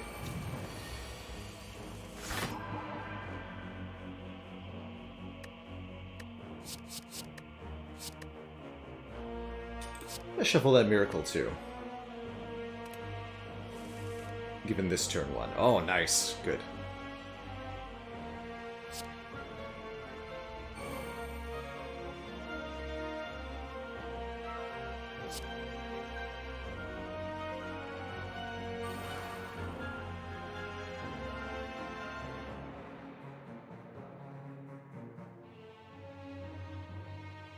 Wallop, empty body, prostrate, swivel, talk to the hand, swivel last.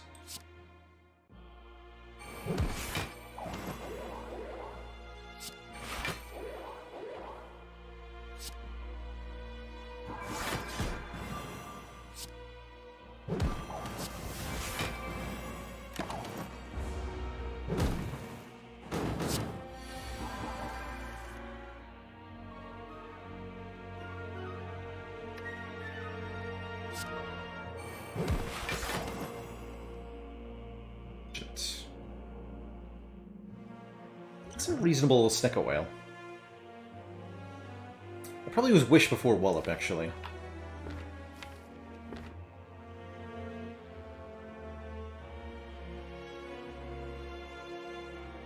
Let's go Wish and Snecko Oil. I'll actually Wish for Plated Armor. Mitigate the damage I'm taking this turn. Good.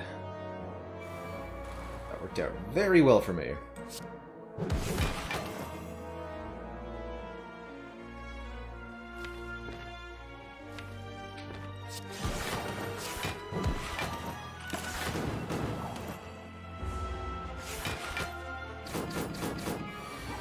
This turn's a bit awkward, though.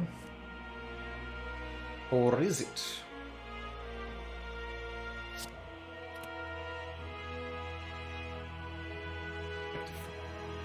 Can't do both Empty Fist and Wallop.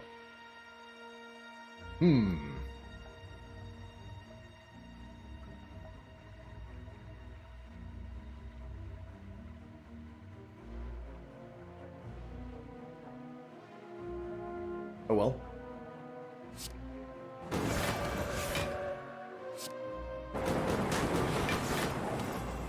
Oof.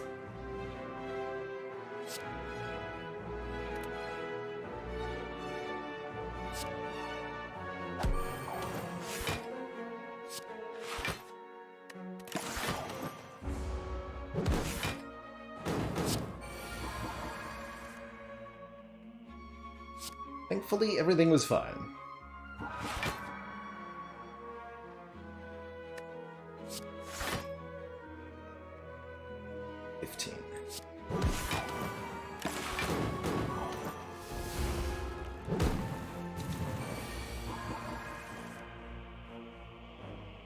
Oh, I never got Devotion down? Oh, ooh. I understand. Still, that's fine.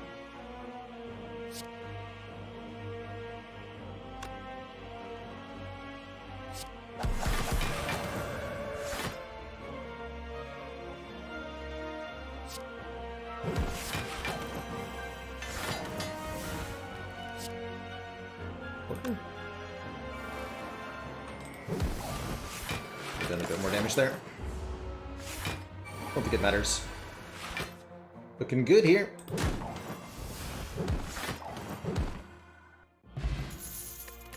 Dead Branch. Whenever we exhaust a card, add a random card to our hand. What an amazing find right before the heart here. And a second Deviform. Oh dear. Oh, Mr. Hart, I don't feel so good. Oh dear. Oh dear.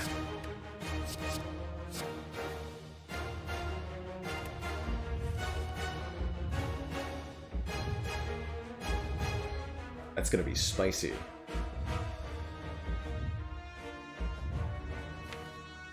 No, you know what I'm gonna do? I'm gonna double this devotion so that we gain 7 mantra per turn. That sounds good. Sounds really good.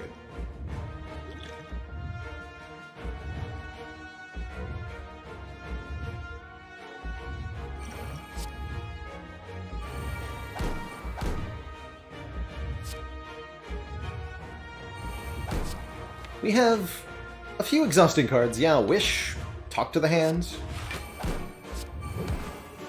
There's our first Dead Branch, a Bowling Bash. Alright, alright. I'll play your game.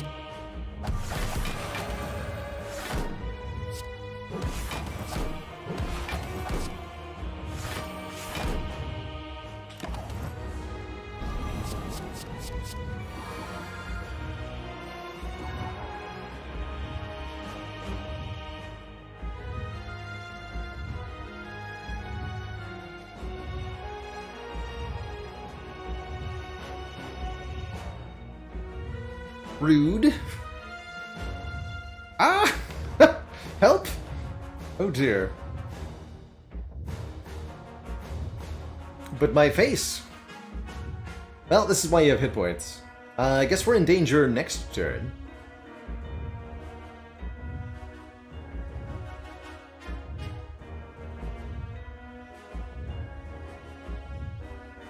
Right, we at least... This keeps me alive, at least.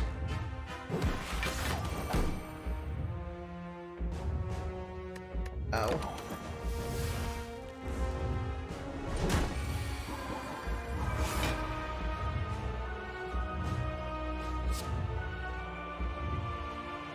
Bonk. Okay.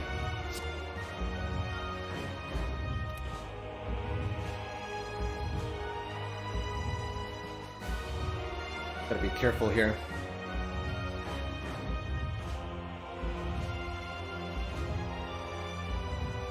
I need to play at least one of these Deviforms.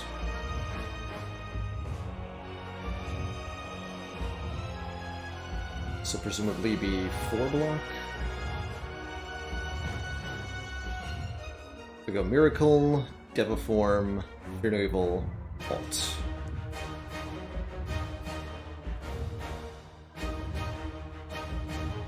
This is why I didn't play the Ragnarok last turn, by the way, as I wanted the Miracle for this turn. It's quite relevant here.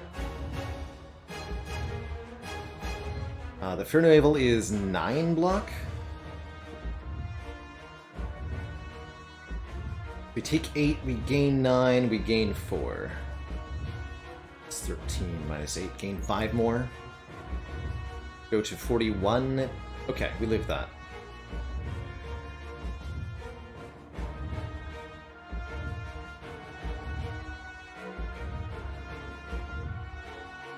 What kind of hit are we looking for from the Miracle? We don't need anything. We're just playing Fear No Evil and Deviform. Though that is doable.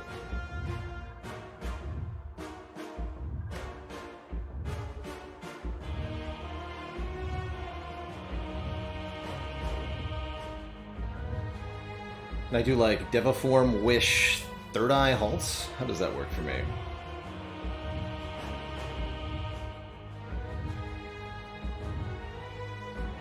That would be +4, +1. Plus 5 up to 39.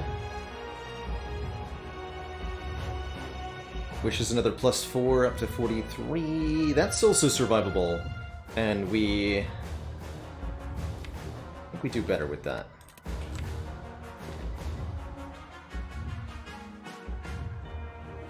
Right, let me verify. 1, 2, 3, 4.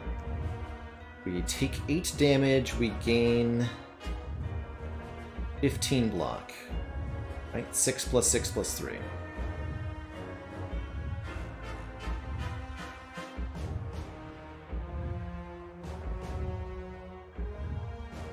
And then we live.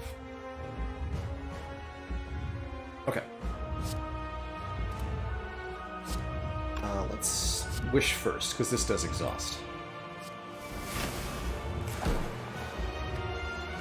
That would have been nice to have.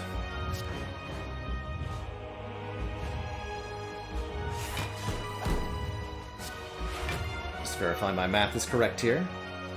Looks like it wasn't. What am I missing here? Hold on. Oh, because the plated armor hasn't kicked in yet. That's right, we get that block at end of turn. Okay, we're fine.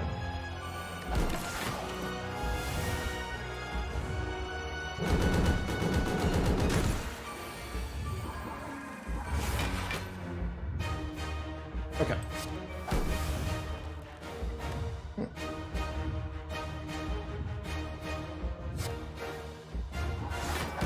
Divinity again next turn. Sure, I'll play fasting then. Ooh, I should have done this first.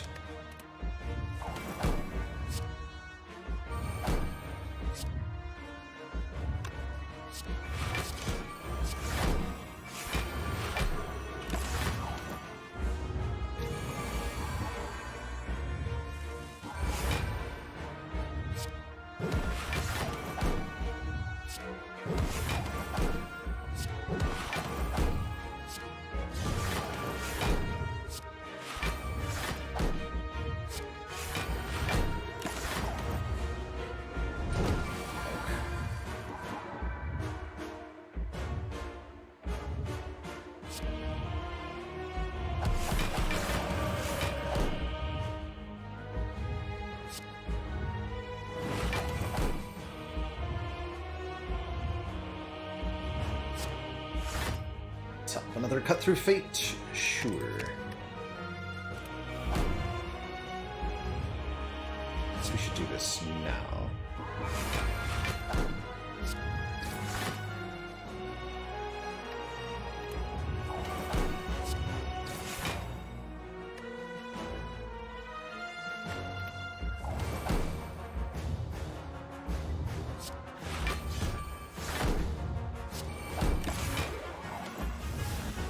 Sure if I was going to play that or not.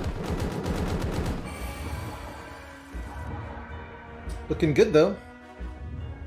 All things considered.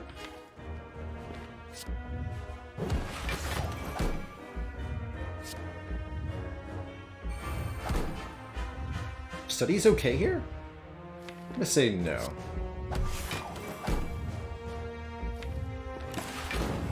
Probably should have played Lesson Learned.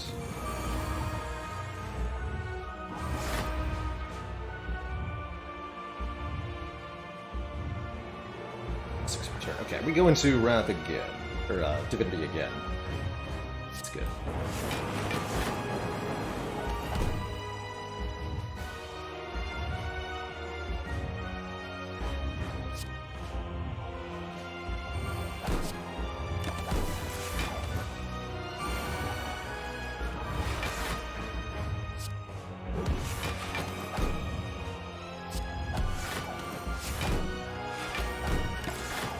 GG, Mr. Hart. GG.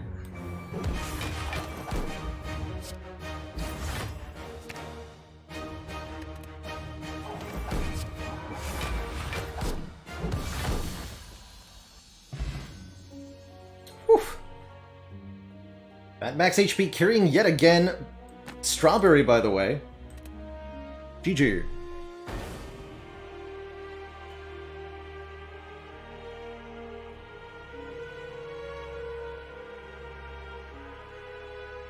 What a gnarly turn 2 that was, though.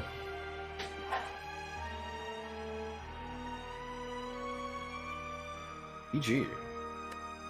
We only got 9 cards from the Dead Branch. Sad. Sad times.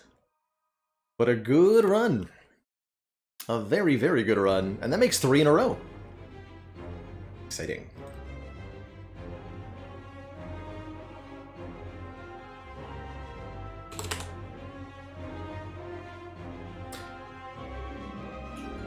Hey, Jeffy, thank you so much for the 3 months. Money, money. Sub. Feasible do I think a timed ladder would be? I'd like to do a ladder where I have a restriction on, I think, the total runtime. Per turn sounds difficult to manage, but it would be easy enough to have an overall runtimer. And Heavy Rack, thank you so much for the 2 months. GG to you. Big GG. 1, 2, 3 in a row. Can we make it the 4? It's been a while since we had a nice 4 sweep. Ironclad up next.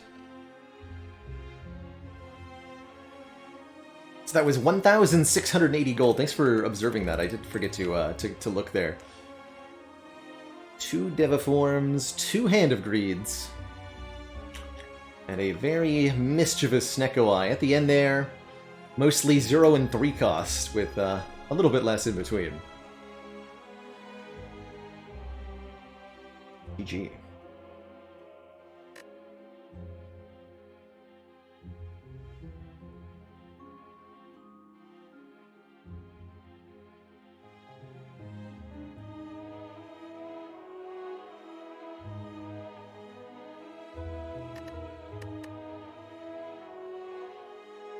The boot was an entire 63 damage. That's better than you'd expect, I guess. Although less than a Mercury Hourglass would have been, so...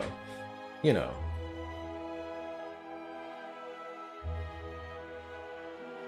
I would love Random Shop Relic as a start Seedly TV.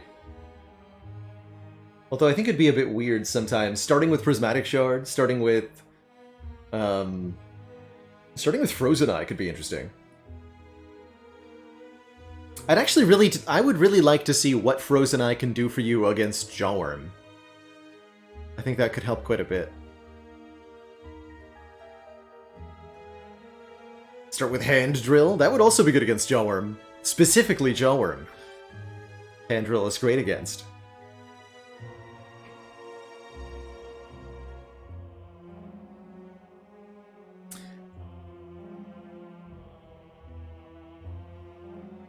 My best streak Gyarados on Ascension 20 is 11 heart kills in a row.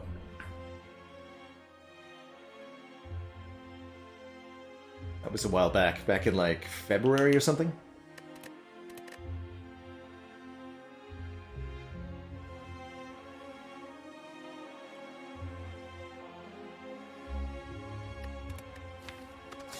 But in order to get to 11, you must first get to 4.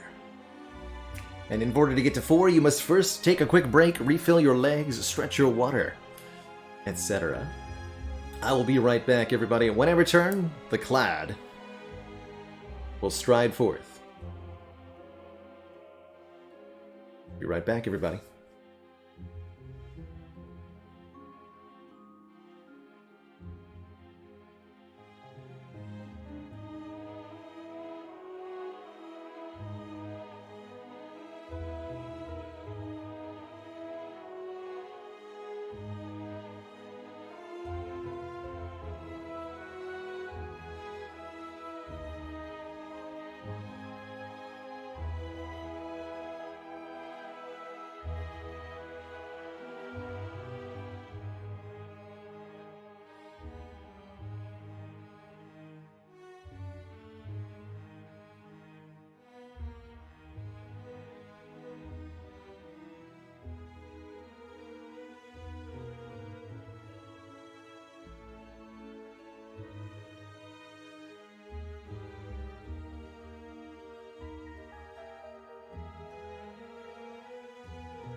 Alrighty, everybody, we're back. Thank you so much for your patience while I was away.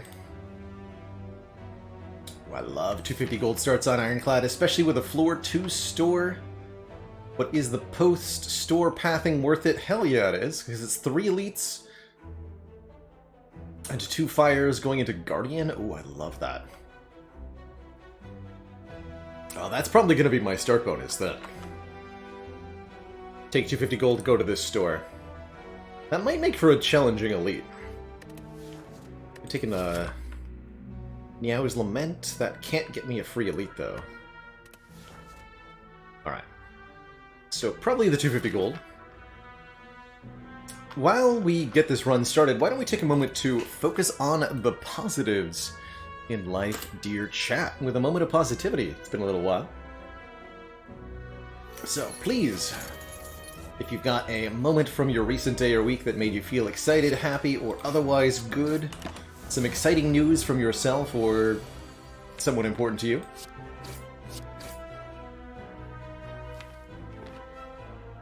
or just some positive vibes, please share those up in chat.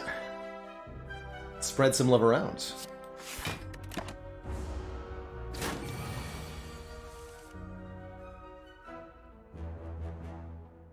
Flirt Freak found a job and got approved for an apartment today.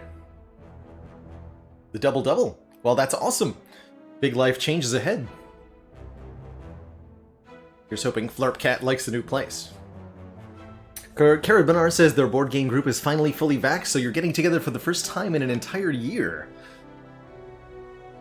What are you playing? League of Dissatisfaction went on a road trip to Evermore Park in Utah. I've never been, but I hear the landscapes in Utah are incredible. Welcome back from the hospital, Heavy Wreck. Glad you're recovered from whatever it is that put you there. Reich finally got out to meet a new in-person friend, making new connections. Good times.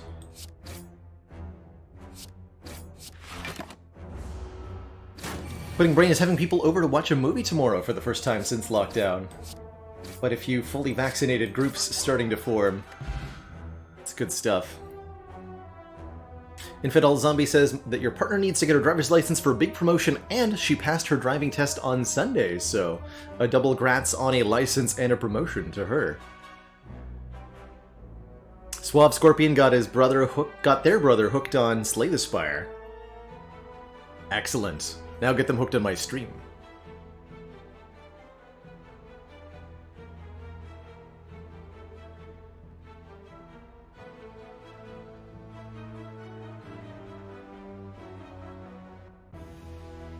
Plasma Orbs says that they're able to support an indigenous Mayan woman from Guatemala to go to dental hygiene school.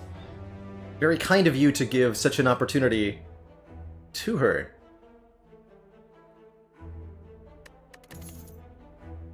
Very much hope that's appreciated. RTS Fan is back at the office tomorrow meeting your colleagues again, since you've been in home office since January.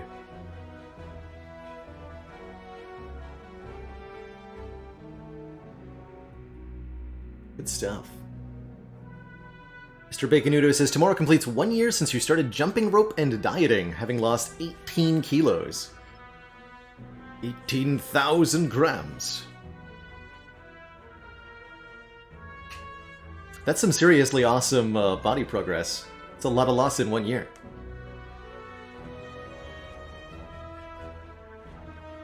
Cheesy Whiz has had exclusive sushi reservations on Thursday. Hope that was a blast with you and your girlfriend.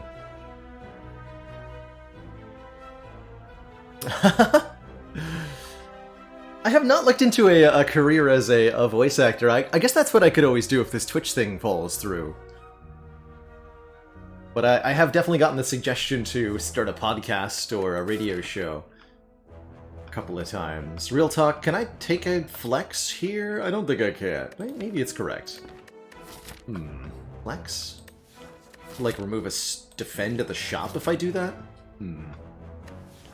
Or we take a True Grit, but then what about Gremlin Knob? What about Gremlin Knob?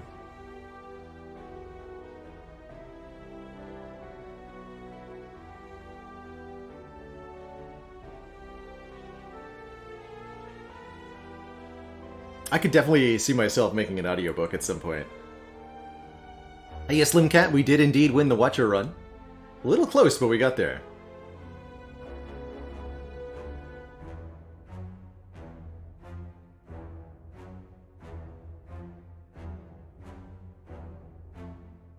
I'm gonna trust in this Flex.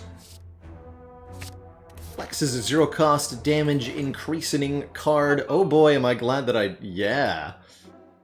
Yeah. Whoa, Pocket Watch too. Hold on. Oh man, this store is stacked.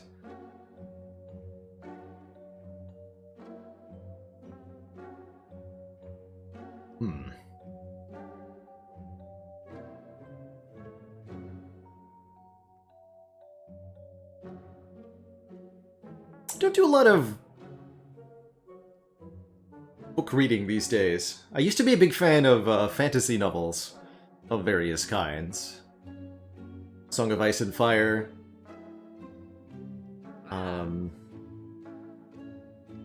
Comes to mind immediately. Various D&D novelizations. It used to be a guilty pleasure of mine. Some of the other classics, too. I think Pocket Watch is an incredibly powerful Ironclad relic. Whenever you play 3 or fewer cards during your turn, we get to draw 3 additional cards at the start of the next turn. And that is almost guaranteed draw every turn with Ironclad. But what if we went into a different route, and we went Battle Trance, Pommel Strike, Red Skull. Gaining strength when we're below half HP, which I'm sure we would be very good in Act 1 here. As well as giving us lots of card draw to go with this Flex that we just picked up.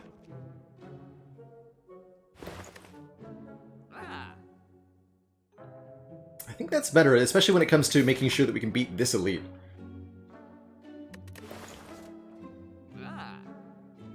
Some decent potions, too. But let's start with both the Pommel Strike and the Battle Trance and the Red Skull.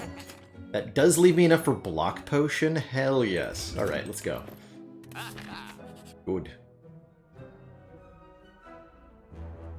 Delicious.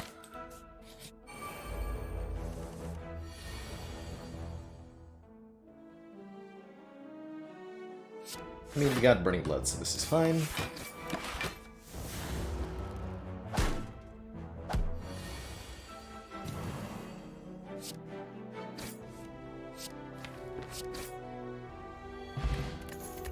Second potion. Permanent Strength gain offers Spot Weakness. There's also a Perfected Strike here. We already have 6 strike cards. So that's a pretty powerful Perfected Strike. It does base 20. It's equally powerful to Carnage. And upgraded even more than that. Actually quite like that Perfected Strike, alongside everything else here.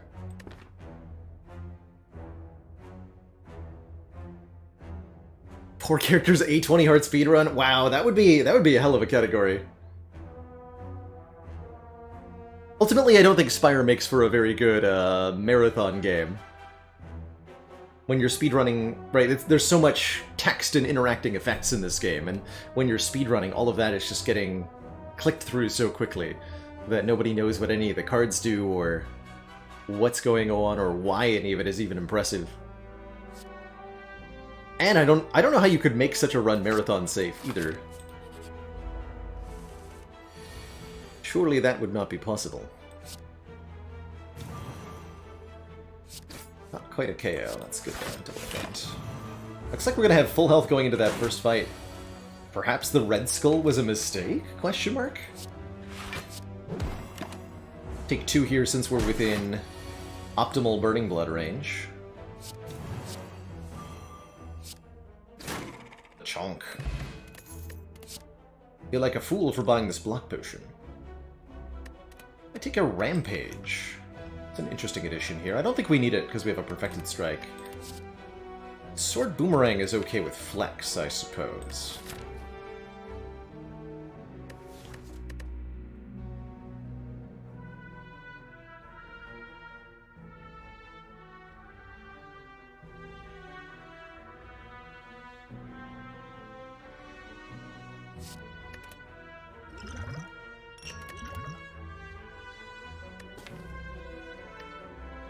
I think this is a skip. Theoretically, the Sword Boomerang is okay with Flex, but in practice, Warcry could be okay, maybe, letting me put, like, Bash back on top. Yeah, actually, I'm okay with a Warcry over nothing. A little bit of draw manip. Always nice to have.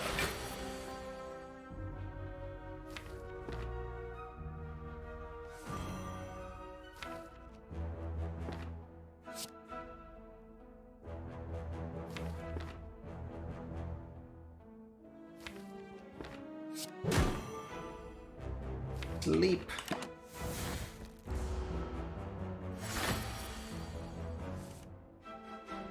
Beautiful.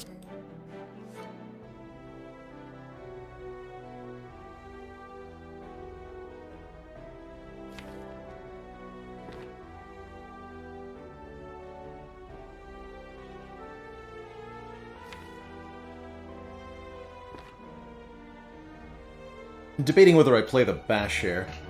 Definitely play Perfected Strike. I could put the Bash on top. Play Perfected Strike and Strike this turn. Just go full ham here. Should expect to use at least one of these potions. Although these are weird potions when I have Red Skull, right? Interesting.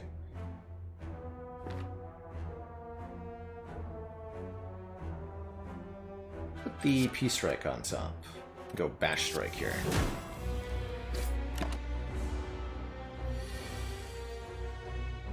Perfect. 3 versus, yeah.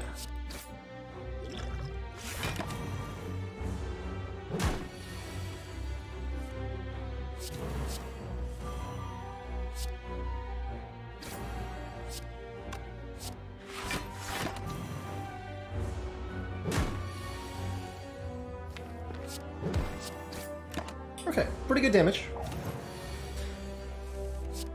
I'd say this is probably an above-average result for our elite fight, especially getting a potion back. We get the Unceasing Top. If we ever have no cards in hand, we'll draw another card. Seems extremely unlikely to be worthwhile. Meanwhile, Immolate.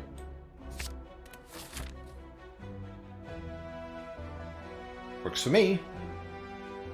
I'm gonna grab that Immolate. I guess I'll just upgrade it immediately, and then it kills everything in Act 1 for us. And Act 2.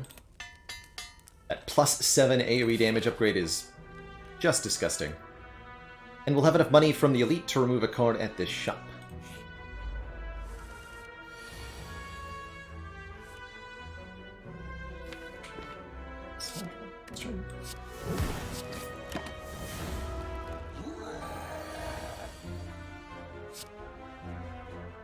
Two.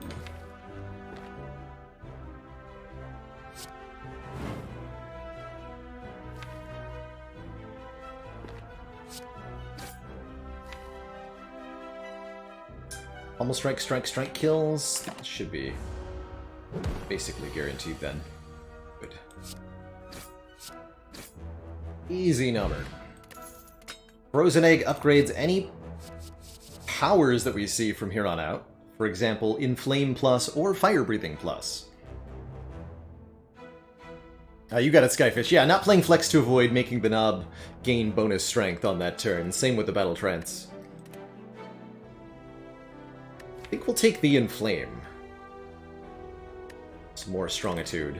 Fire Breathing is kind of interesting with the Immolate, but I don't think that's a particularly good way to scale.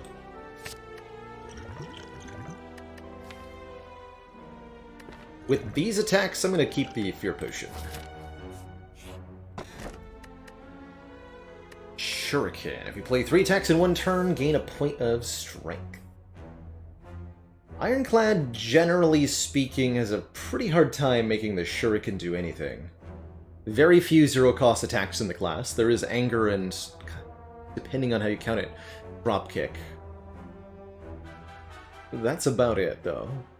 And Reckless Charge, but who uses that? And Clash. Also, who uses that? I think that means this is an above-average blue key. Grab it.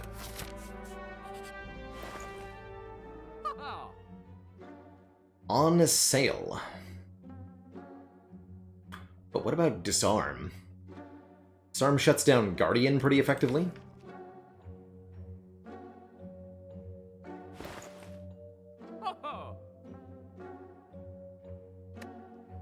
Can't afford Perfected Strike and a removal. I'm almost never unhappy with a Disarm. I'll buy that.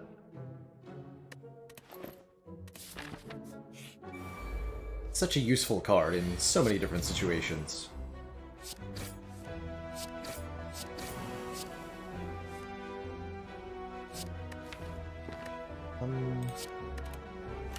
Strike.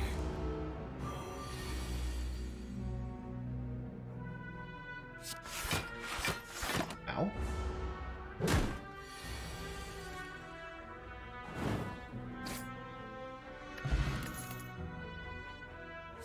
Says strike, that says strike.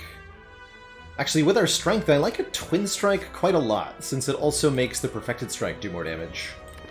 Let's grab that. Over the sword boomerang.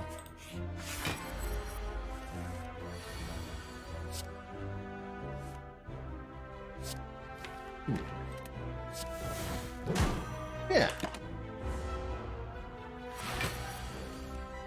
Not bad. Bonk.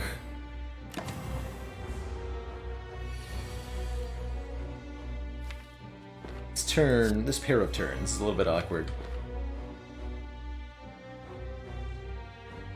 I think if I use the Fear Potion, I kill next turn. Feels correct.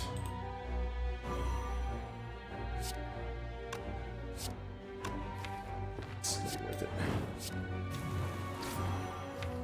This will be... We have 8 strikes now. So it's 6 plus 16, 22 base, 25. Oh yeah, that's a kill. We can play this.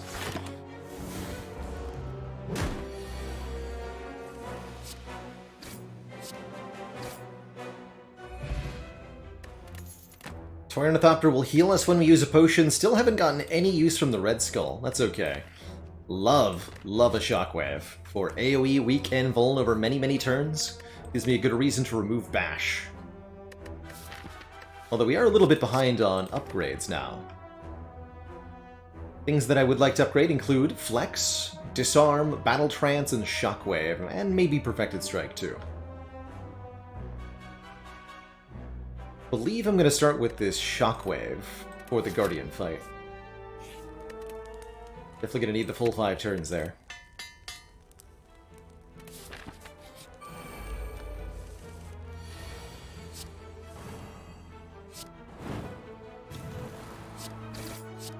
Take 1 here.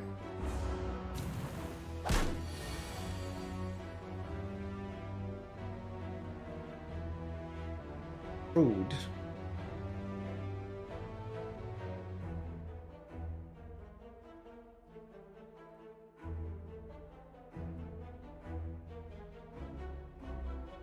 Let's see, so 9 goes back down to 6, or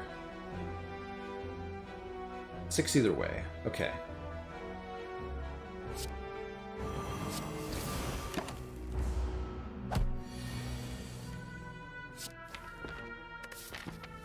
Cushions are fine.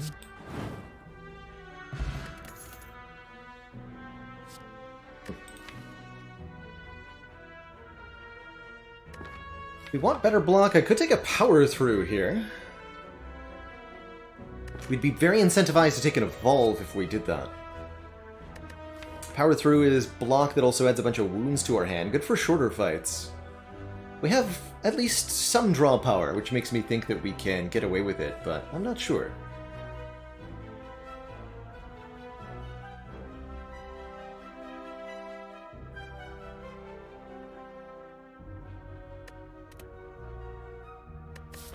I do feel like I need to start working towards my late game block solution.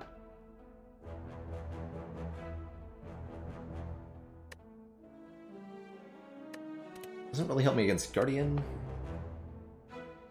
Alright. What does help me against Guardian is upgrading Disarm. Big time. This will also be good against Snake Plant and Book of Stabbing in Act 2. Big time.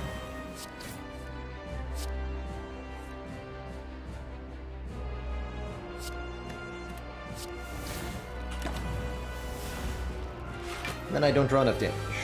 Now we're good. Although I have to use Immolate. Or take the hit. Guess I'll use the Immolate then. We'll have one burn in the deck for this fight. Should be fine.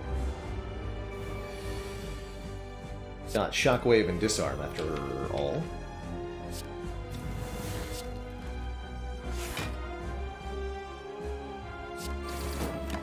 Take a bit to play that.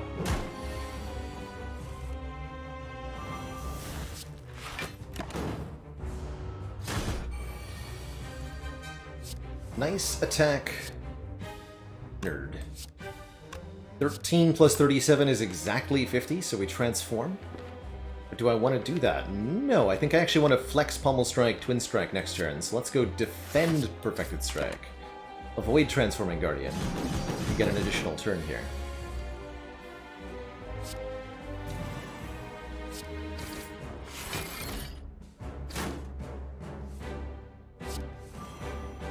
Double flex.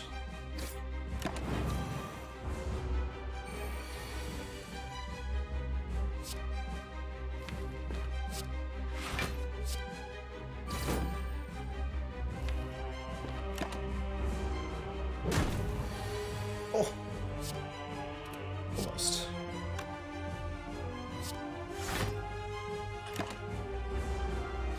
Let's take one.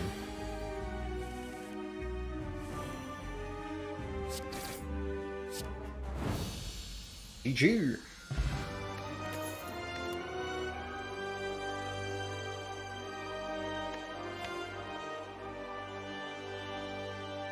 I feel like Limit Break is what got me killed last time. But it's still quite good here. We have a Flex, and we have an Inflame, and we have a Strength Potion.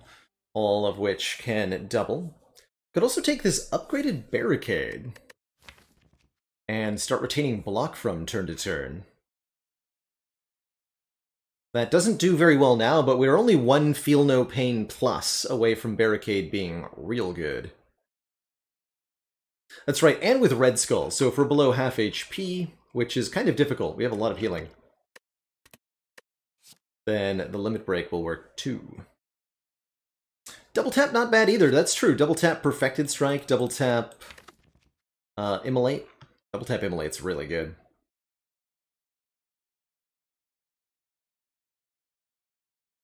Even into the late game, that's quite good. Tough call here. I think I'm going to take the Limit Break. Trusting in it again. And, ooh. It's not going to be Sozu with Toy Ornithopter. First key with the blue key already is reasonable. We go up to 4 energy per turn. We get cursed whenever we open a non-boss chest. I think that would allow me to slaughter the elites of Act 2. Whereas if I take the Black Star, we'll get extra relics from elites, but with only 3 base energy, will I actually be able to kill them? I'm not sure. I definitely feel way more comfortable with the curse key here. Yeah, this does not feel like a... We can play Shockwave and Immolate in the same turn. This really, really does feel like we need energy.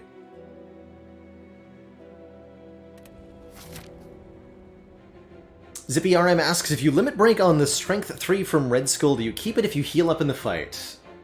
Yes. Let's say you're at 20 hit points. You have 3 strength from Red Skull, you Limit Break, you go to 6. If you go back above half HP, you'll then lose 3 strength as the Red Skull deactivates, but you'll keep the 3 that the Limit Break gave you. That's how it do. Alright, I'm cool skipping shops for a bit. Although it does hurt to not remove a card. I'm not going to go double shops into the Burning Elite, that seems creepy. So let's think about maybe like this. Route.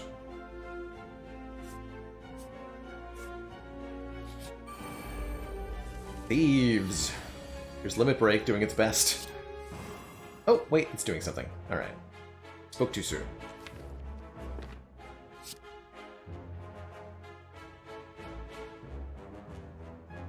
Do like Shockwave Defend. I think that's actually reasonable.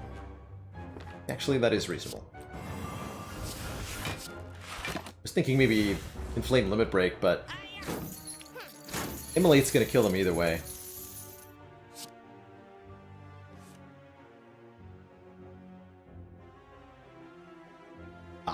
Oh, just short, actually.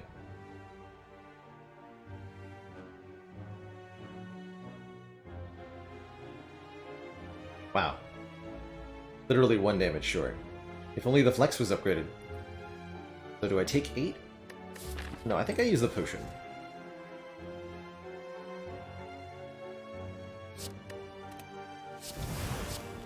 That's not enough.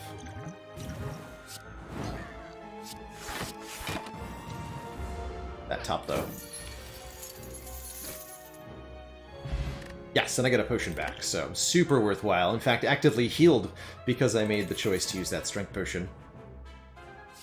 Headbutt upgraded is pretty cool. Lets me get back a Limit Break. Lets me get back Battle Trance. I really like headbutting Battle Trance in general. Not too shabby with Flex either. Or another unupgraded P-Strike's pretty good.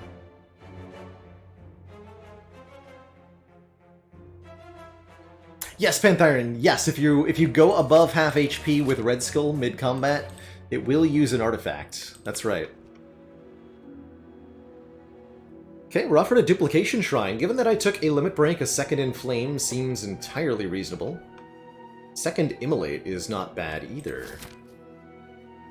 We're fighting Champ, so I think duplicating the Inflame is probably the play here. Duplicating Disarm is also fine.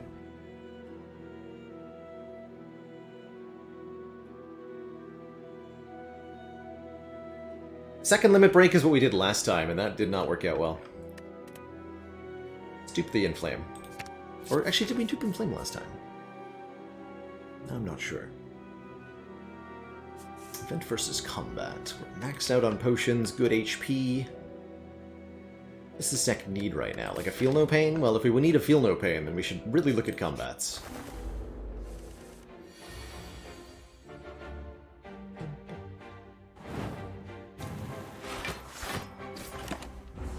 Shockwave really trivializes this fight.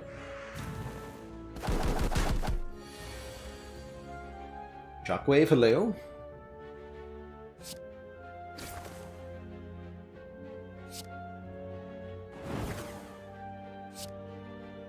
Oh shoot, that's not enough damage. Dang.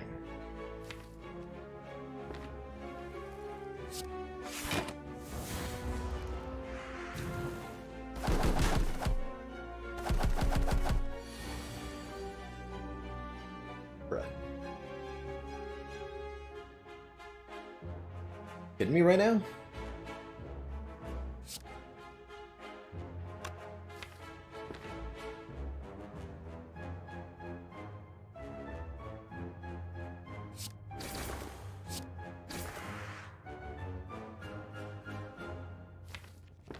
It's about to be over.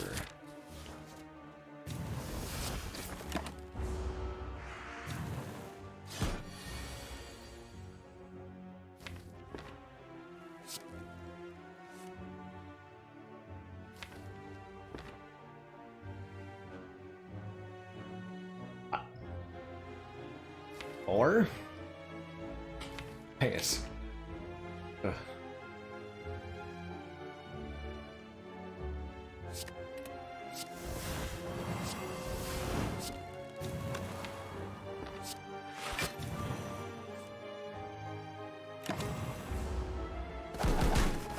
Just setting up Red Skull, you know, like you do.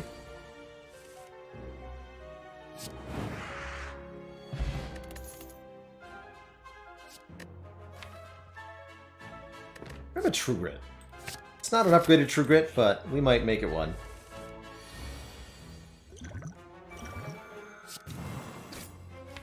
Turn 1, though.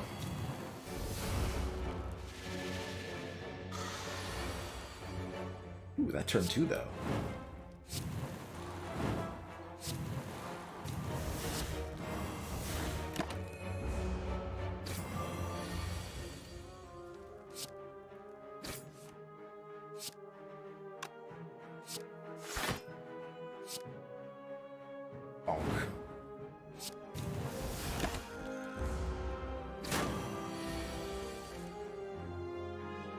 Very kind attack pattern to the Snecko here.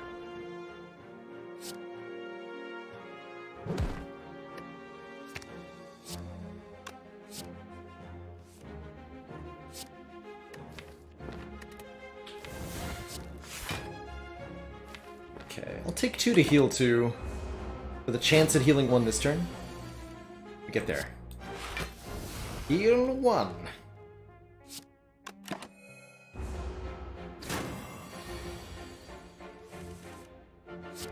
Small attacks only from the Snecko there, that was very kind. Armaments Plus upgrades the entire hand. I think that's reasonable. We have enough unupgraded cards in this deck, and enough card draw. Gonna grab that. Still no Feel No Pains, though.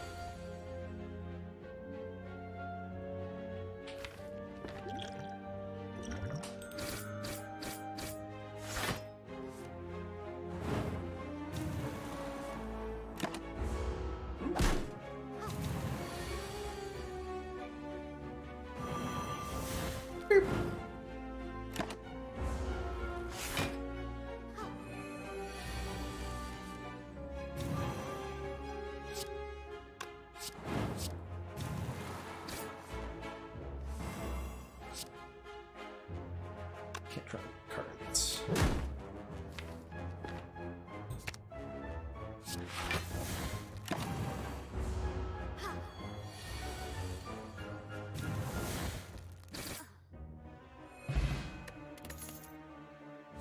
Okay, Shrug is the first step towards actually blocking. I'll take it. I'll take it. And I did want to go 3 elites. I think we're strong. Since we now have an Armaments Plus, what I'm going to do is upgrade sources of card draw first and foremost, starting with this Battle Trance to now draw 4 for 0 cost. That can get more cards into my hand for armaments to then upgrade. Pretty pleased to see the Book of Stabbing as our first opponent. This upgraded Disarm should make them pretty easy to deal with.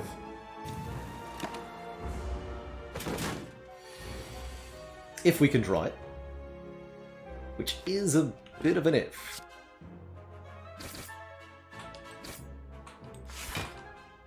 I wonder if I was maybe supposed to use the Entropic Brew. We can still activate it.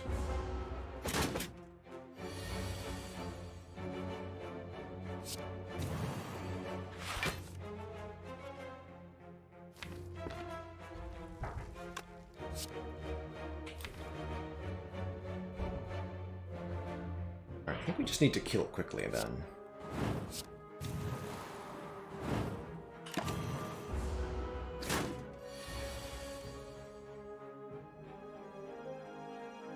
Or slowly, you know, whatever works, right?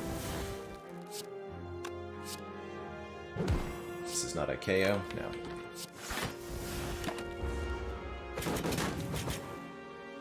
Okay. Wood.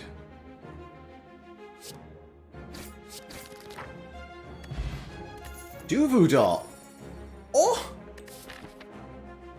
Okay. Alrighty then. That is pretty hype, I'm not gonna lie. Synergy indeed. Duvudal gives us 1 strength for each curse in the deck. By the way, would we like to add a curse to the deck right now in order to gain an additional relic? The answer is yes.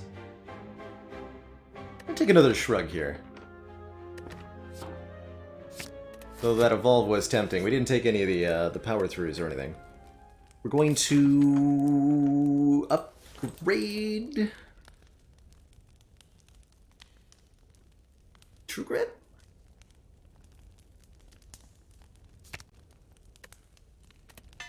Upgrade True Grit. It's even a big chest, so we get an uncommon or rare relic here. Get a Shame and a Gremlin Horn. Love to see Gremlin Horn. Guaranteed value in the first elite fight, given that we just fought a Book of Stabbing. And now we have 2 and 8 points of strength, which works with Limit Break, by the way. Amazing. Absolutely amazing.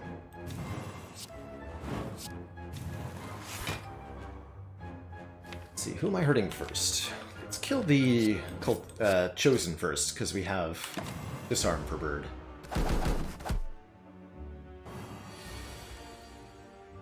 Yeah. Because this is the thing.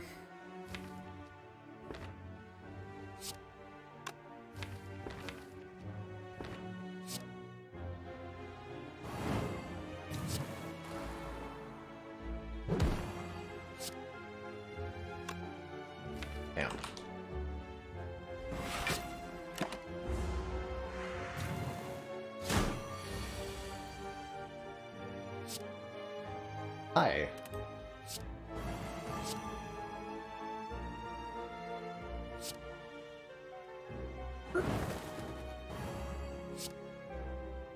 Brr. One ritual, one strength per turn. Good stuff. And my, that's a Reaper with our immense strength and Red Skull. Dealing damage to all enemies and healing us equal to the unblocked damage. You'd love to see it. Really wish this deck had a pocket watch, though, I'm not gonna lie. Greeting... oh god. Why?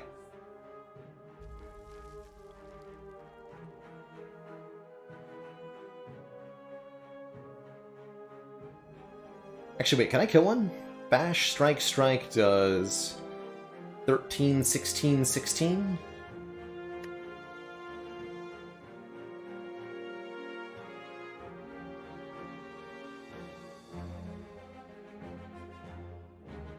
That's only 45.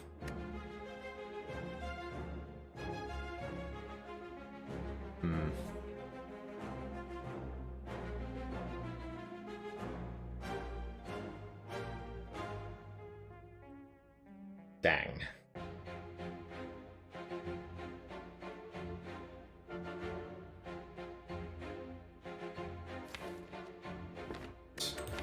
We do still have the entire starting deck. It's gonna happen sometimes.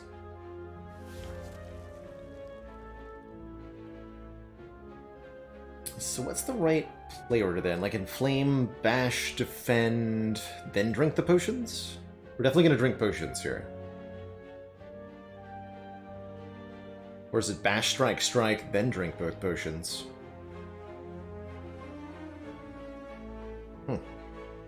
Not sure.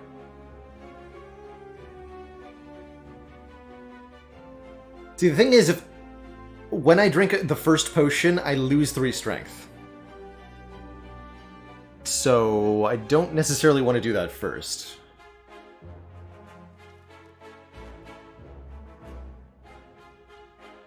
Because we have Toying Orthopter, which will heal us above half HP, and the Red Skull will go off. Or deactivate.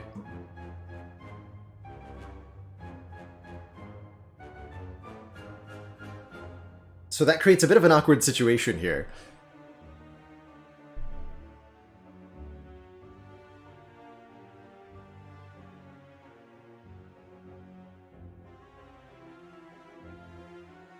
If only I had one more curse.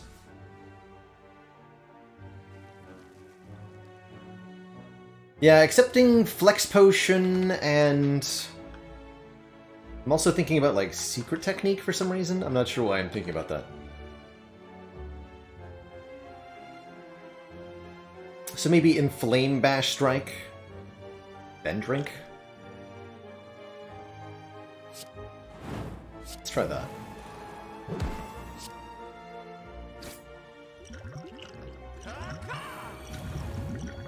Okay, block potion's helpful.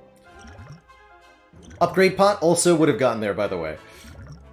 Although... maybe not with the... without the strength.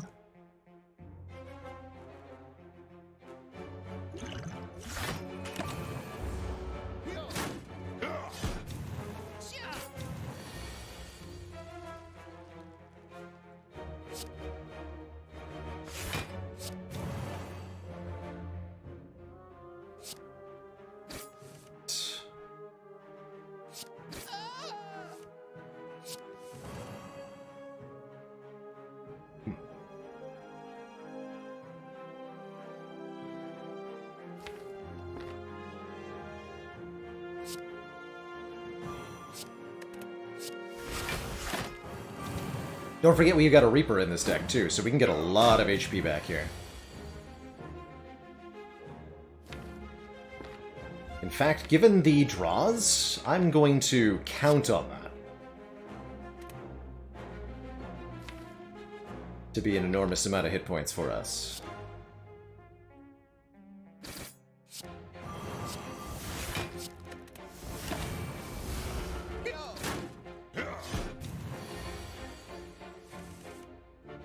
Yes. Wood. Let's see, with 22 strength, Reaper will do how much? 26 times 1.5 times 0.75. 29. So that does kill the front guy. Then I can shrug it off at the end. What if I have even more strength? I have 17. Sorry, not 17. 14, 28. That would be 32 times 1.5 times 0.75. 36 damage. Not quite a kill. So we do this. Oh, but I have Gremlin Horn. Hold on. So it was Inflame first, actually. Just, yeah, whatever. We're full HP, so it's actually fine. Good work.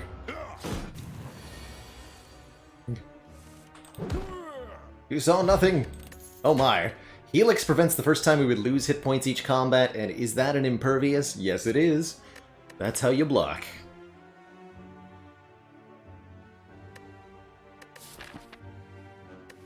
Fuck. Deck really needs a Dark Embrace, though. Alright, let's keep fighting elites. Elites can give me card draw, maybe. This could also be elites.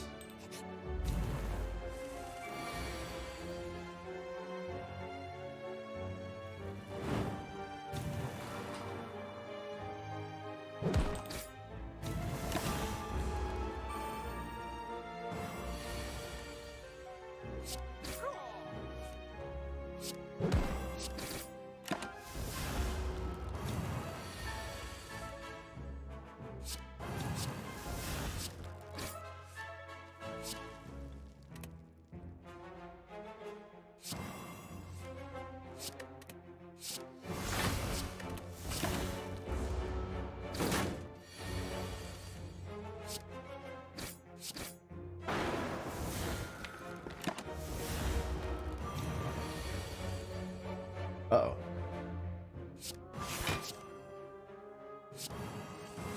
There we go. Okay. When in doubt, just add more battle trances for more card draw. I think that'll work. Don't need more shrugs, that's for sure.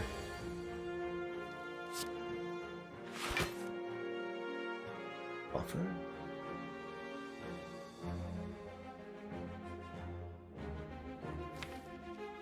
I think I care about the buffer.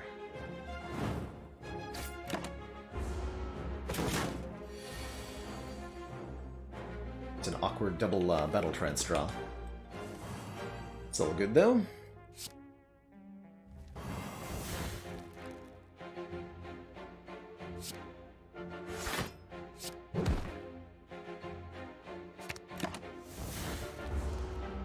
Still really helps us get through the deck to have two of them.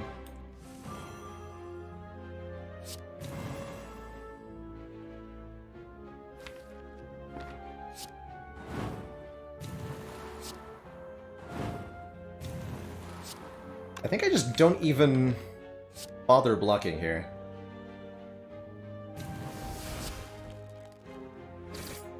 Just do the big damage and Reaper back all the health.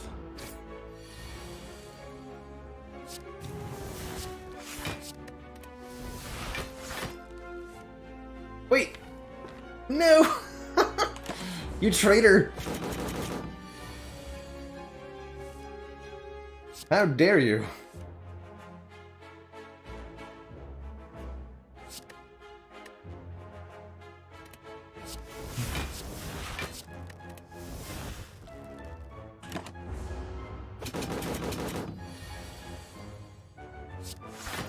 that's so funny.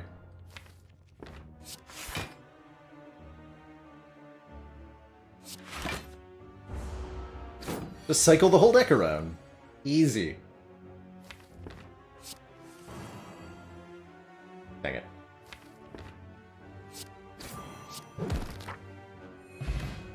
Whatevs, we got plenty of healing. Now we got a potion belt too. Sever Soul is not a field note pair. Alright, last fight before champ. Here's where Disarm, yes, is gonna be good. It's the stinky snake plant.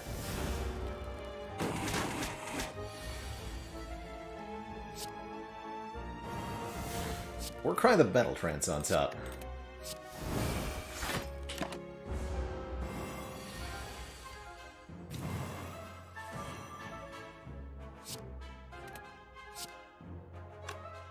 Yeah, I can do Reaper Perfected Strike.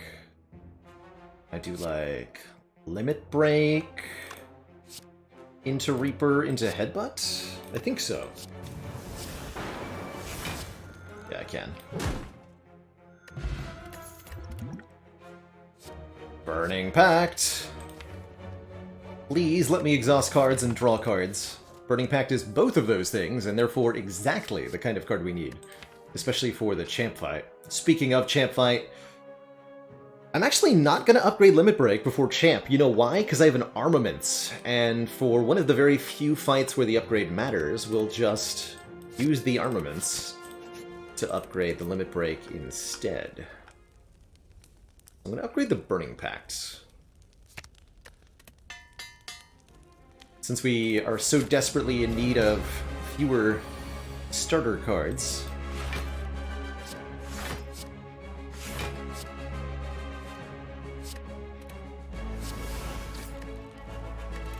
Let us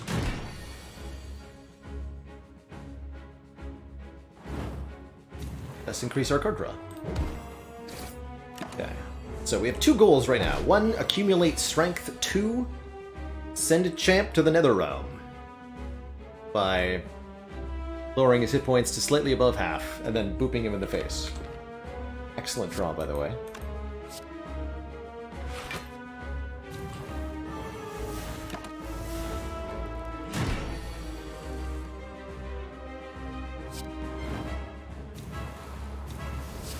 Headbutt the Limit Break, draw the Limit Break, play the Limit Break again.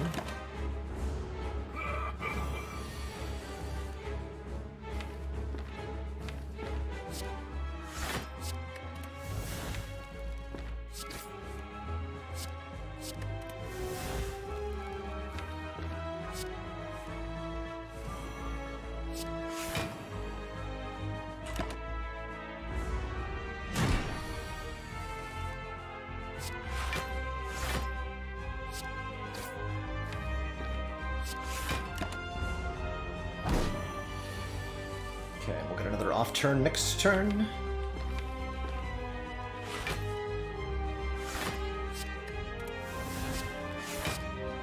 Would put you below half? 274 minus 57. 217, yeah, so he'd go below half. I don't want to do that yet. I'm not ready. Okay, we're actually never going to need this Impervious, so I'm just going to get rid of it now.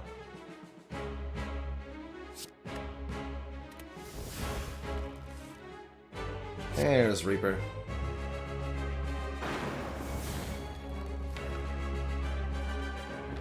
Wood.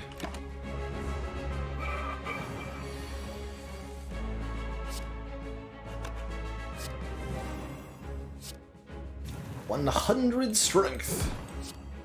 GG. GG.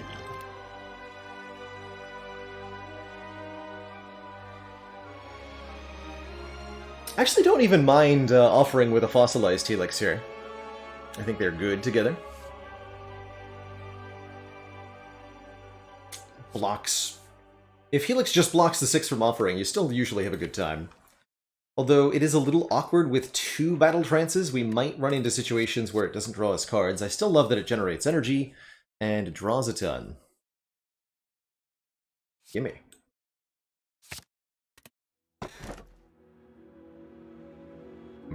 Get rid of the starting deck, you say? Hey, what if we could just lose all of those stinky cards at the same time?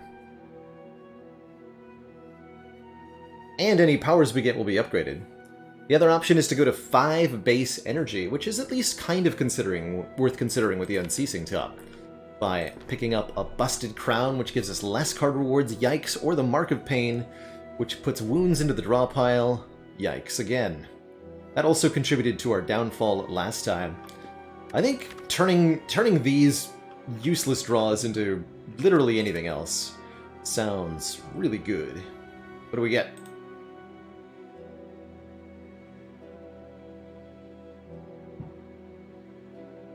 We got another limit break. We got a bunch of attack cards.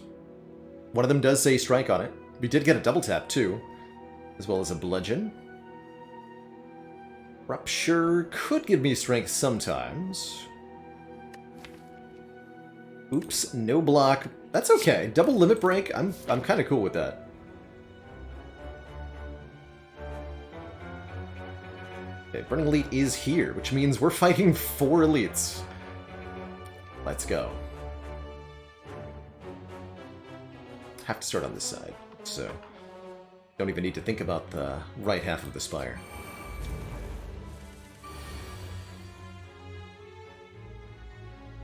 Yeah, just...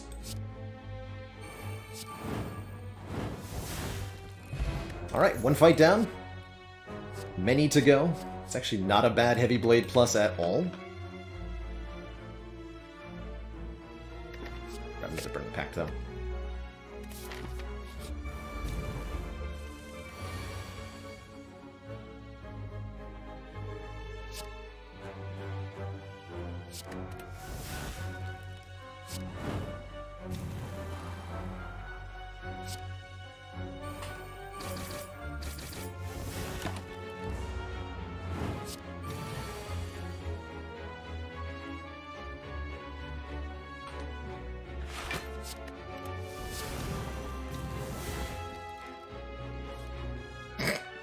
I tried.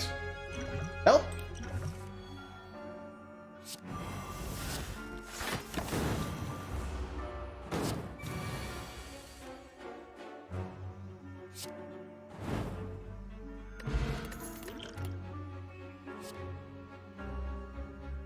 That seems reasonable.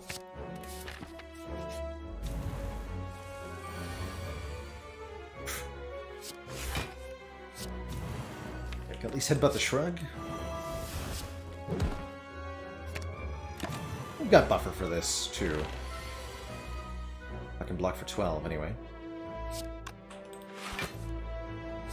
Can I block for 12, though? No!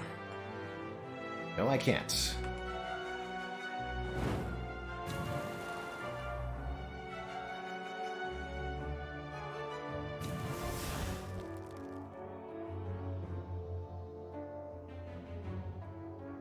Lost 4 HP? Cool with that.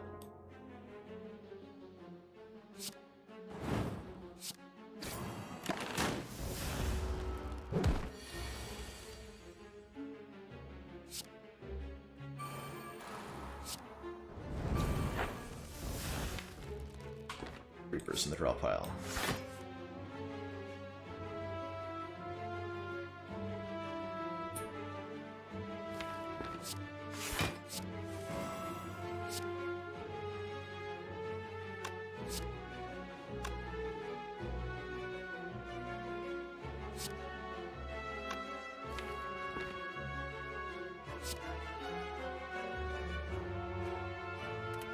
It's not a kill.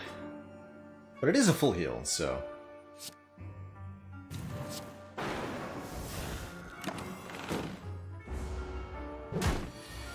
let's do that.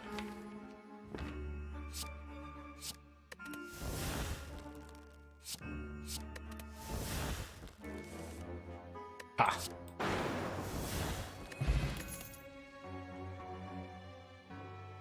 Second Rupture. think that's a no from me. We might even want to remove one of these useless powers. Or, well, I don't really have any useless powers, but we're fighting Awakened ones, so we don't want to add too many stuffs. Second Shockwave, question mark? Feels like a reasonable redundancy. Man, this deck is enormous. Just try to keep things smaller rather than bigger. Yeah? Okay, Clockwork Souvenir can immensely help us against Heart. Master Strategy could draw through a lot of stuff for us. I also like the Strawberry here, just because more max HP is more better. Let's definitely start with a Souvenir that will actually block the effect of a Battle Trance or of Flex if we play either of those before a debuff is applied to us. And genuinely, blocking the first Battle Trance could actually really help here, ensuring that we can Battle Trance and then Offering. And of course, blocking Vulnerable against Heart is vital. Can I do... Yes, I can do Card Remove and Strawberry, and I'm strongly considering that. Whereas I can't do Card Removal and Master of Strategy. Not that interested in a Fiendfire with absolutely no exhaust synergy. Again, and not an exhaust power here. Let's see, our first removal maybe should be Bash.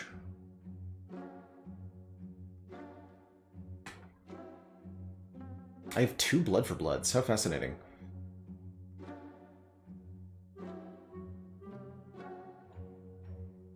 Perfected Strike's a reasonable removal. I mean, how many strikes do I have now? 1, 2, 3, 4.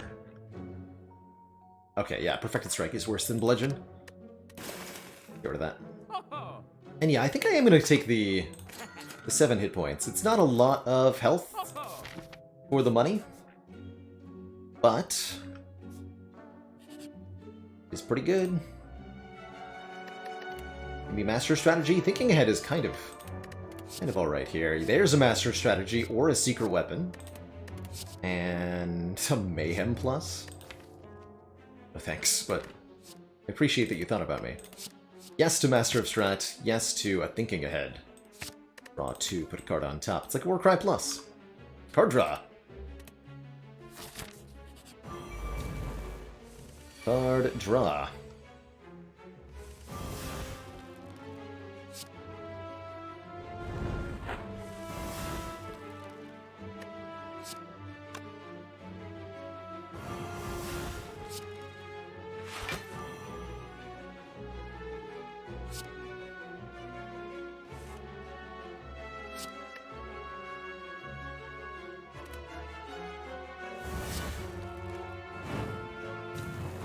Guess I'll play this Rupture as well. Or I can do 79 damage.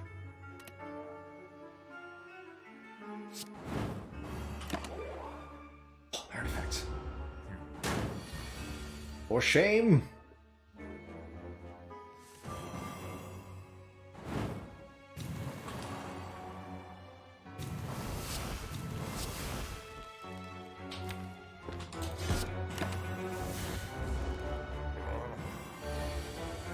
Shame.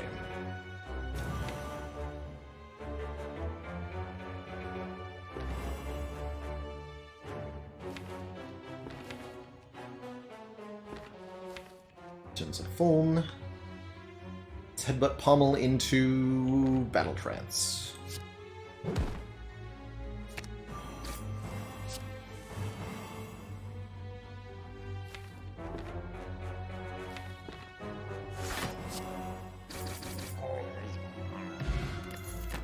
Ceramic Fish gives us 9 gold per card we add. Second Wind could exhaust a bunch of stuff. I'm gonna grab a Second Wind here. Recall.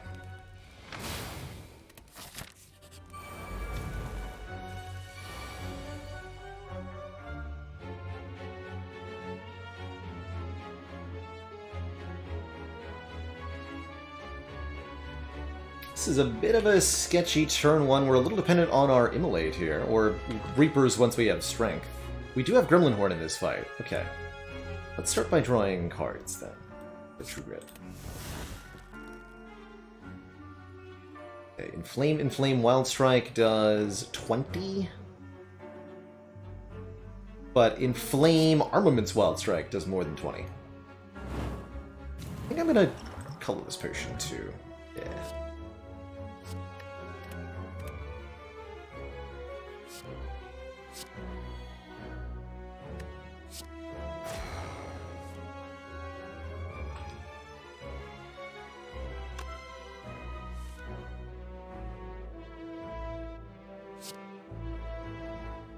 I should play the Wild Strike first.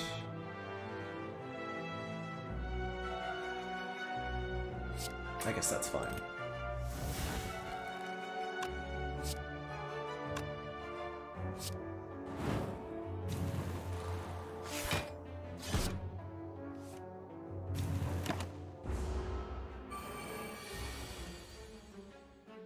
Beautiful.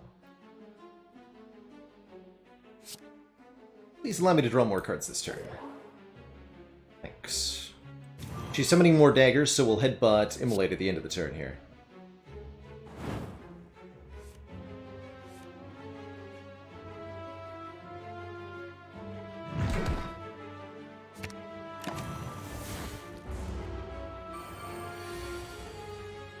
Bonk.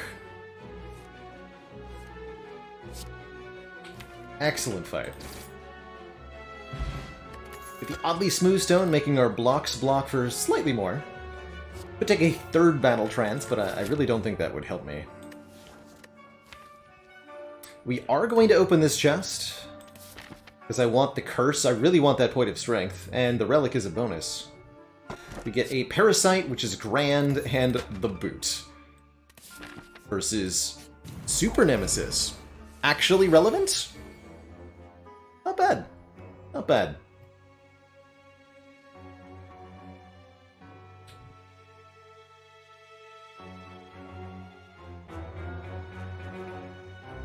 Yeah, Parasite, it's way better than, let's say, a Pain or a Normality, which are things we could have gotten there. And Burning Pact. And then go, like, Shockwave Boomerang.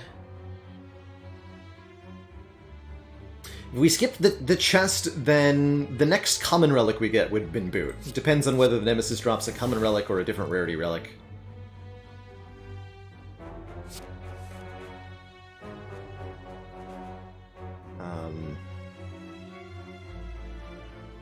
Okay. Guess I'm just taking some damage then.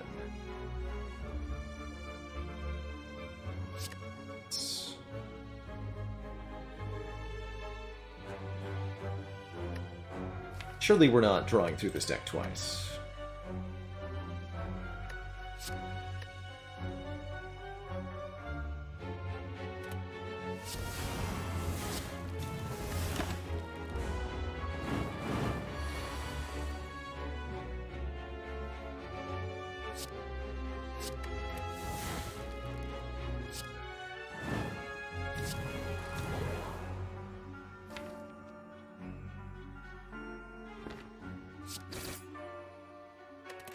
Stop there.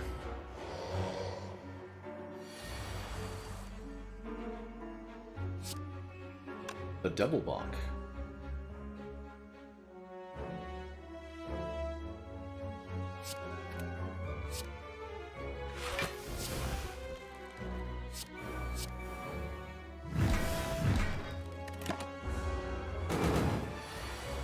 Good.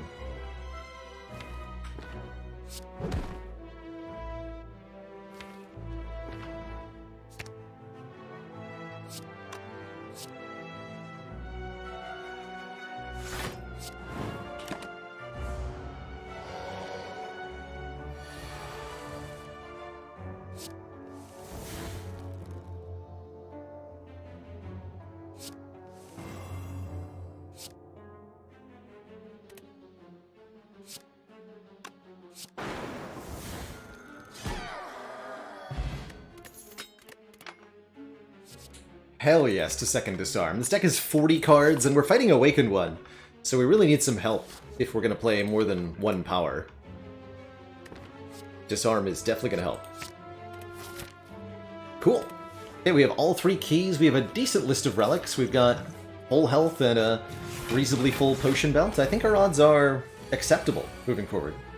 Maybe not ideal, maybe not perfect, but definitely in the realm of acceptable. Ah.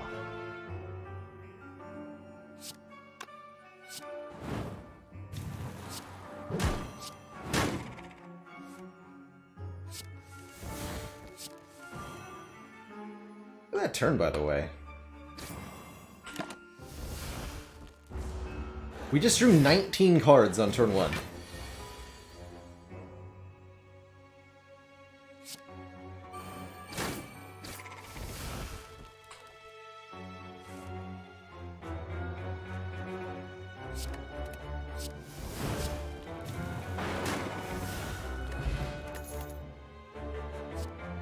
All the ruptures in the world. Okay, we've seen neither Mind Bloom nor Double Obrockers, so I think I am going to take one more event. Although looking for Feel No Pains is still a worthy endeavor here, right?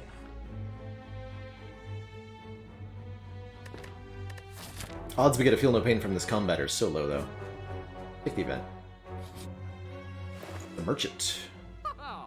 Who also does not have a Feel No Pain.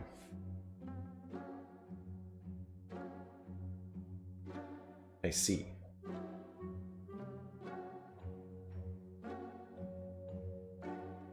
The Abacus is here. We could take another Inflame, but I don't think I want it. I think what I'm going to be here is grateful that we saw this shop now instead of in Act 4. That way, when we go to the Act 4 shop, there'll be something better than this here. There. That sounds good. I'm not going to buy the Abacus with 40 cards.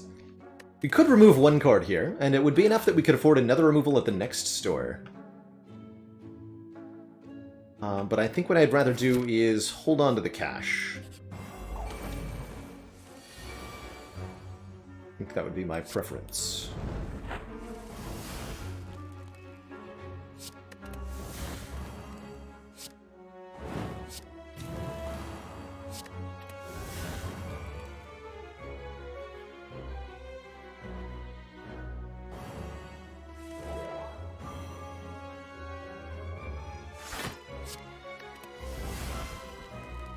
Curse be gone.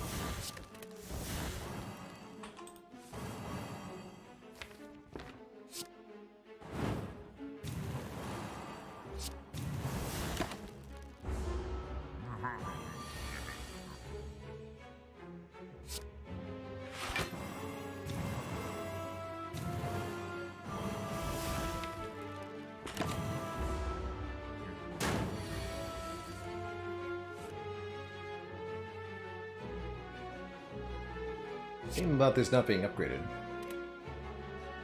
But I think we still get there. 9. This is more than 99. Aye. Yeah. Dang.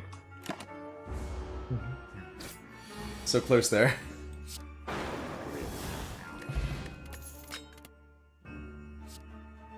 Demon form.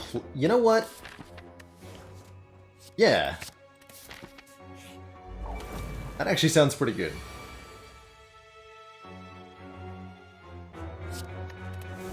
Irreversible Trauma, thank you so much for the 9 months of that tier 1 sub. More like Giant Dead. Am I right?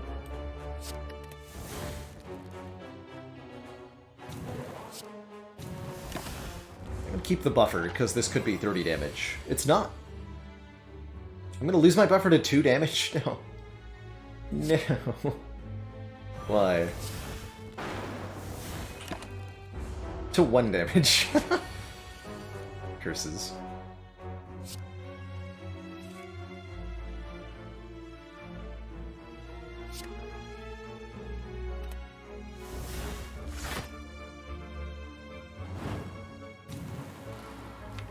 Alright, check this play out. Wait, I want to do this? Versus in the draw pile. No, hold on. Let's headbutt that Inflame, I guess. This does draw the Impervious, though. Thought about headbutting the Bloodletting.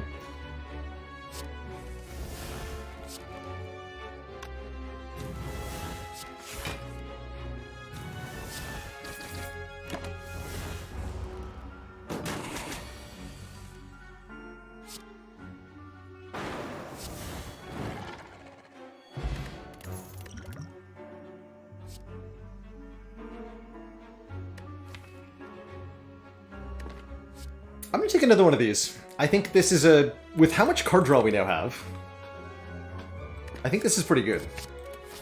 And we have a Rupture Plus as well, right?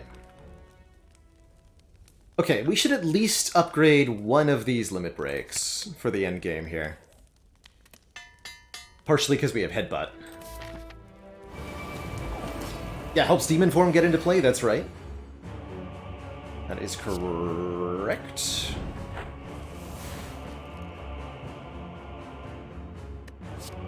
Go.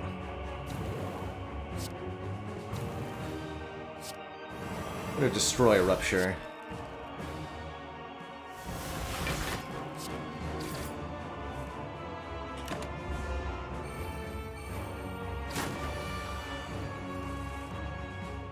Wow, what a hand.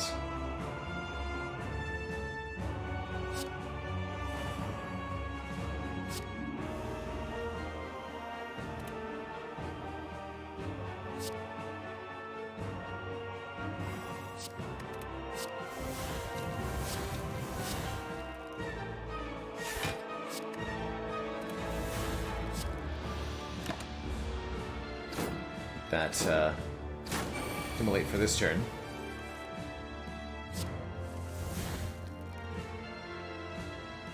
One times 4, by the way.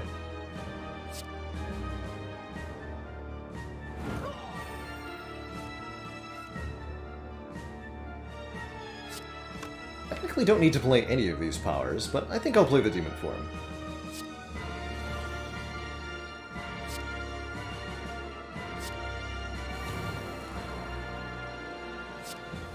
Legend is 126, by the way.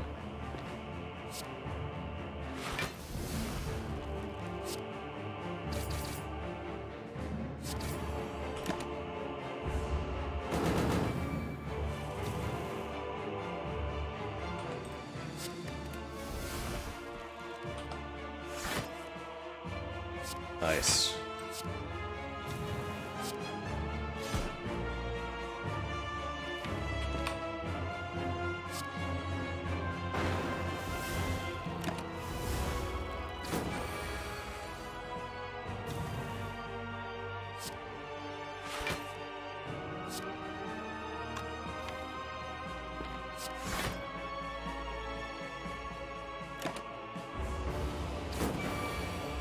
Build up some strength here.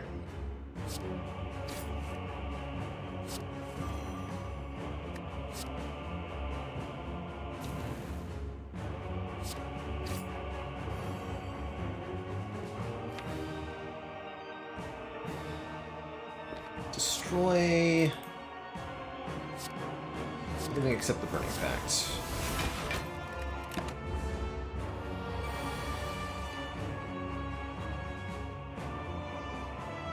It's not the draw I wanted. Well, we can get it all back with the Reaper, right?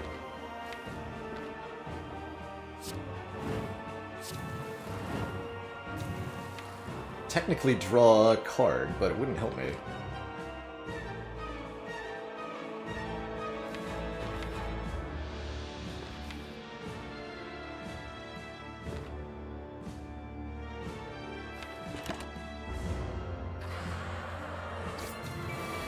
Exact Red Skull value. Here. Very cute.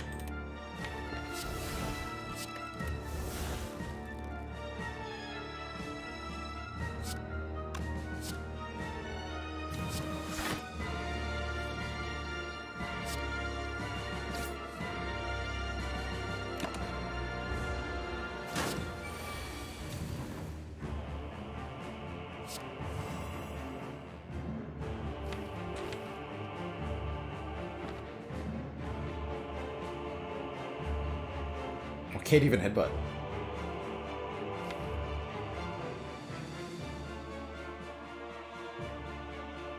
So what happens if I draw Limit Break, Armaments, True Grit, Bloodletting? Unceasing Top gets me there, okay.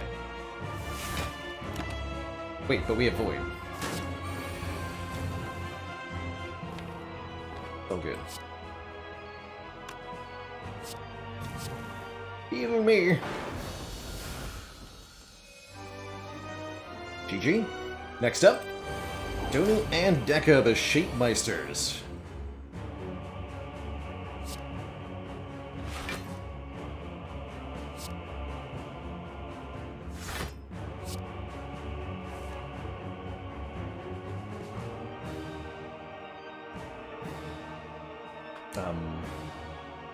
Sender's Bane kind of ruins that. I guess I'll put one of these on top.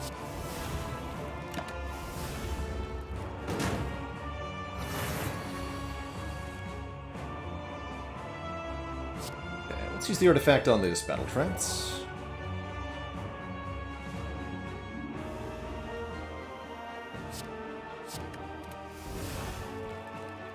Very good.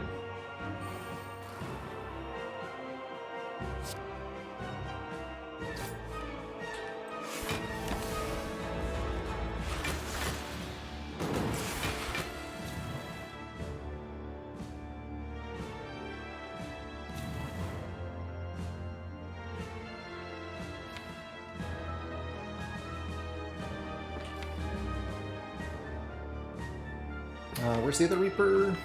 There it is. Okay. Let's pen-nib this boomerang then.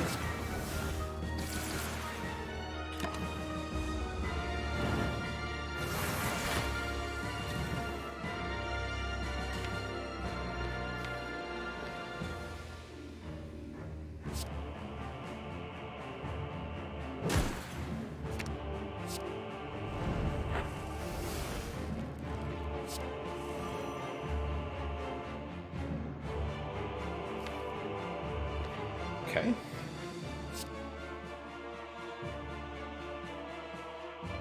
We're gonna go very low on hit points, and then we're gonna go all the way back up next turn.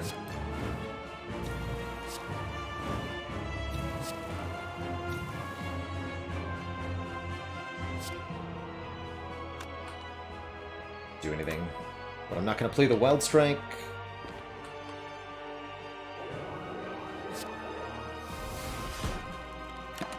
Ouch. We had potions to save us in the event that that was ugly, though. Don't forget. Reaper Immolate does kill, right? 64 plus 88 is plenty. Done.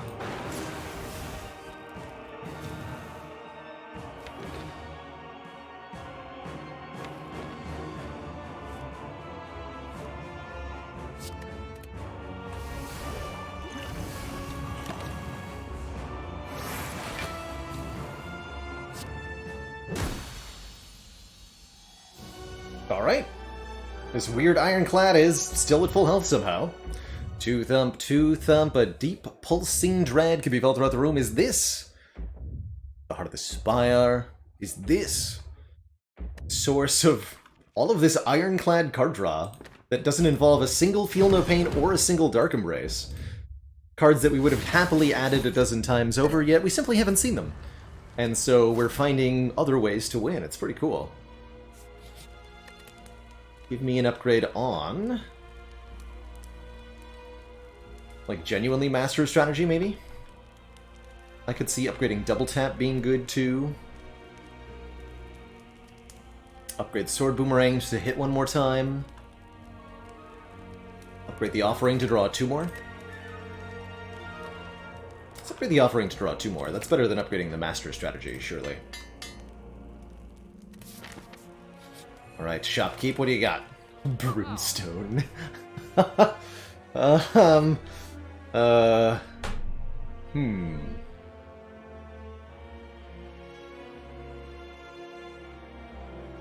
Actually, you know... I have 2 disarms.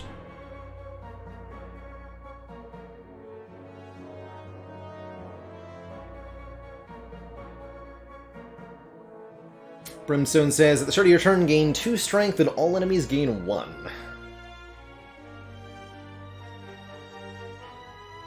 So both us and the heart would quickly power up.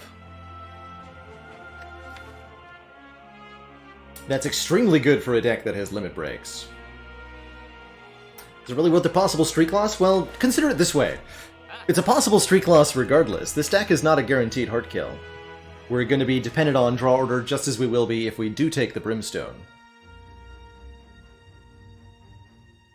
I think the other major option is the Centennial Puzzle. Draw 3 the first time we lose HP. A bit less great with the Helix, though.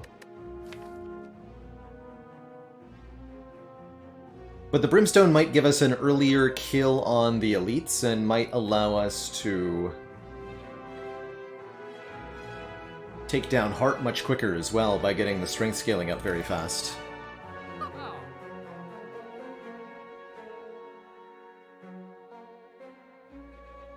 It's interesting choices. But I do think making the Heart more powerful is maybe a little bit sketchy. And we have lots of strength scaling anyway. So I like taking the Centennial Puzzle, and I probably like swapping out our Regen Potion for a Blood Potion. Or maybe even a Swift Potion for more card draw. Take the card draw. Can't afford a removal. We could get Combust. I think Flame Barrier is taking us in the wrong direction here.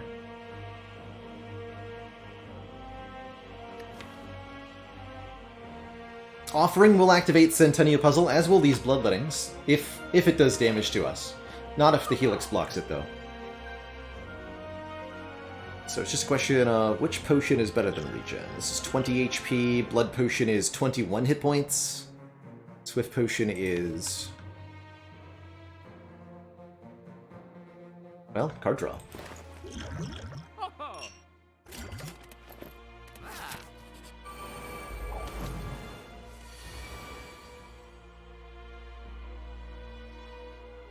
You love to see it. Oh, do you ever?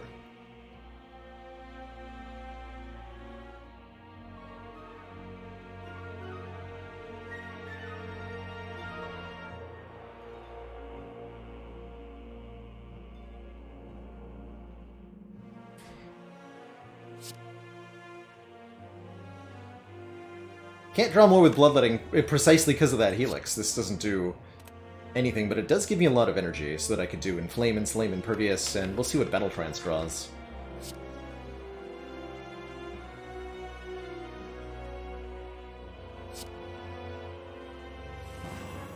Limit Break. Good.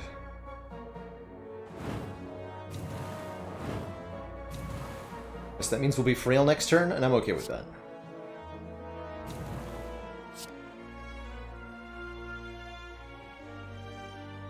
It's actually ideal that we get hit for a very small amount of damage here, thanks to Puzzle.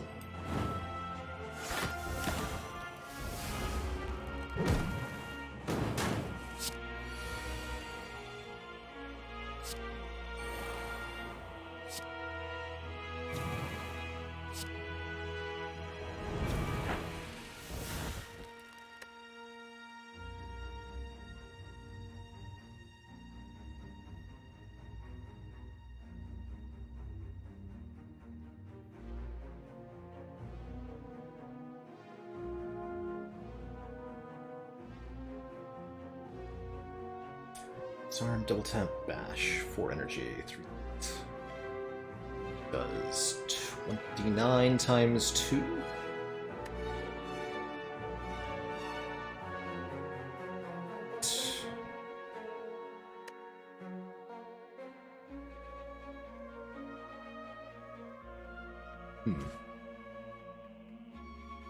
Other option is like double tap, bash, disarm, disarm.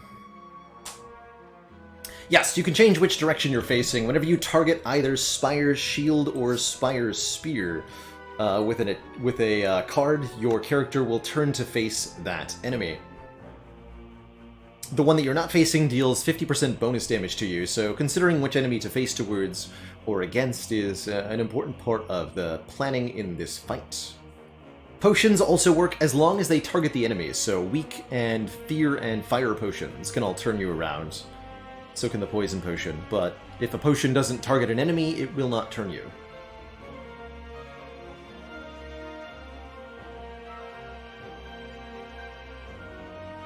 So I think Upgrade Potion gets me safely out of this situation, but I'd rather have all 4 potions for heart. My plan is going to be this.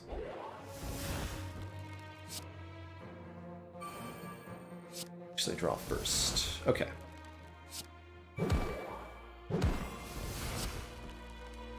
Good.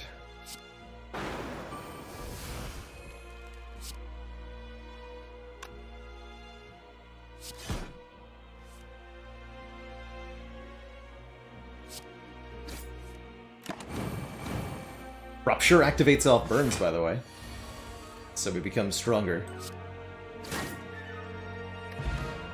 We get the Champion Belt. Whenever you apply Vulnerable, also apply 1 turn of weak. Good. Good.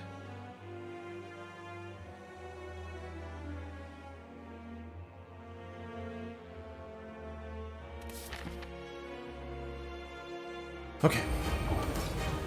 This is for 4 in a row. We got Disarm on turn 1, but oof. Can't keep my buffer if I do that. I'm going to use the Swift Potion to try to draw block. Did not get there. Okay. So we do lose the buffer.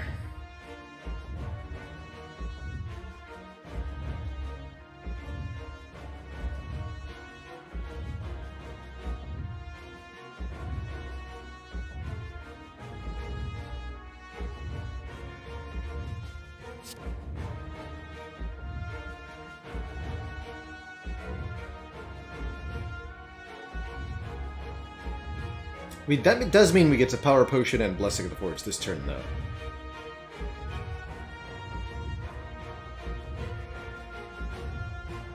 Let's do it this way, then.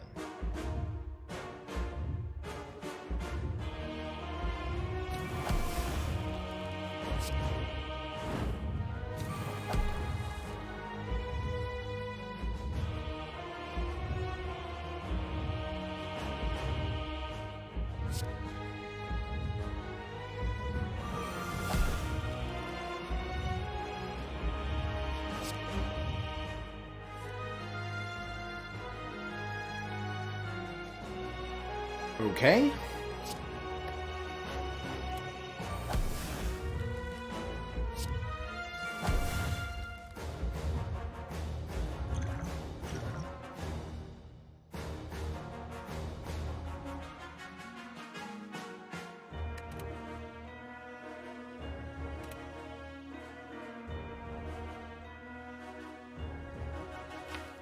I guess Fire Breathing does quite a bit of damage, actually.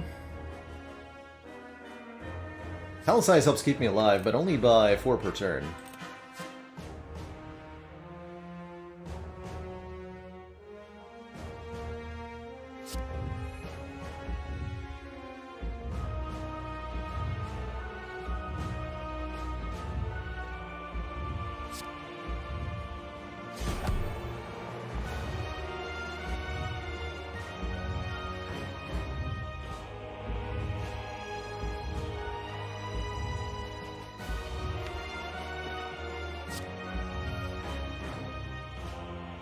Don't play that. That would eat my artifact.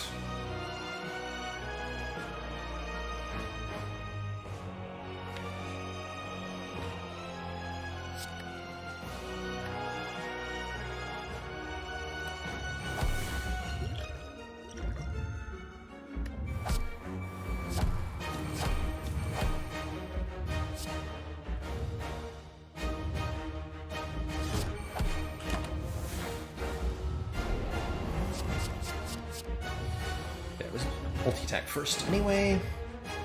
Unable to unable to hold on to buffer either way. And this is the big attack, but it's only 31 because we've debuffed the heart in so many different ways.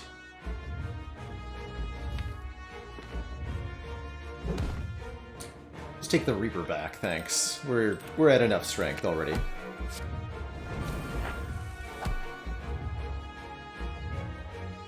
I think means I'm not playing this demon form. With 26 strength, what more is 3 per turn gonna do for me, really?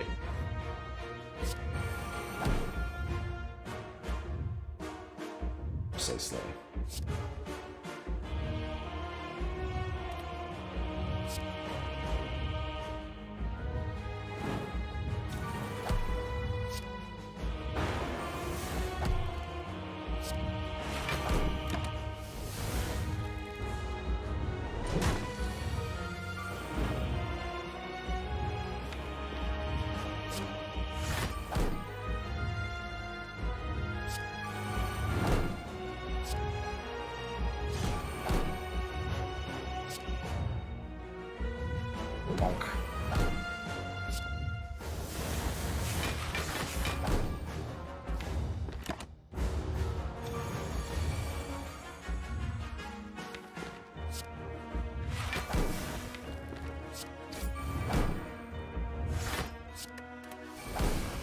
Perfect full block. Do I put it up to the unceasing top, though? I think yes.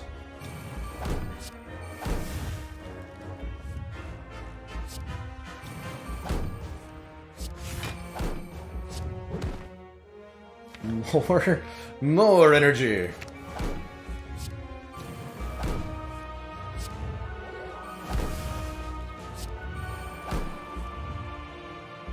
Fair enough.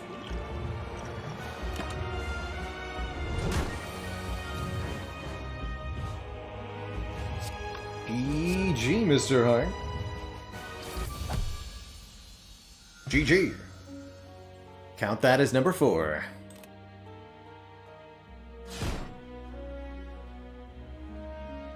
Cool stuff.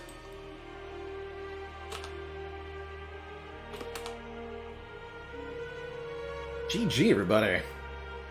What a wild, wild series of runs it's been.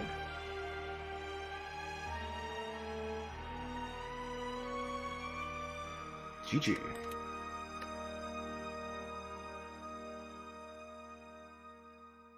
GG, everyone.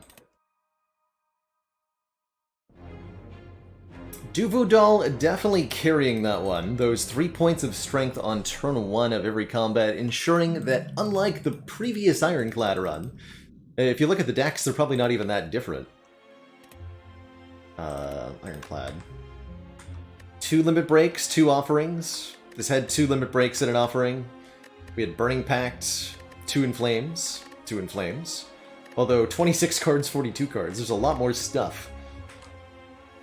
A lot more stuff. A lot more card draw, notably, I think is what really helped this one get there. We had a Corruption, but we skipped Dark Embrace twice.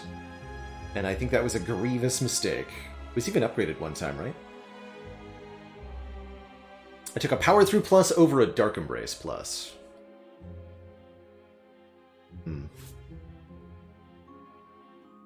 Might have been a mistake.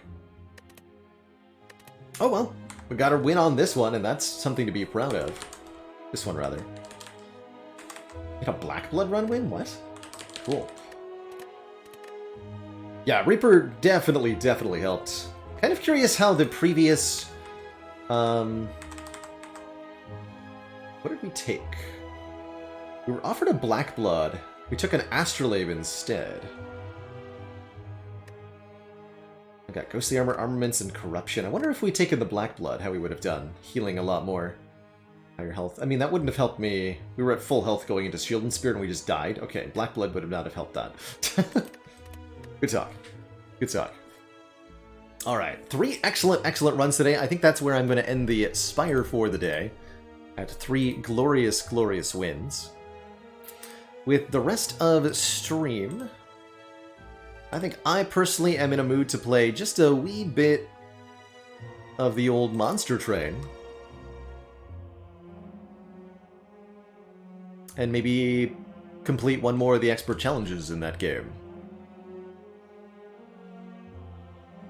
Card draw is super duper important, Efeasy. Just having more choices, more options for which card you play, even if you're not necessarily playing more cards by drawing lots of cards. Simply playing the good cards more frequently is extremely strong.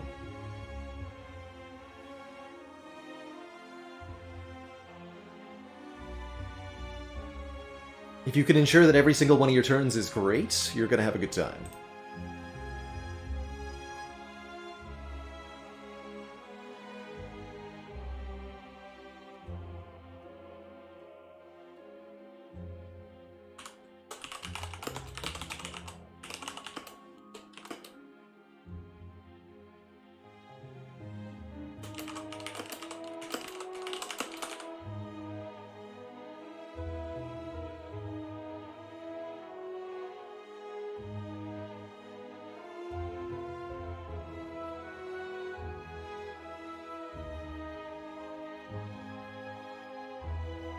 Ace Davis says, I thought it was a pretty poor block card, 13 for 2 energy, but it's really good. It is! 13 for 2 is actually about par.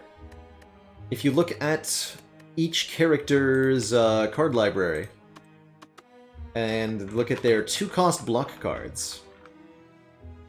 Flame Barrier on Ironclad is 12, upgraded 16. And does bonus damage. On the Silent, you've got Leg Sweep, which is really, really good. It's only 11, upgraded 14, although it does apply Weaken at the same time, which is absolutely stellar. I love Leg Sweep.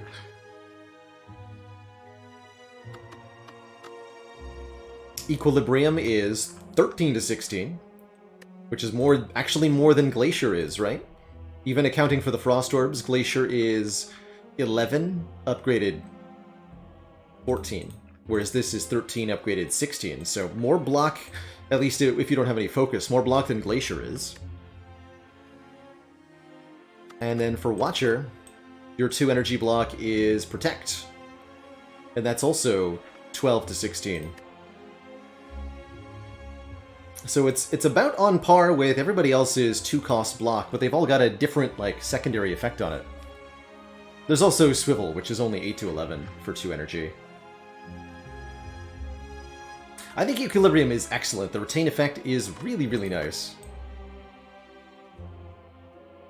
And it's definitely one of my favorite cards. I love the art, too. Just these two kind of corrupted, cracked arrows? I guess representing the cracked core of the defect, perhaps? Really like it.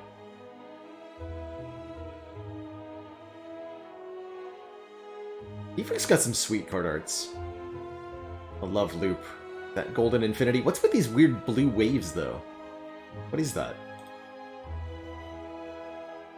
Stink lines coming off the the melted baseball?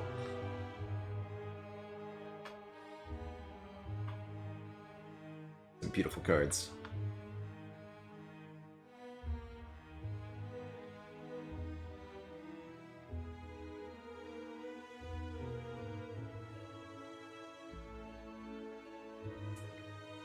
Anyway, let's kick it on over to a bit of Monster Train.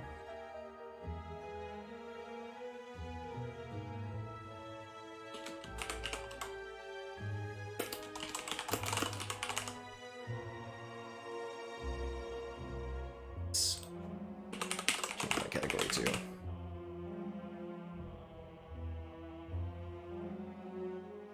And try to get one or more of these expert challenges done. Hell. Our home.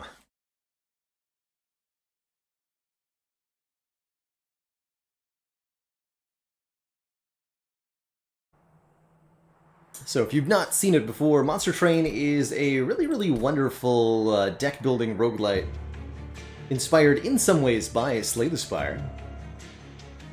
However, the core combat of Monster Train is way different than in Slay the Spire. Instead of you having an adventurer that you control, you're controlling a train full of units with 3 floors, and you have to defeat waves of enemies.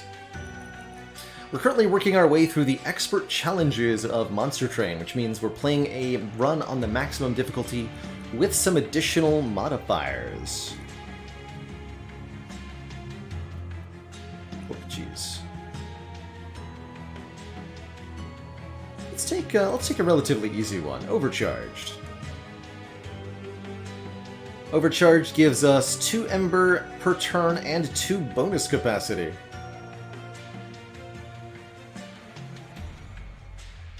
But our Pyre is fragile, so we're encouraged to pick clans with really big units. This looks like another good one for Umbra plus Hellhorns.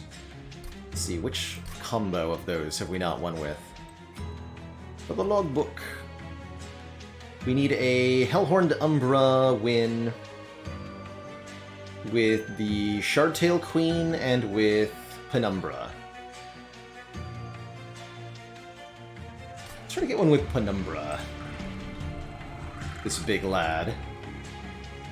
Immune with the Ancient Umbra Shroud, the original residents of Hell mine the Crucible for precious materials to help in the fight against Seraph. We'll ally with the Hellhorns here.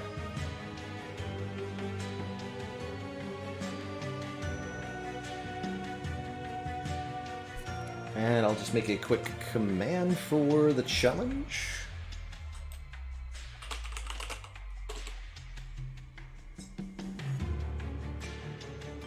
And this is also damage shield too, right? That's right.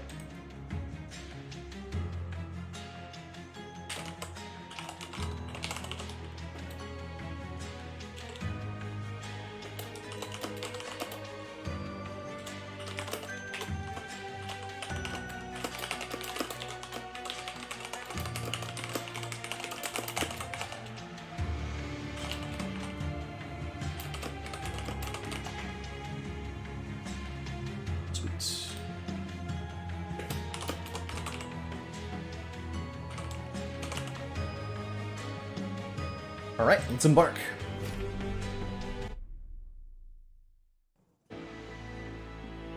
Get a Prism Retrieval. It's lacking a winning border, so I guess we'll try to win with it.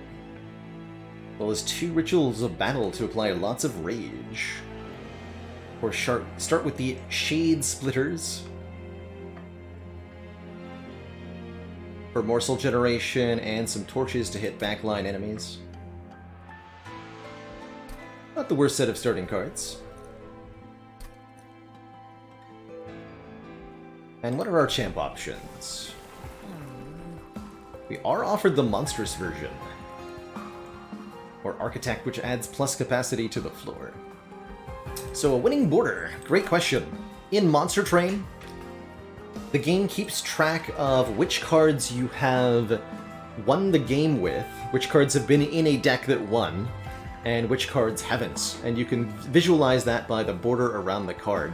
You've got this kind of purple and gray. You can choose different borders for your cards, by the way. You've got this kind of purple, yellow, and gray border around everything except Prism Retrieval, which is lacking, and has that gray square border instead. That's the border of an unmastered card. Hey, Dead Teddy, yes, we did indeed win Ironclad for 4-0 against the Heart today. Good stuff. Let's take Monstrous. I think normally this is a very difficult upgrade chain to use, since it increases the capacity that Penumbra takes up. It's quite difficult to feed them morsels or support them in any way, shape, or form, but our bonus capacity and bonus stuff should actually help quite a bit with that. A Teeth of Gold is not that good. 3 damage to the back enemy unit when an unit is eaten is so minimal. Let's instead take the advanced prototype, buffing up our train stewards and making the early game easier. Oh man. Summon your first imp unit each turn, gain an energy, and draw 1. It's not that good. Bonus damage on the Pyre is not very good when the Pyre dies in 1 hit. We really don't want enemies to reach the Pyre, so I guess Worn Grindstone is fine. Everybody gets 5 more damage, and that makes our Train Stewards 15 by 2, which is crazy good. Let's take that. 15x2 means these train stewards will just absolutely chop through everything. We can actually rely on them for quite a while now. Dear God, that man does 13x2 with his attack. That's too many.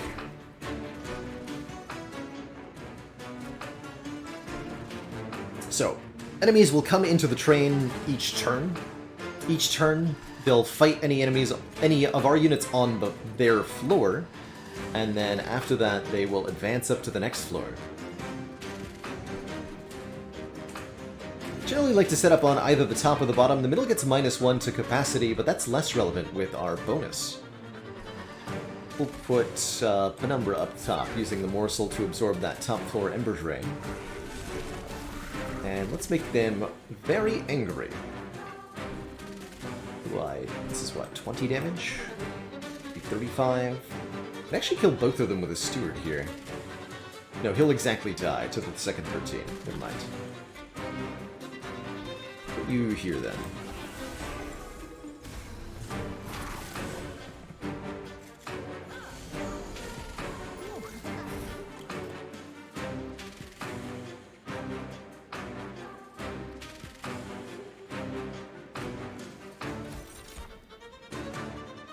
This Rebel Morsel can absorb a hit from the Disciples so that the Train Steward may murder. Let the murdering begin.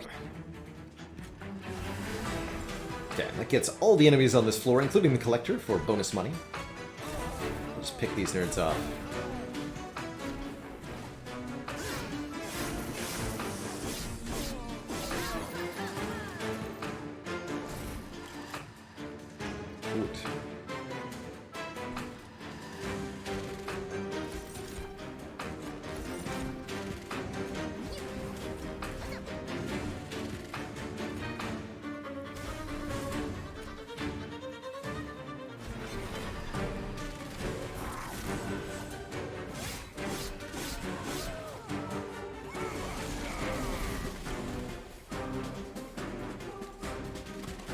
Oh.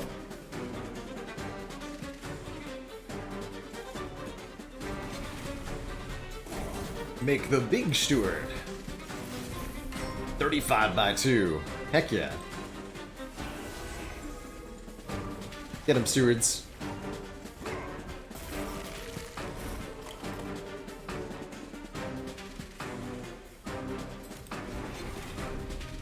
Get him.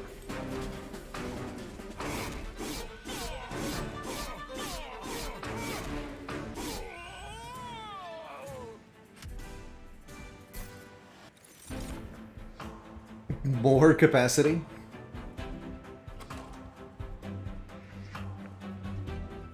Take a Morsel Miner. Morsel Miners are +6/+6 to any unit that consumes them. That's pretty good.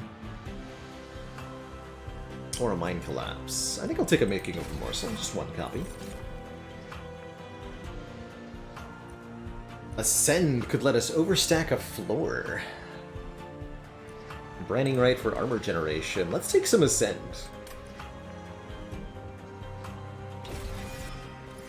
Could also use that on enemies. And then for a unit, Crucible Warden gets damage shield when they eat something, and they're notably missing a Divine Stamp. Morsel Maker summons a morsel, two morsels rather, one health one and one damage one at the end of each turn. All +6/+6. Could actually be a good infusion for a Train Steward. Or a Horned Warrior, which is a multi-striking demon. Good to give rage buffs to.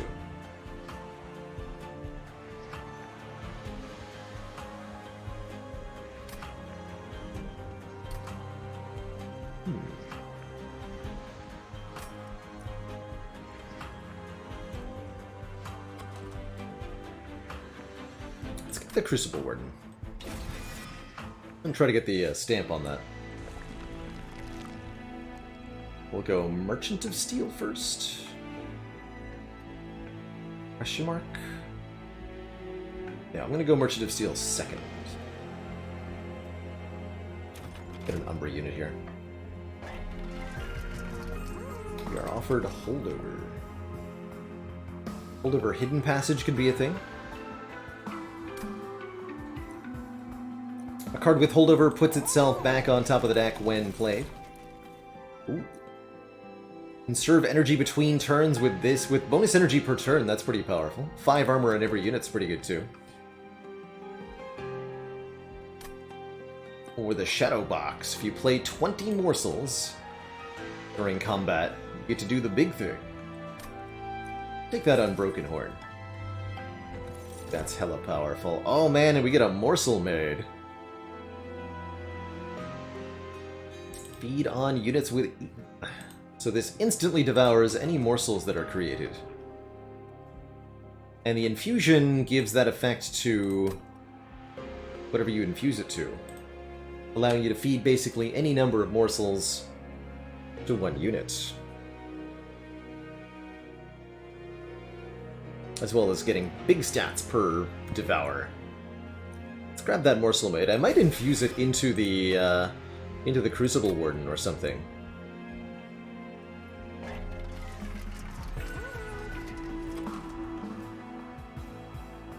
Could make a zero-cost holdover making of a morsel.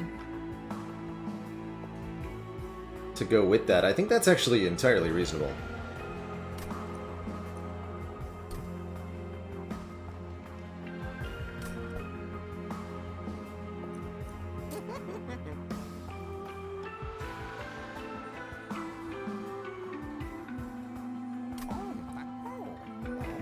Yeah.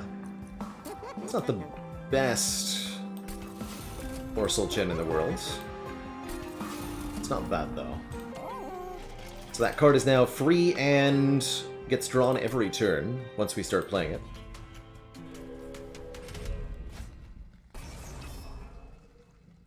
I'll take spikes for some health, or for some money, so that we can maybe reroll at this Merchant of Steel. Although I'm really not going to have much money for it. Got haste units. These jerks.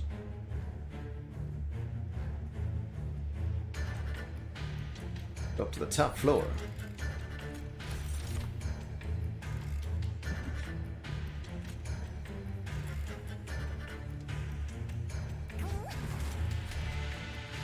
Some shenanigans here.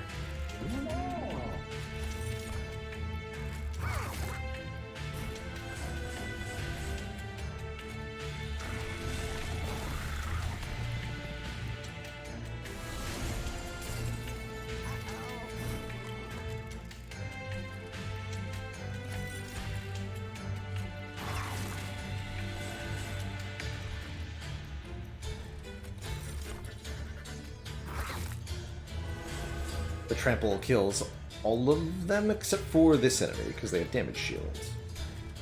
Not much I can do about that, unfortunately.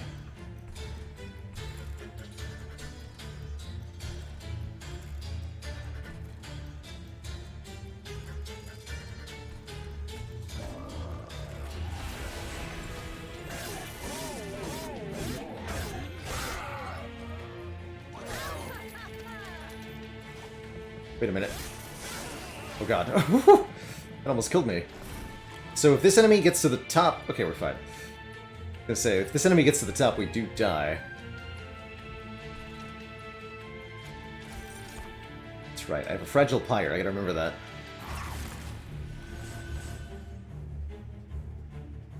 Giving haste.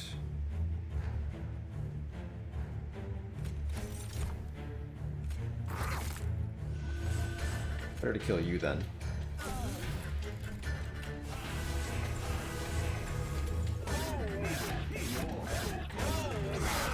A Fragile Pyre will die if it would lose any health, but we start with 2 damage shields, so it will... Every combat, we ignore the first 2 hits the Pyre takes, and then the third one just instantly kills us.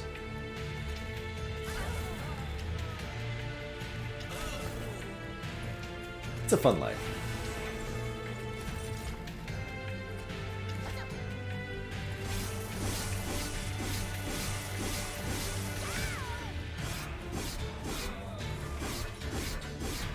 The spikes, though.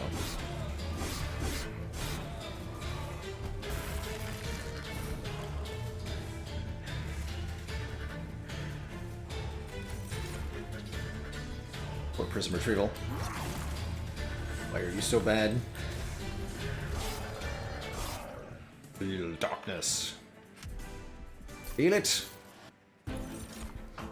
More morsels, yes. Actually, wait, Prismal Dust, though? Hold on, that's also, like, really good.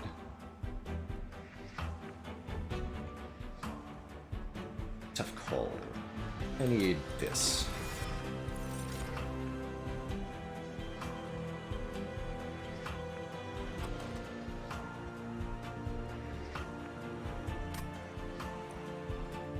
Fledgling Imp can create AoE Rage, which is nice. I could take another Ritual of Battle, but I don't think I want to.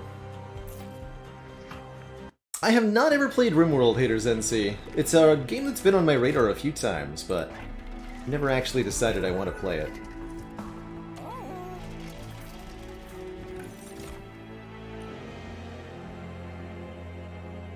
Demon Fiend also lacks a Divine Stamp. This is a good...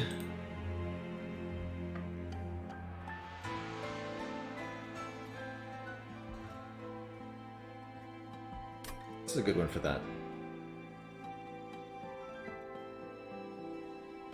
Also, I don't have the Divine Stamp on Branded Warrior here.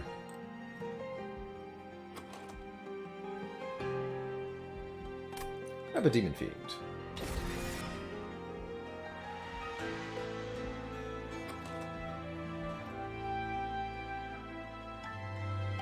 Demon Fiend just has really good stats. I think we'll make him quick.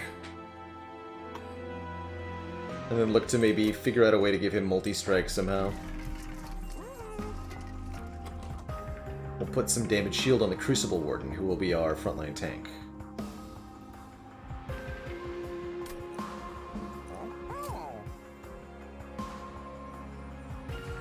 And then, yeah, I'm going to infuse the Morsel Maid into the Crucible Warden. We'll see if I regret that. Quick makes the Demon Fiend attack before the enemies do.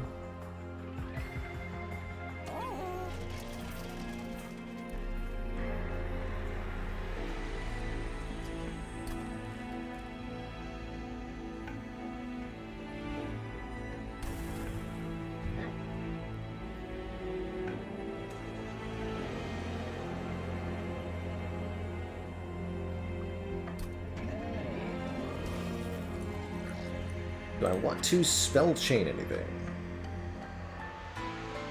This would have been nice to have spell chain on. I don't think I want to spell chain any of these, though.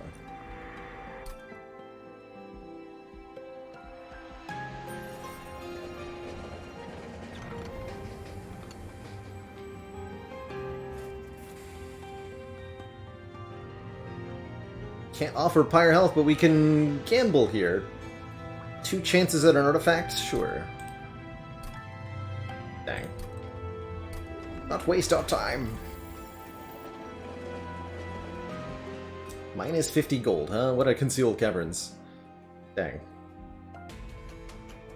Onwards, then.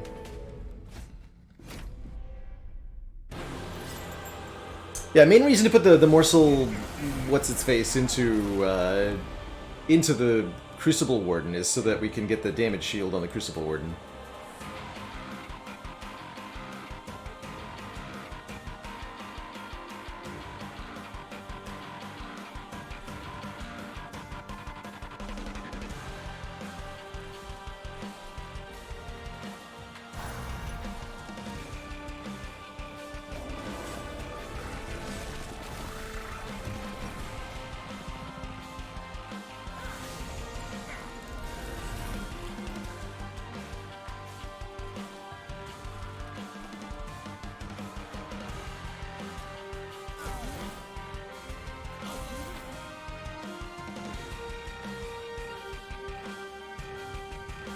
Take hits for the big boy, please.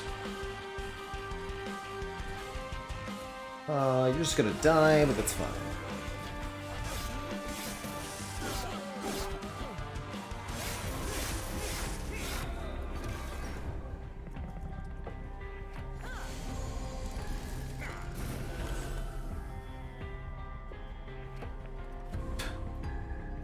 It's retrieval. Why are you so bad? But why?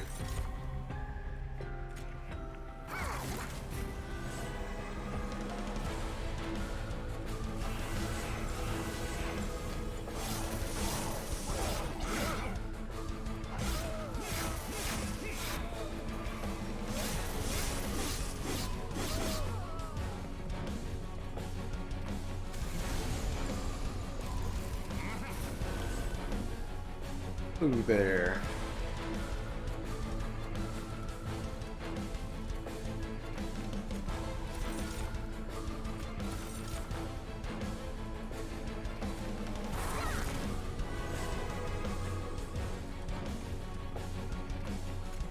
Yep.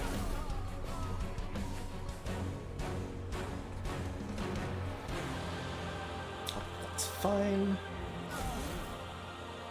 Still die. Oh, because you have no damage shield, that's right.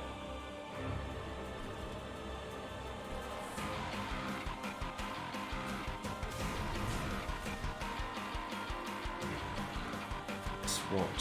Actually, this will block one of the bomb heads. That is worth it. Since we're quick and we kill the minion first.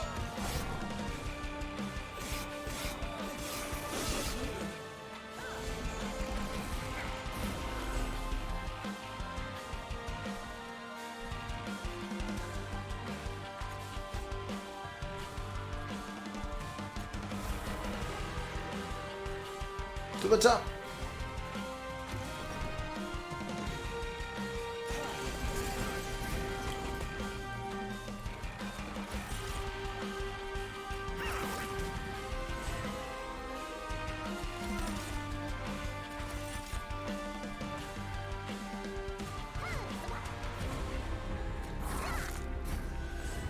Here, you can have some more lifesteal, actually.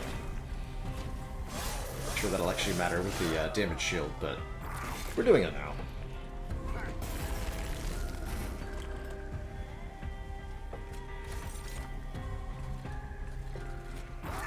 Looks like he does beat Daedalus on his own. Good job, Demon Fiend. You did it.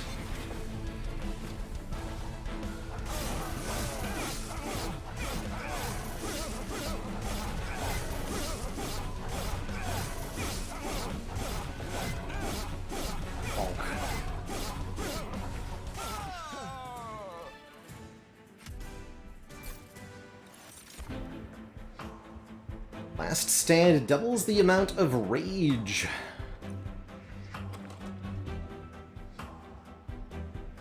That could be good.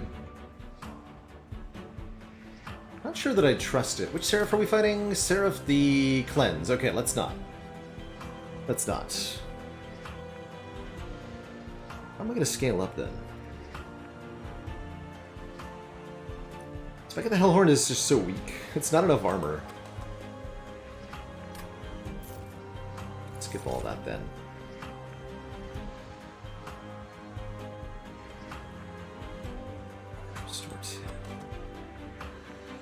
None of these are infusions I want to put on Demon Fiends.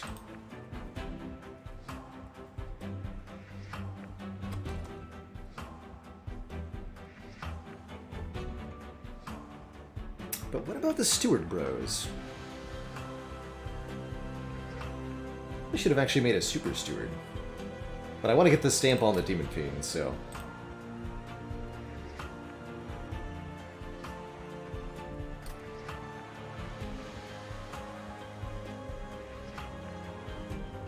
For Banner Hellvent, or remove 2 Gainer Artifact? We'll go Umber Banner Hellvent. What would I duplicate?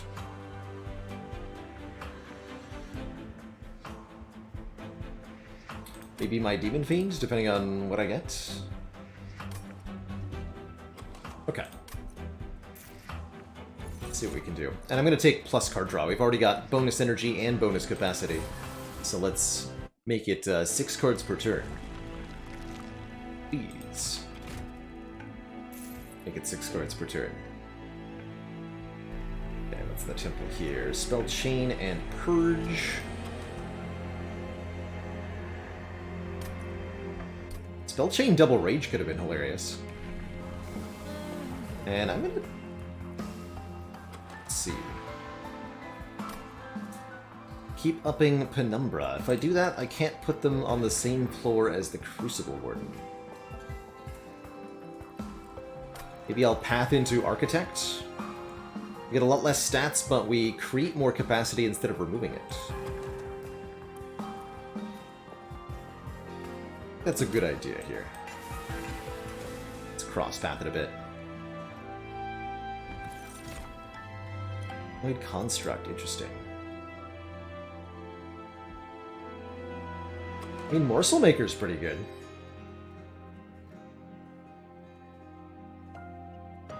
That's true, I do have Ascend, but then if I Ascend, I can't feed morsels, right? If you're over capacity. That's kind of important to me. Although less so with a Morsel Maker.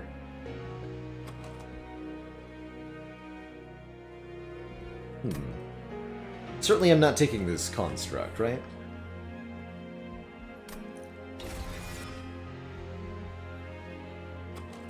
And your essence is what? +6/+6? Resolve? That's a decent Train Steward infusion.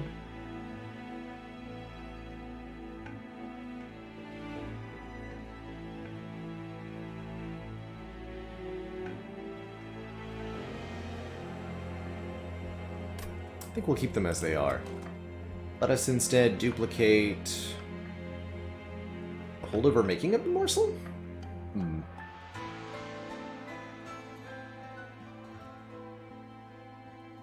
Now I'm really not sure.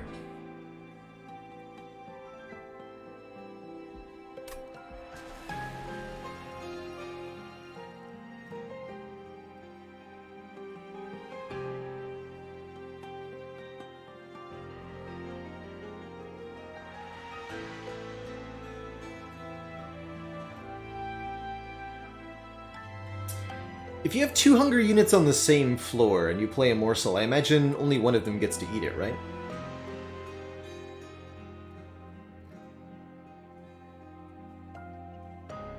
Sounds likely.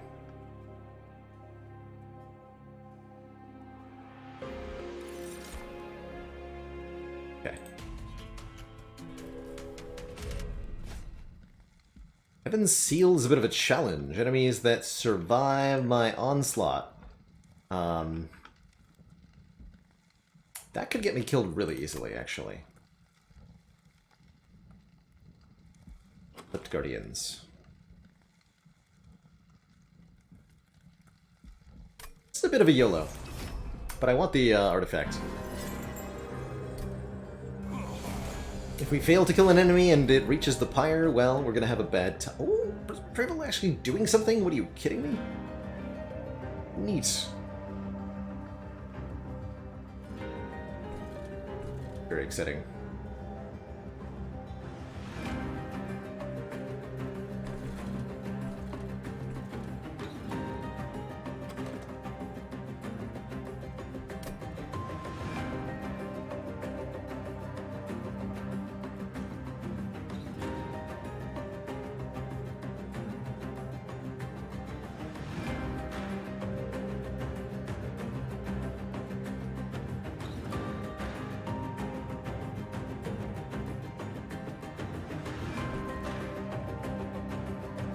I don't exactly want to deal with Weight of Contrition and stuff. So I'm thinking about ascending this unit, killing with Penumbra, like so.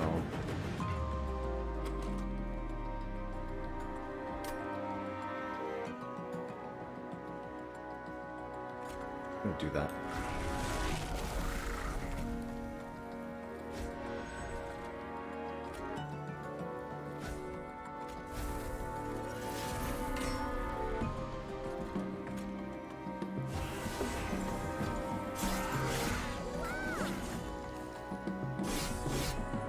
Oh, that's right, those work.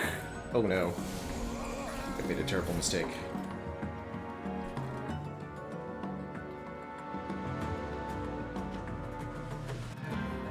Oh no, I think we got it.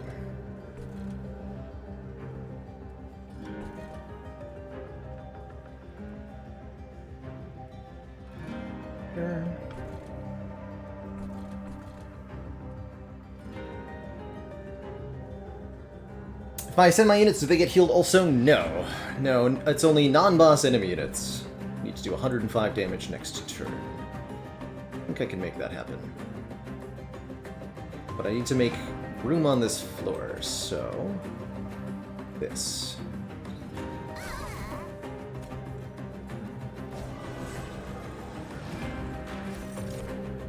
So Maker does do damage, that's right.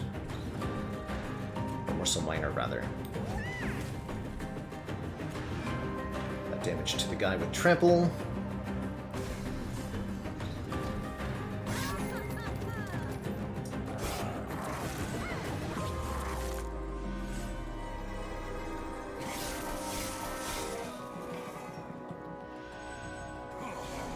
Okay, we didn't get any embiggened Clipped Guardians. That's good news.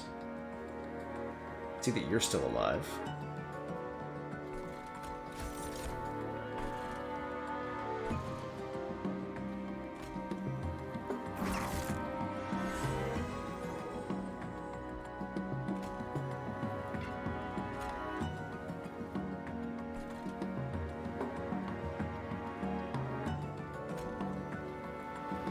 Can't play that all. Oh, I did get a Rebel Morsel. Good.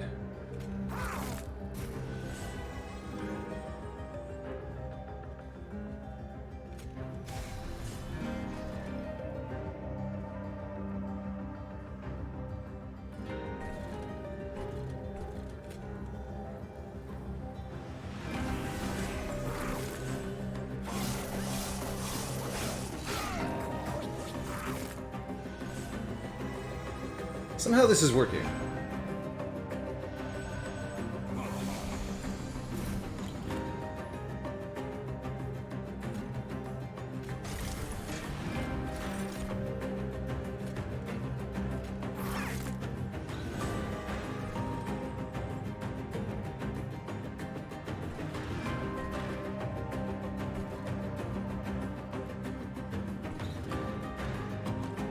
This really matters.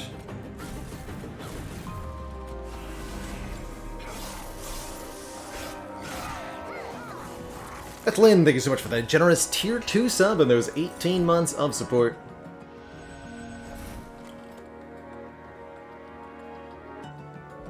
Heck yeah, to the year and a half. Good stuff.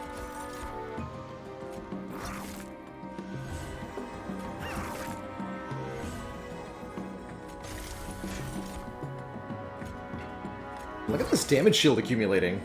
11 currently.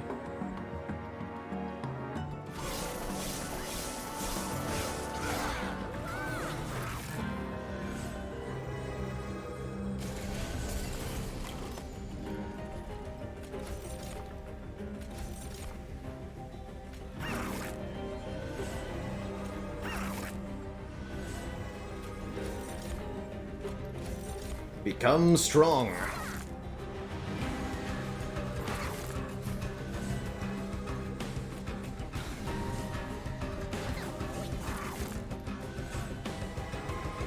The Insta-Eat is not an artifact effect. No, that's the infusion on this unit. There's the Morsel-made rare creature in Umbra has an infusion that causes the unit to eat instantly when morsels are deployed, and that's what's happening there.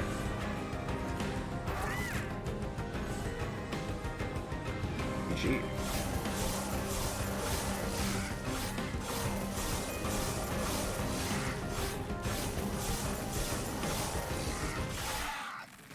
Get those ones in back too. GG. We get Pyrestone Housing, allowing us to have an extra upgrade slot on our units. That's a huge deal. And I think I want an Ember Cache. Ember Cache is bonus draw and energy with Unbroken Horn. Although they do go into the discard pile. That's okay.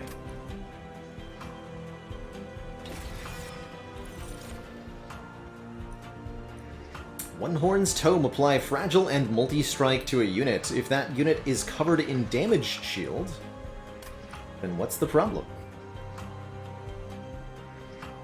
They don't have a Divine Stamp on this card. Very interesting.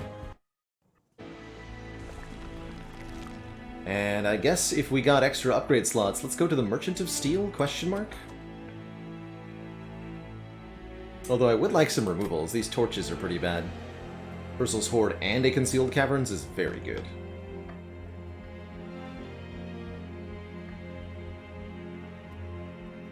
go this way. Definitely tempting to go the other way, though. Let's see.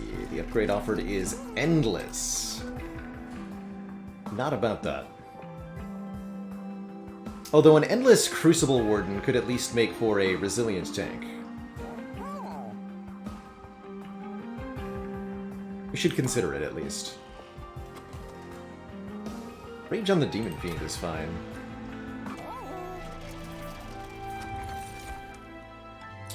Ooh, Gorge abilities trigger an extra time? Armor 15's not bad, but double Gorge means that the Crucible Warden will gain 2 damage shield per morsel they eat. Which makes them an excellent frontline tank. Okay, we probably don't need to give them Endless then. Let's look at the caverns first.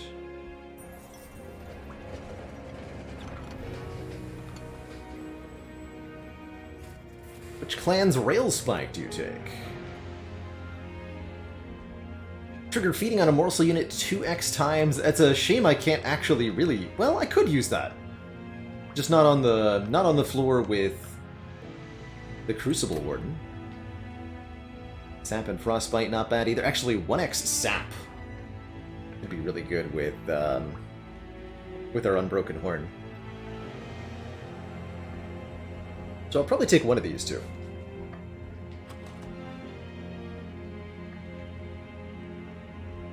I'm gonna take the Shroud Spike. Not sure we'll ever actually use that, but there's a chance it does something really fun.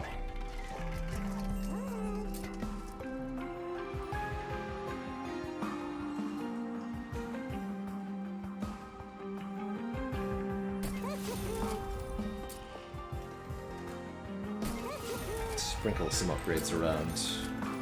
Hook again, huh?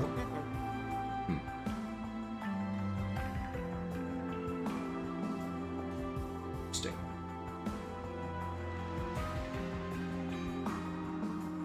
Did I make the Crucible Warden quick?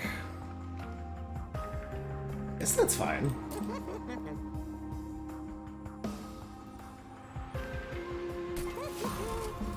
Plus 10 as well.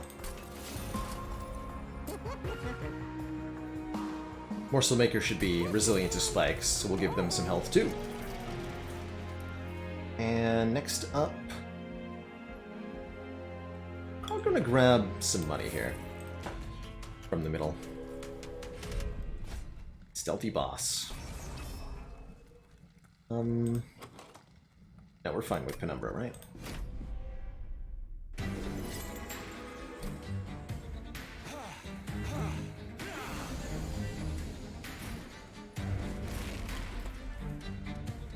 Heck, this boss specifically.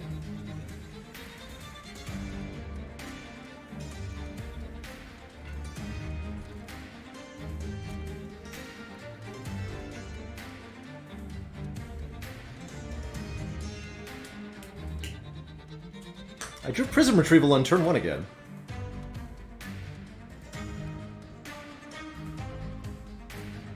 Neat.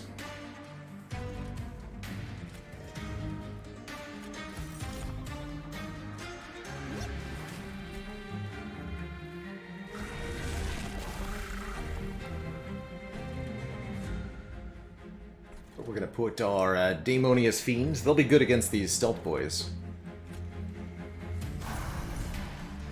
Do something like this.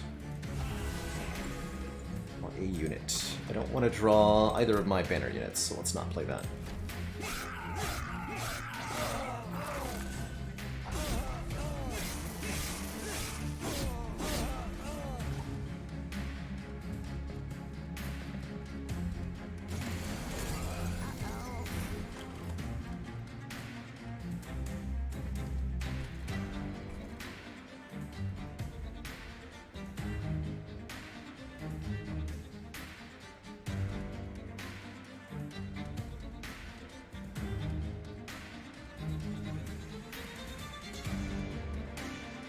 Cheesy Bob, thank you so much for the tier 2 sub, and those 23 months is so close to those 2 full years of support. Dang. But I've got a weird plan.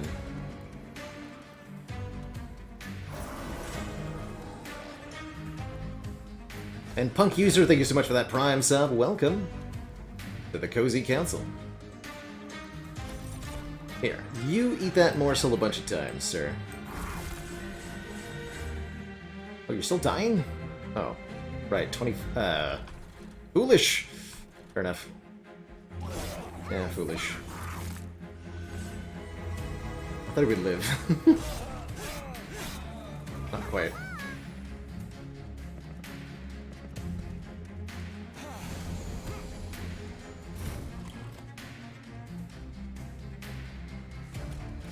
It's all good.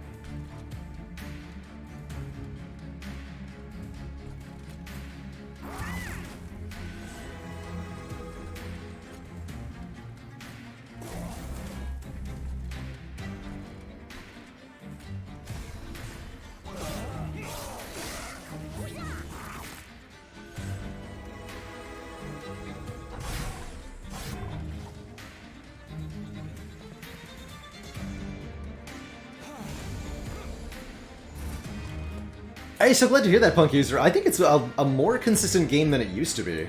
Uh-oh.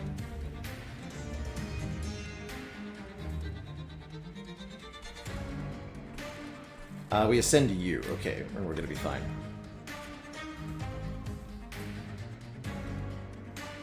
It's for dies. Morsel eating is not dying, right? That's right.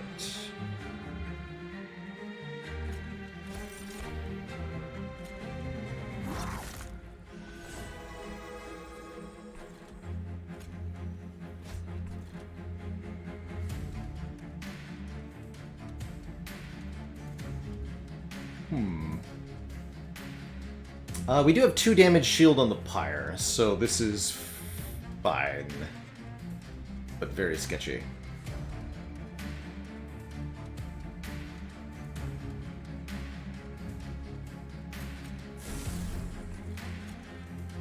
Very sketchy.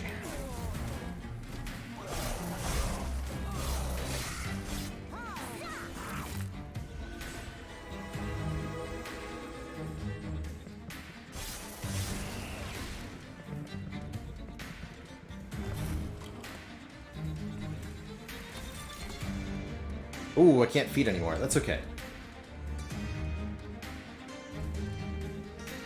We'll do that down here.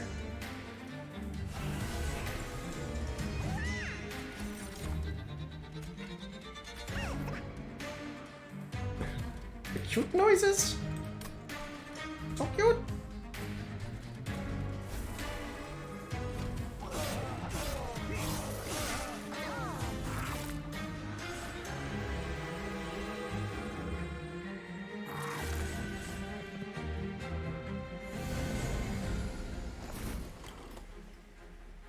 Stealthy boss.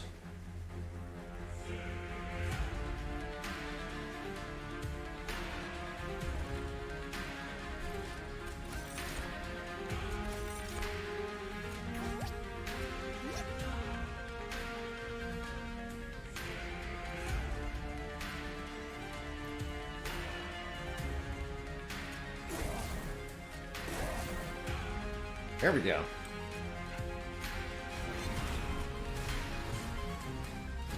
Get him, Stewie.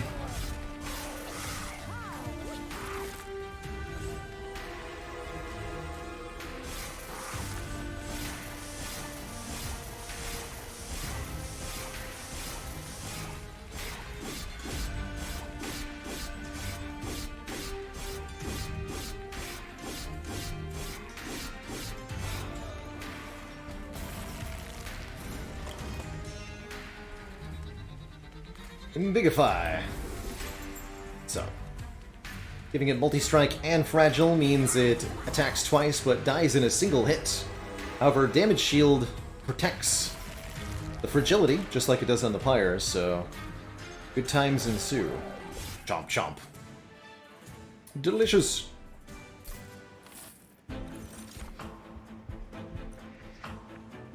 Gravel applies damage shield. Adds more morsels. I love that.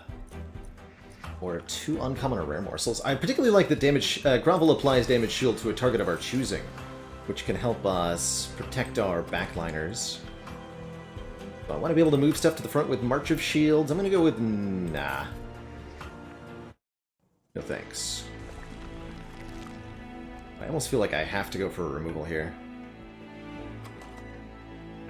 We really need to get the torches out of the deck. The Shade Splitters are actually quite good, and so are the Stewards.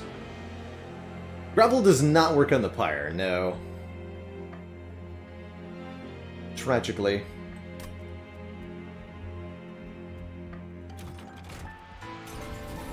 Show me multi-strike. Just more quick, forever. Right then. I make a quick enraged train steward. Yes.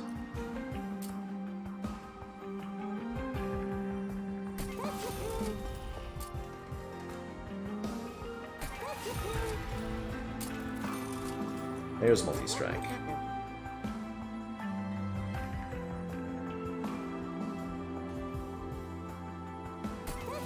Let's give damage shield to you.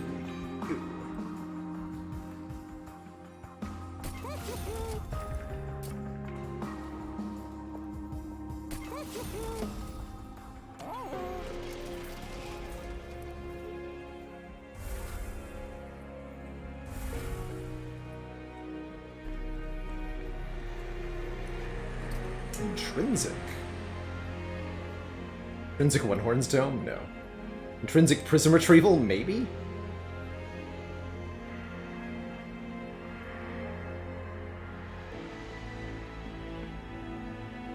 Intrinsic none of the above. How am I going to get enough shards to actually fight Divinity here? Got one Divine Temple, two more Divine Temples.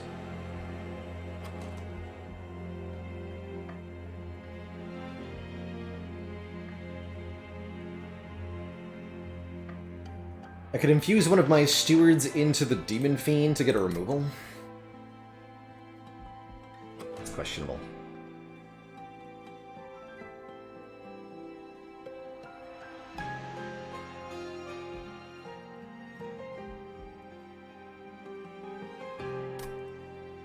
And yet, actually seems kind of reasonable.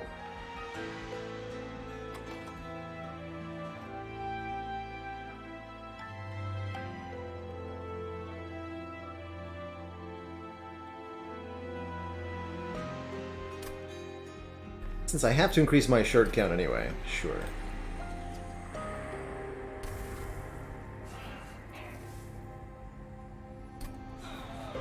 Ugh.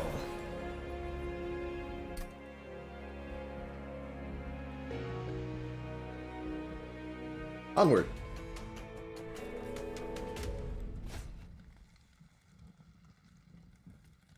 Blinding Dark Shard and Shuddering Dark Shard, so punishing us for summoning units and for losing those units. It's not too bad. So Arcus's gimmick is that he's constantly summoning this nonsense. Like a rude boy. Quick Stewie.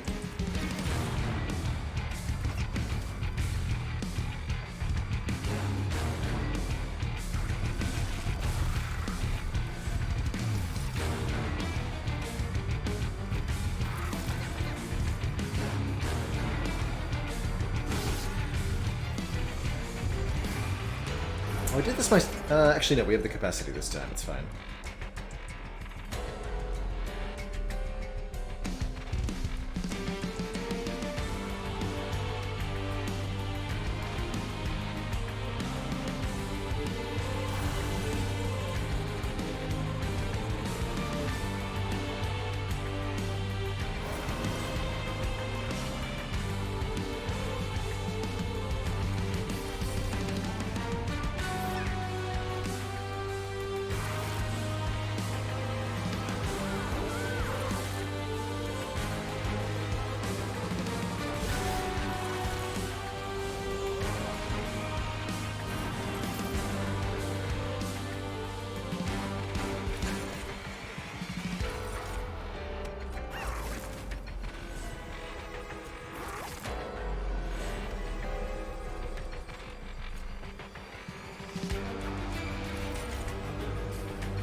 Be angrier.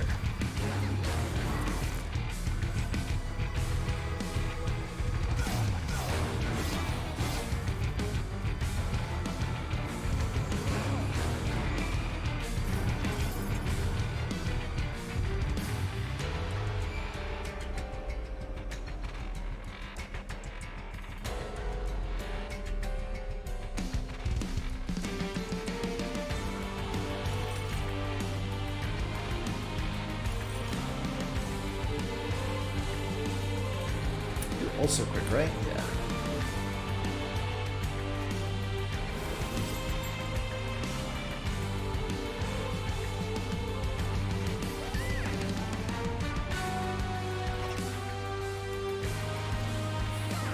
Use the morsels as chump blockers there.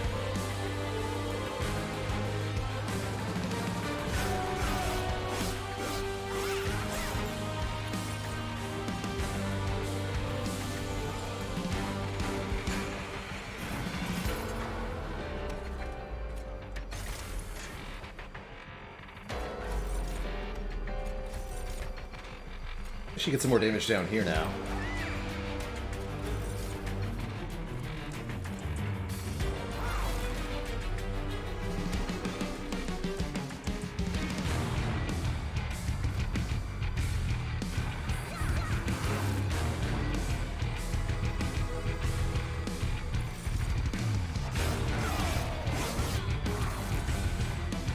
Chrono.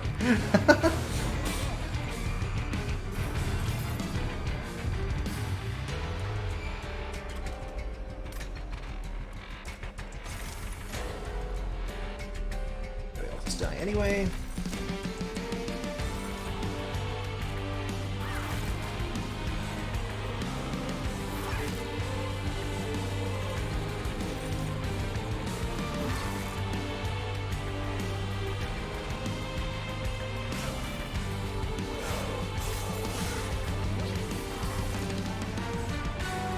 $42 damage shield? For God.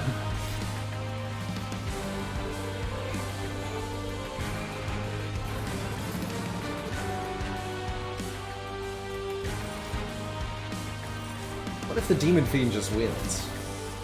Whoops. Not what I meant to do. What if I just murdered my own Demon Fiend? What then?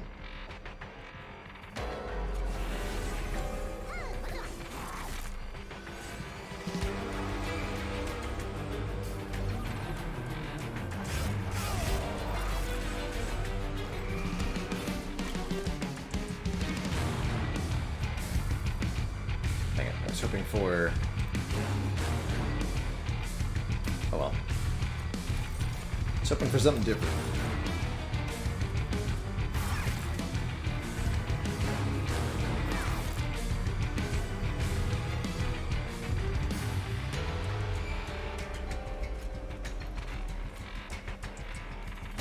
How much damage will the Steward do? Get him! Morsel could have blocked a hit. Yeah, that actually would have been better than doing what I did on top floor. That's true.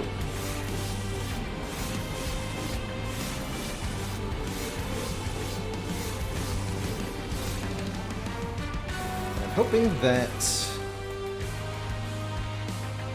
Unavailable, huh? Aha! Well, that'll do it. Show him who the boss is, Stewie.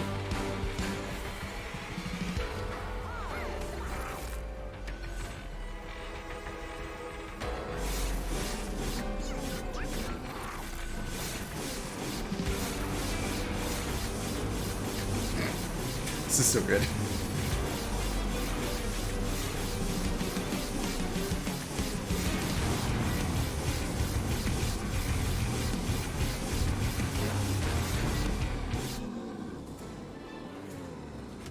Big bulk. Double your energy? Kindle's actually insane with Unbroken Horn, right? Hell yes. And other X-Cost cards. And I think Draw 7 is going to be very powerful. Trample not bad either, but I'm really all about Kindle Unbroken Horn.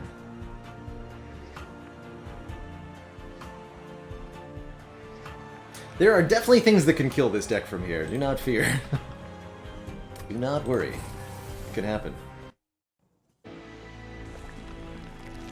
Like a big time, it can happen.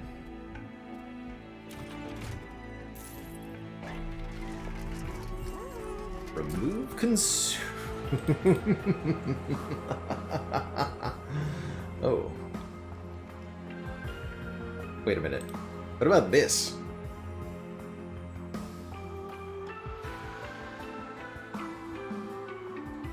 Interesting.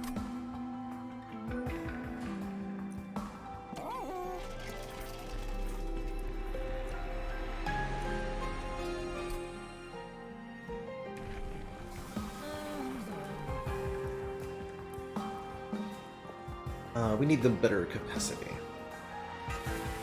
The Architect 2. Alright, let's remove that. Any way I could make that -2 cost? There is a way. Let's try it.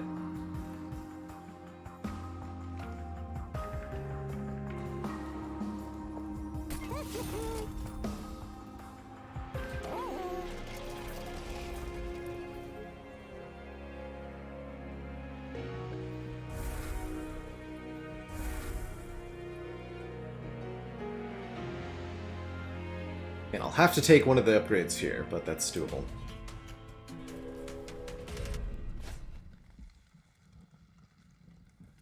That was good.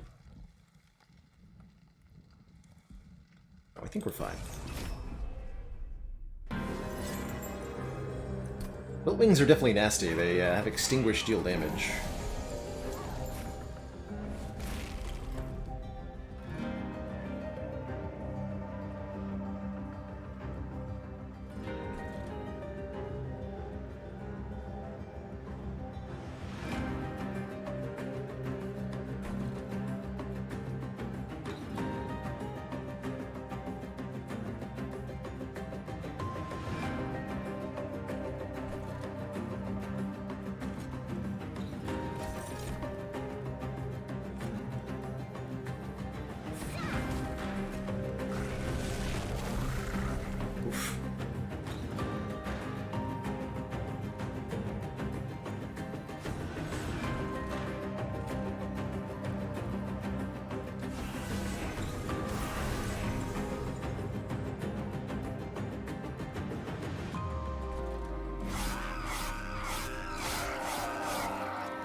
Oh, I see. Yes, I understand.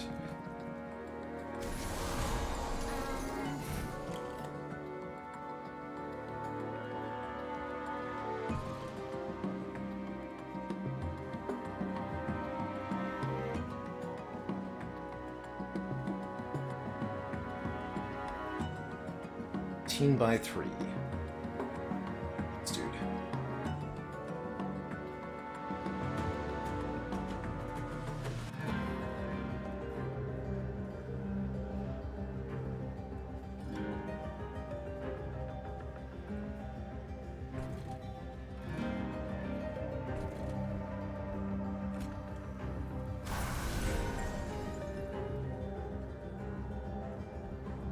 We'll have a counter to that.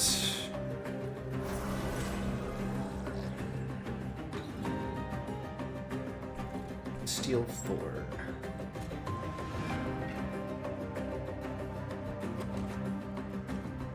Don't want the energy.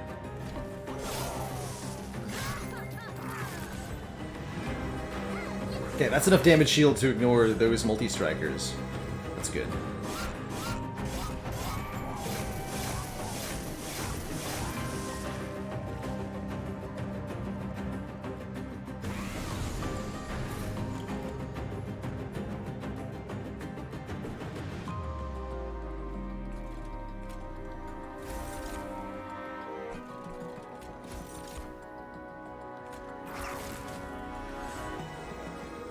I actually afford to fit one more steward in the middle row now. Good.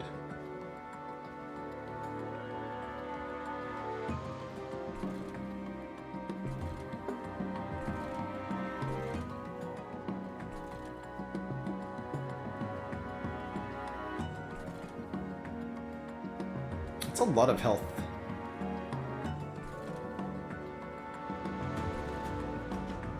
Thinking I should maybe ascend this guy. But I have to do some math first. Wait, 30.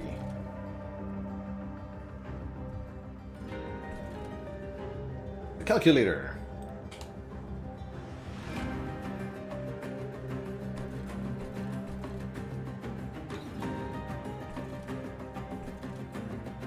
It's 115, 145, 53. 128. No. Not enough. So that would lead the back Shade Wing to survive if I... Oh, tank goes to the back? Up into the back. Okay, yes. Yes, I do want to do that then. I, for some reason, was thinking it went to the front. Yeah, that's much better. Okay. Oh, and we don't have capacity here. Huh. I see. Well, in that case, you go up here, I guess.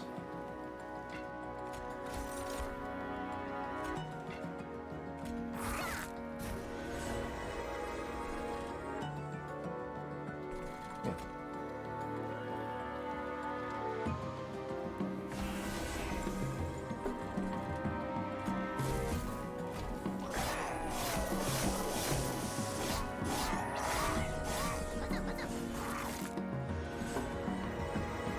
All right.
Actually, wait, if I give you lifesteal, you'll live.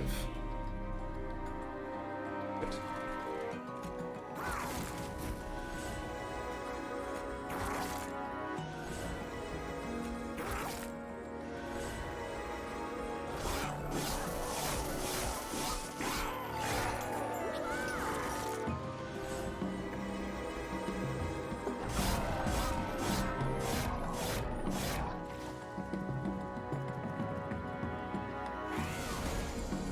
Fire has damage shield from the final shard modifier. It's part of the challenge itself.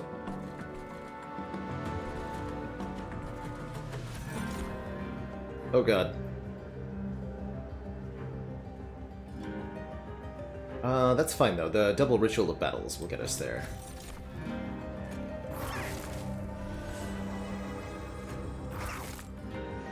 That's spooky though. We very close to dying here.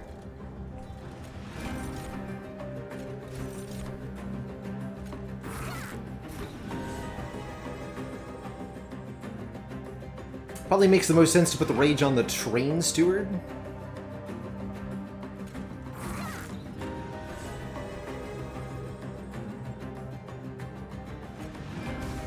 There we go.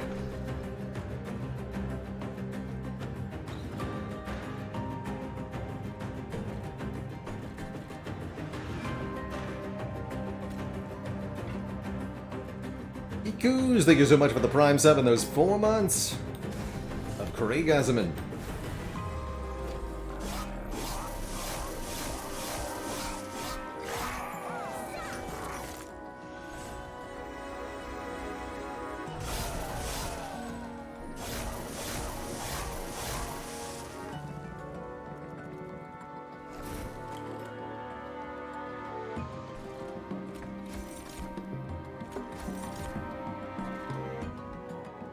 Still alive.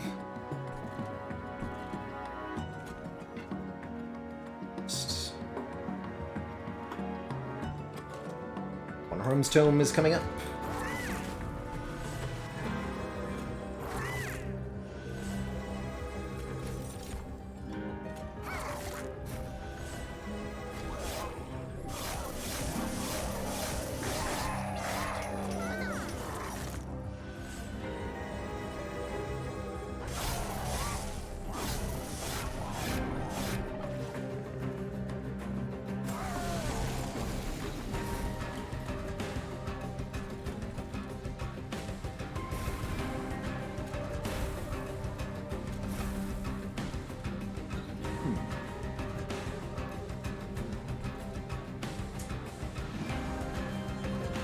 You're not actually dying.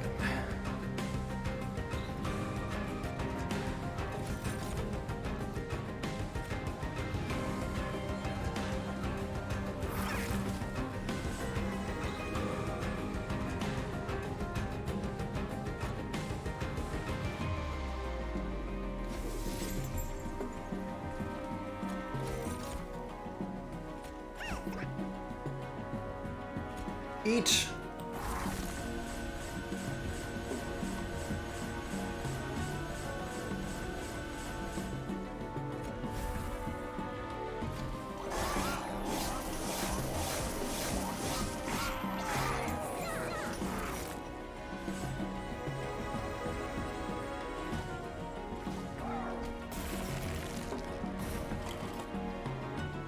Maybe we're supposed to ascend the boss so that these minions died.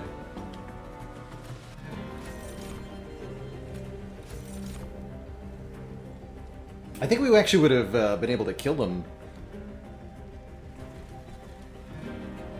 Kill the boss with the Demon Fiend that way. This is still obviously a win, though. Simply did it wrong.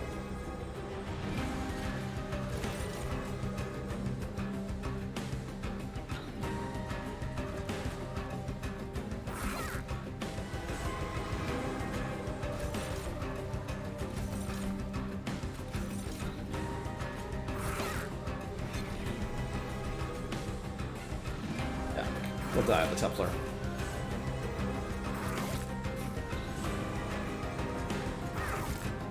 Delicious!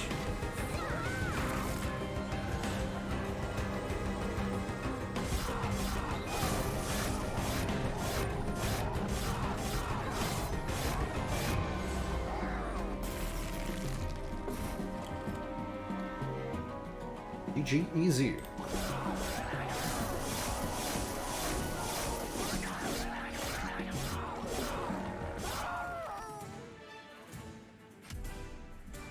Good. Gem Trove. Damage shield 1 to friendly units, plural, and gives us 3 morsels. I see we're also lacking a Divine Stamp on this, so we'll pick one up. This I don't think I want.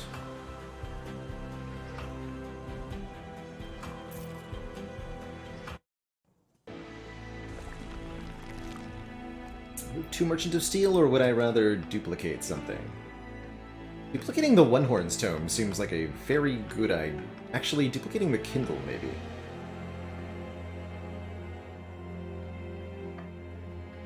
you get Divine Tamps for expert challenges? Yes. Yes, you do. Pretty good. Alright, we'll go Merchant of Magic here. Don't forget, I need 10 shards from this Divine Temple.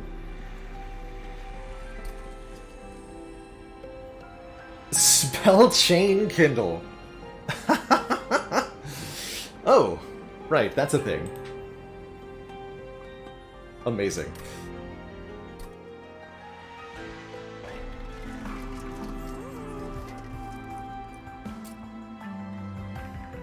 Ooh. Remove Consume Ember Cache, too. I like it. I really like it. And let's look at the trinkets on sale, too. Great slot for spells. Summon happens an extra time. Definitely taking Improved Firebox for 7 energy on turn 1, so that I can play all of the cards right away. That's going to solve basically all of my problems. And then that's going to get multiplied by our Kindle whenever we draw it, too. That's really dumb. That's really, really dumb.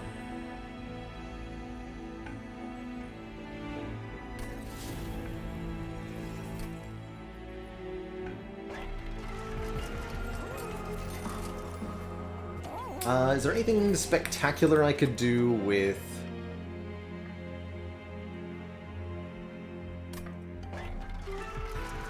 I guess I could Eternal Stone the Kindle, for whatever that's worth. I don't think it's particularly worthwhile. Oh, that's true! Double Ashes of the thingy! We would get +3 capacity on the floor with Penumbra.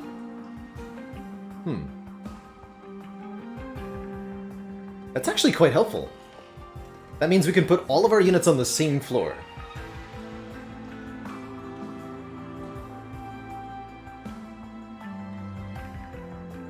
You know? I like that.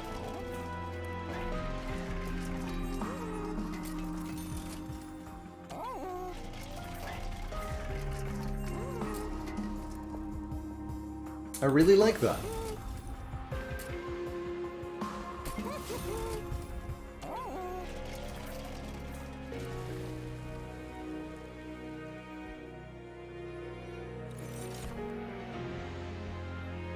Okay, we have our shards. On to Seraph.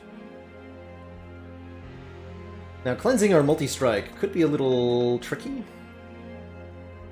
Or not cleanse. He won't cleanse our multi-strike. Cleansing our damage shield. Although we'll get new damage shield each turn.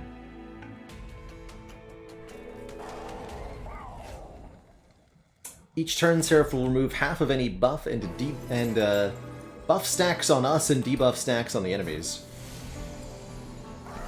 He does target a particular floor with this effect that has, oh my god. Behold!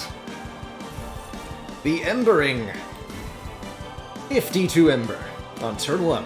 Let's go.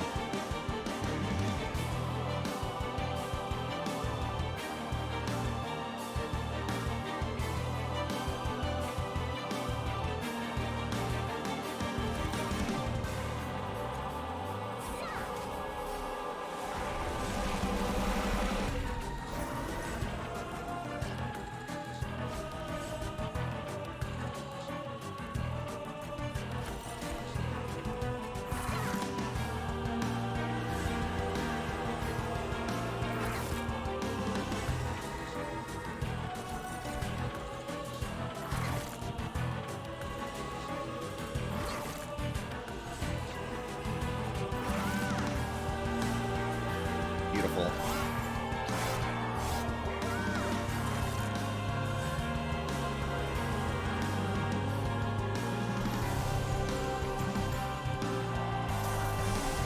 Damage shield minus 12. Oof.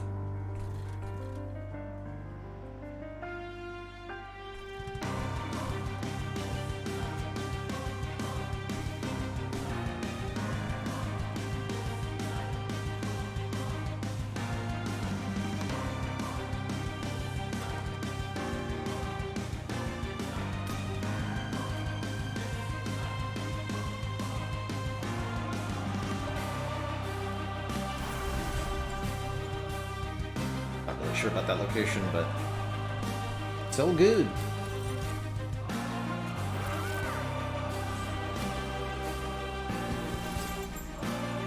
The rage won't really matter. Take it for now.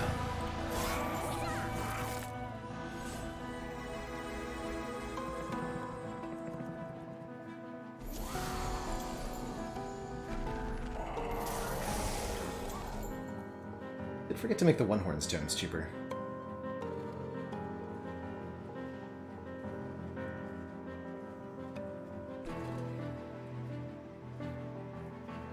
Deep Ember Drain dies to quick.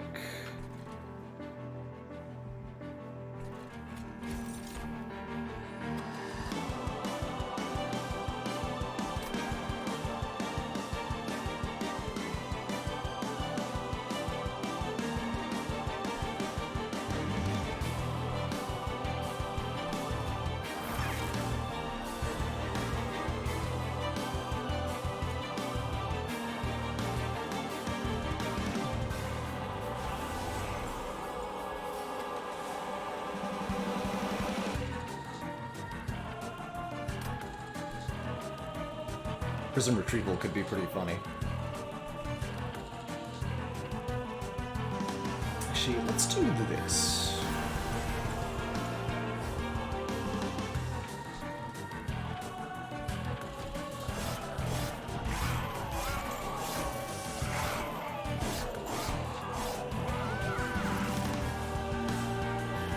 Okay, so that's as capped out as that floor is going to get.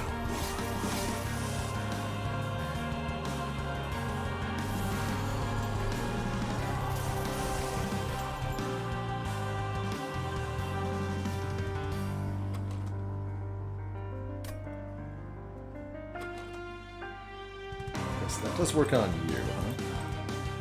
Let's see.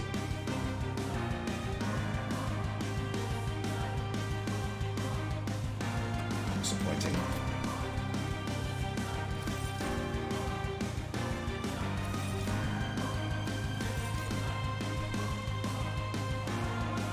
This feat means there's no hope for tanking with more souls.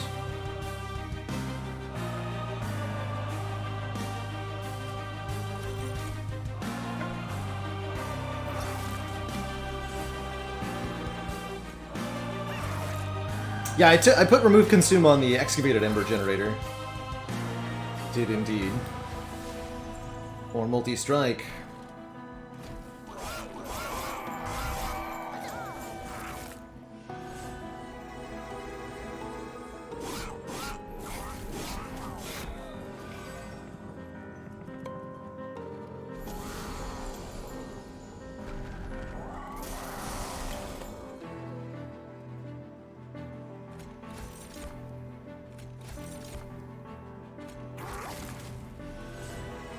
Damn, I can't use the rail spike the way I want to.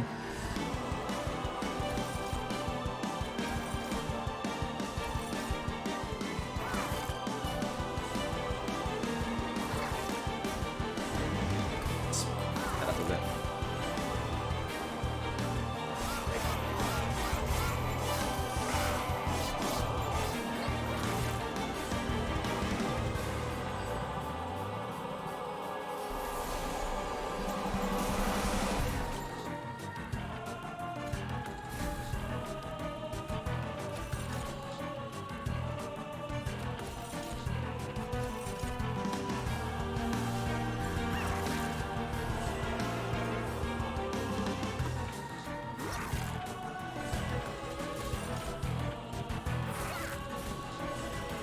This run has been a good moment of appreciation for quick as a keyword.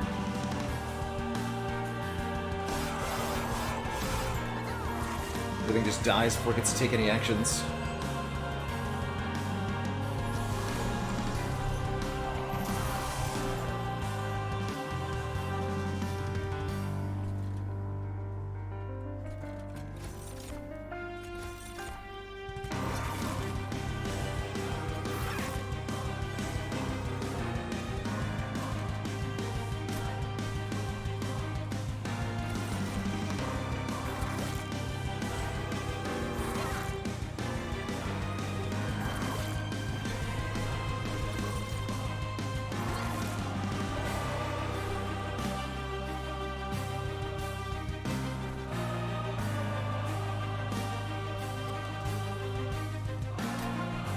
We'll just die instantly down here. Long. Still dies. Okay, no problem.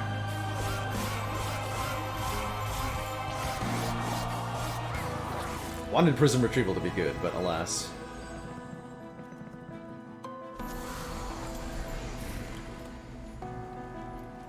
Alas.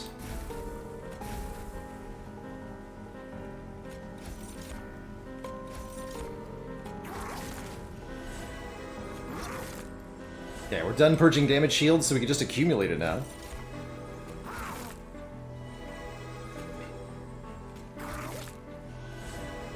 It's a rage too. 200 times 4.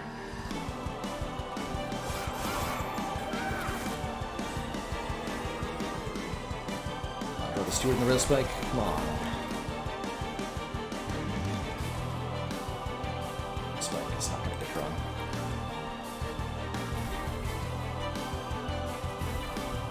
Yes, we got it. Okay, I gotta know. Dude, yes. Alright, let's go, Stewie. You can do this. One Steward, one Morsel Miner, one Shroud Spike.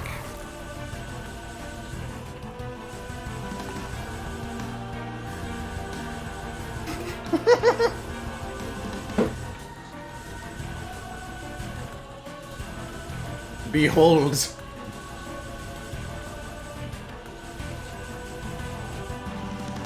All of our Ember gone. Get him!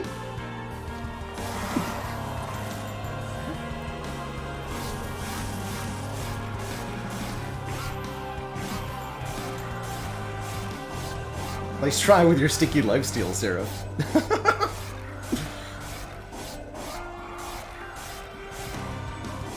What a big lad.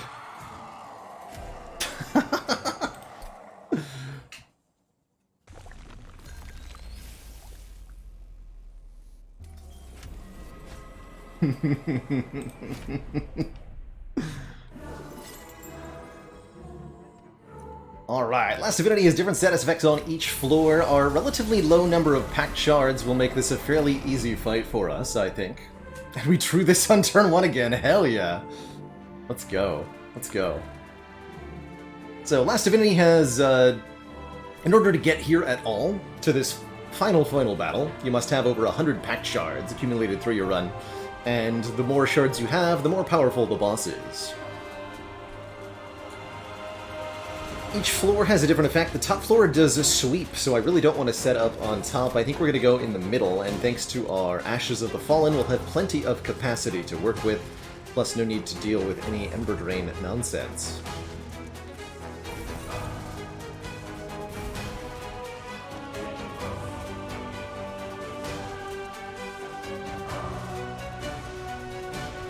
Big Stewie in front?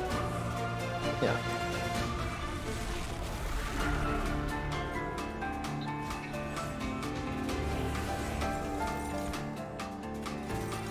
Lifesteal, sure.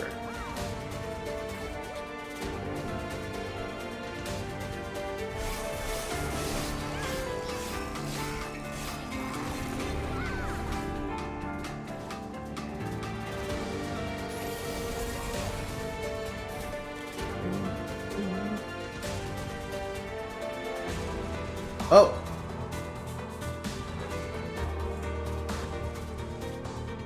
Well, that worked out really well.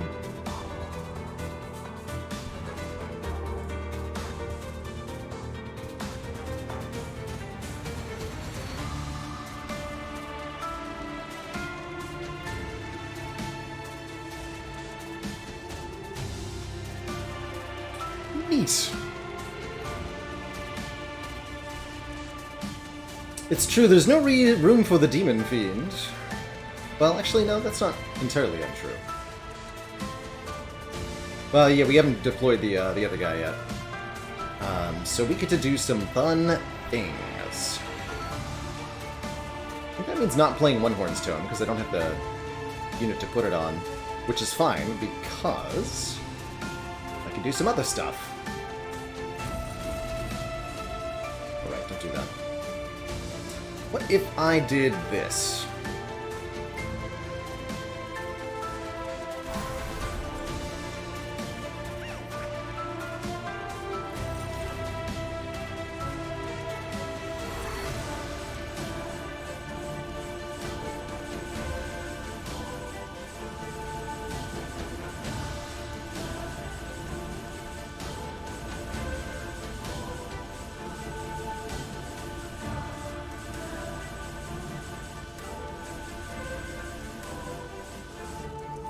How about that?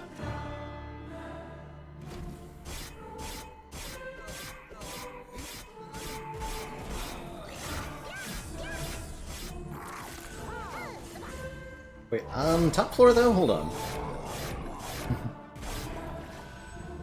Wait a minute. I just die. Wait.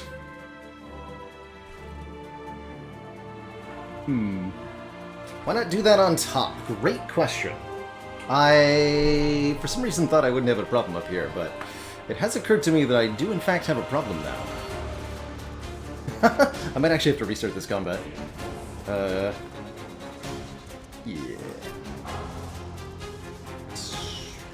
Yeah, that actually just dies, right? Because our pyre is fragile. Noted. Yes, this actually just dies.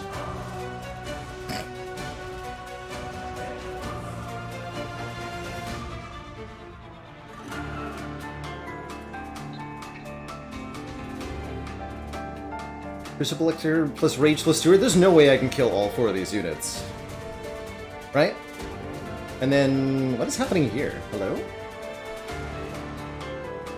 Yeah, I definitely bungled that. Okay, so all we had to do was put Demon Fiend on the top floor, actually, and that would have been fine. Or I could have actually buffed Penumbra, which I didn't think about doing because I thought I had the Crucible Warden in play already. Oh, that's what went wrong. Yeah. I'm gonna restart this combat. I didn't even realize I could do that on the middle floor.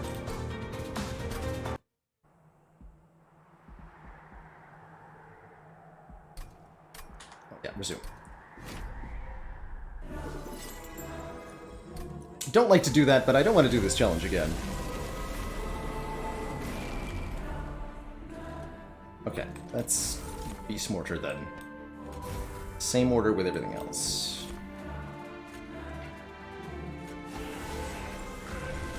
But yes, we'll just bump well, it won't be Penumbra, because the Train Steward is the one who gets buffed, right, if they're in front? I guess I could have not had the Train Steward be in front.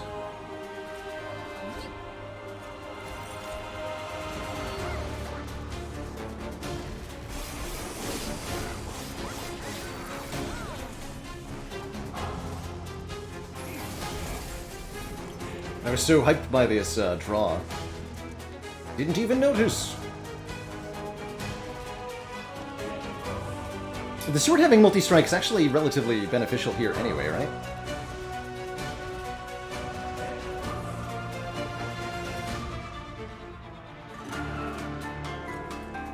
Okay, so let's try that.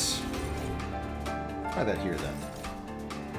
We can play the Demon Fiend. I think we'll put him on top, just to pick off anything that sneaks through.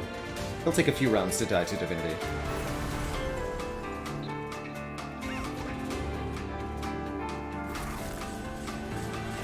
Okay, and then we do this.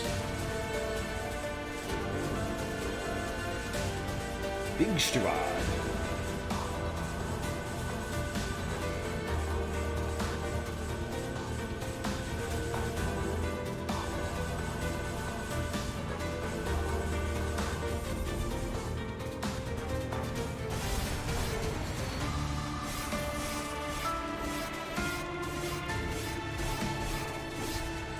Love what this deck does. Okay, there we go.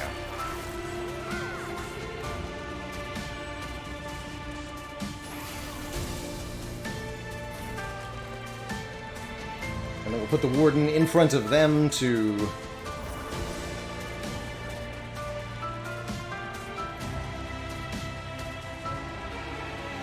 absorb damage.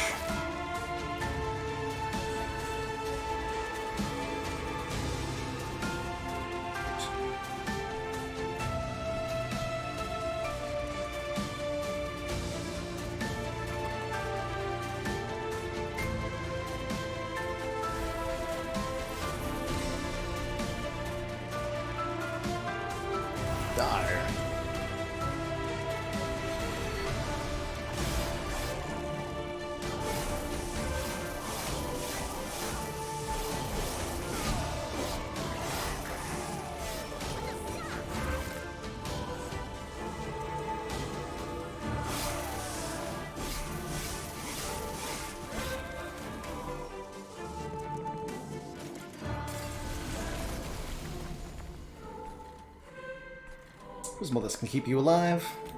Not that we need to keep him alive, but just in case we want to.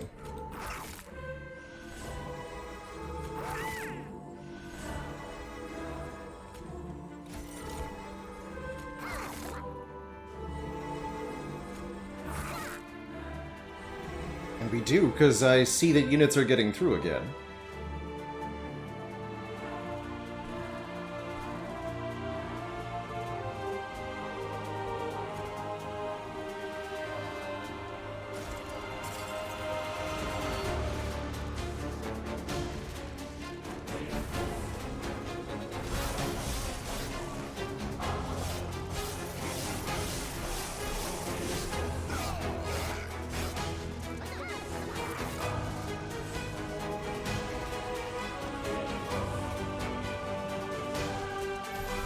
Should actually not go all the way down to 0 energy if I can avoid it, so that we can afford to play the One Horns Tome if we draw it. Although I think our buff Train Steward has us covered. I seem mostly fine.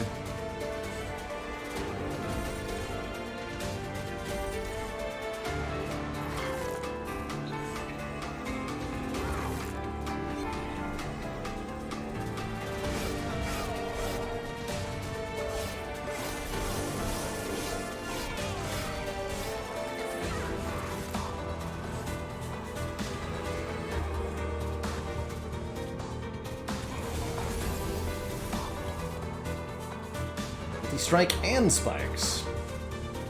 Ooh, and stealth. But you take care of the stealth.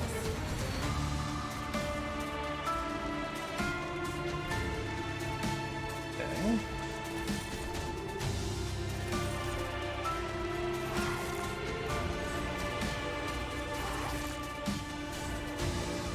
Not a haster, no, a multi-strike provider.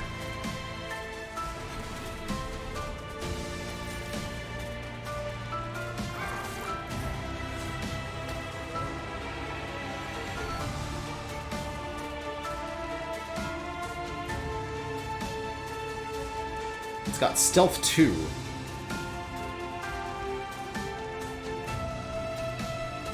Which means it's impervious until the top floor.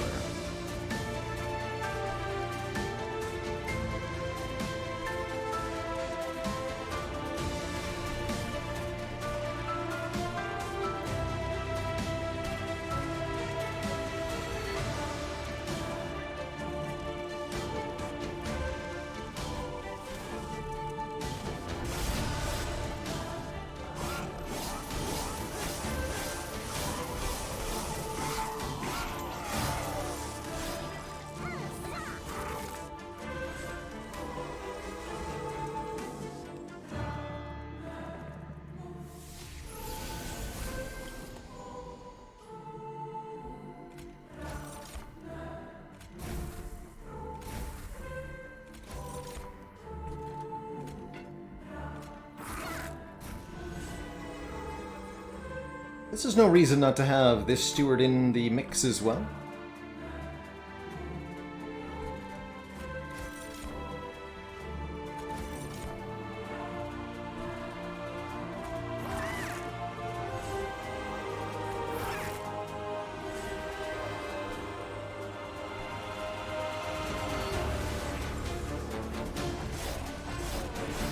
Put more lifesteal up top, but I don't want the Ember Drain.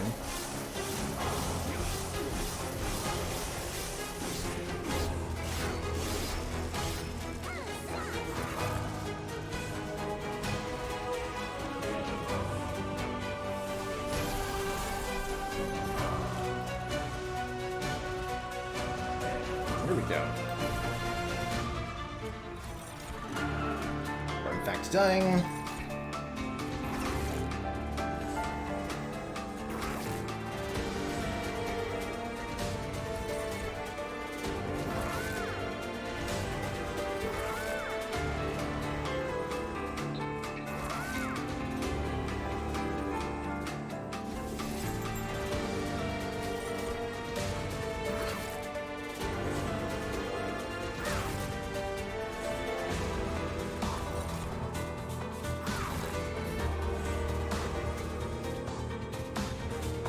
Or angriness.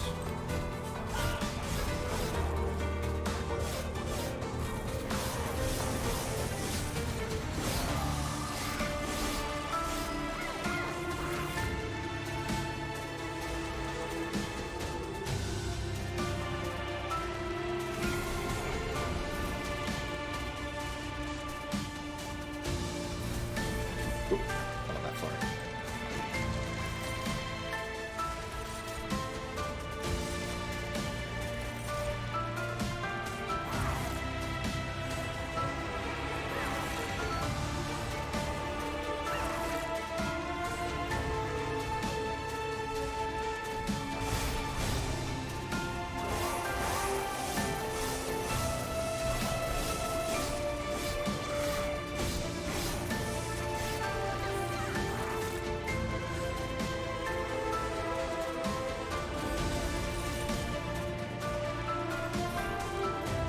this is not the end, or is it?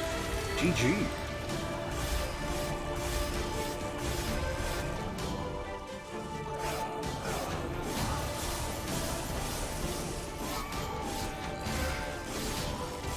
Get him, Giant Steward.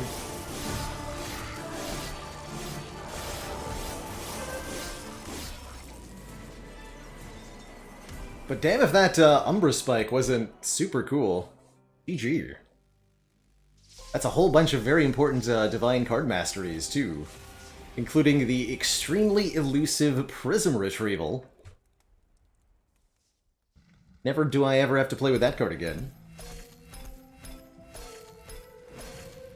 GG. Got the Crucible Warden done as well, and the Demon Fiend. Some seriously awkward cards. Good. That was our personal best for Eaton triggers. And look at that. 40 out of 40, Melting Remnant, and... Actually, no, wait, 39 out of 40? Oh, because we're... Wait, what? What do you mean 39 out of 40? But why does it show them all mastered? What is... Oh, the... Hero? How have I not won a run with Primordium? Hello? What? No, I've got a Covenant 25... Primordium, Umbra, Stygian, Divine victory. And Wormkin victory. So what am I missing in Umbra? Hold on.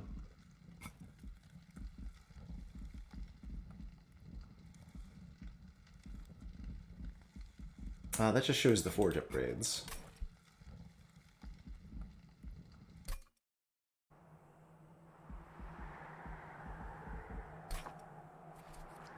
I think it's a known bug. That makes sense.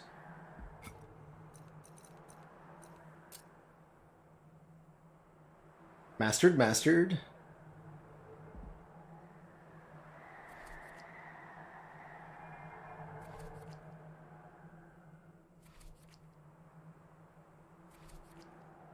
Oh, Shadow Siege. That's what we're missing.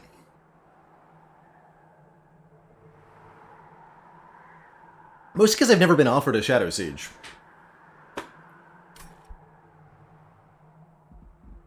Cool. Anyway, that was a sweet, sweet run. I'm so glad we got that Expert Challenge done. How many of those have we accomplished now? I guess the logbook notes, right?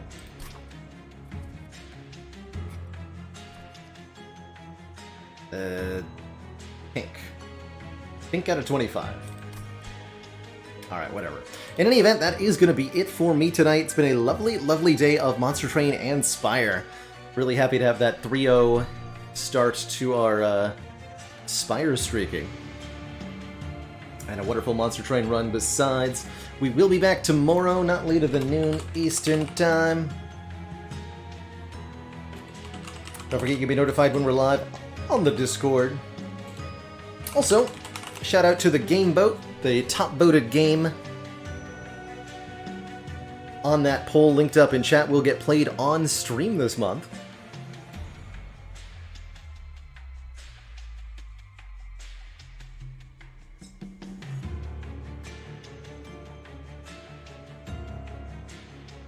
I'm glad you've been enjoying Roadbook Get Raving.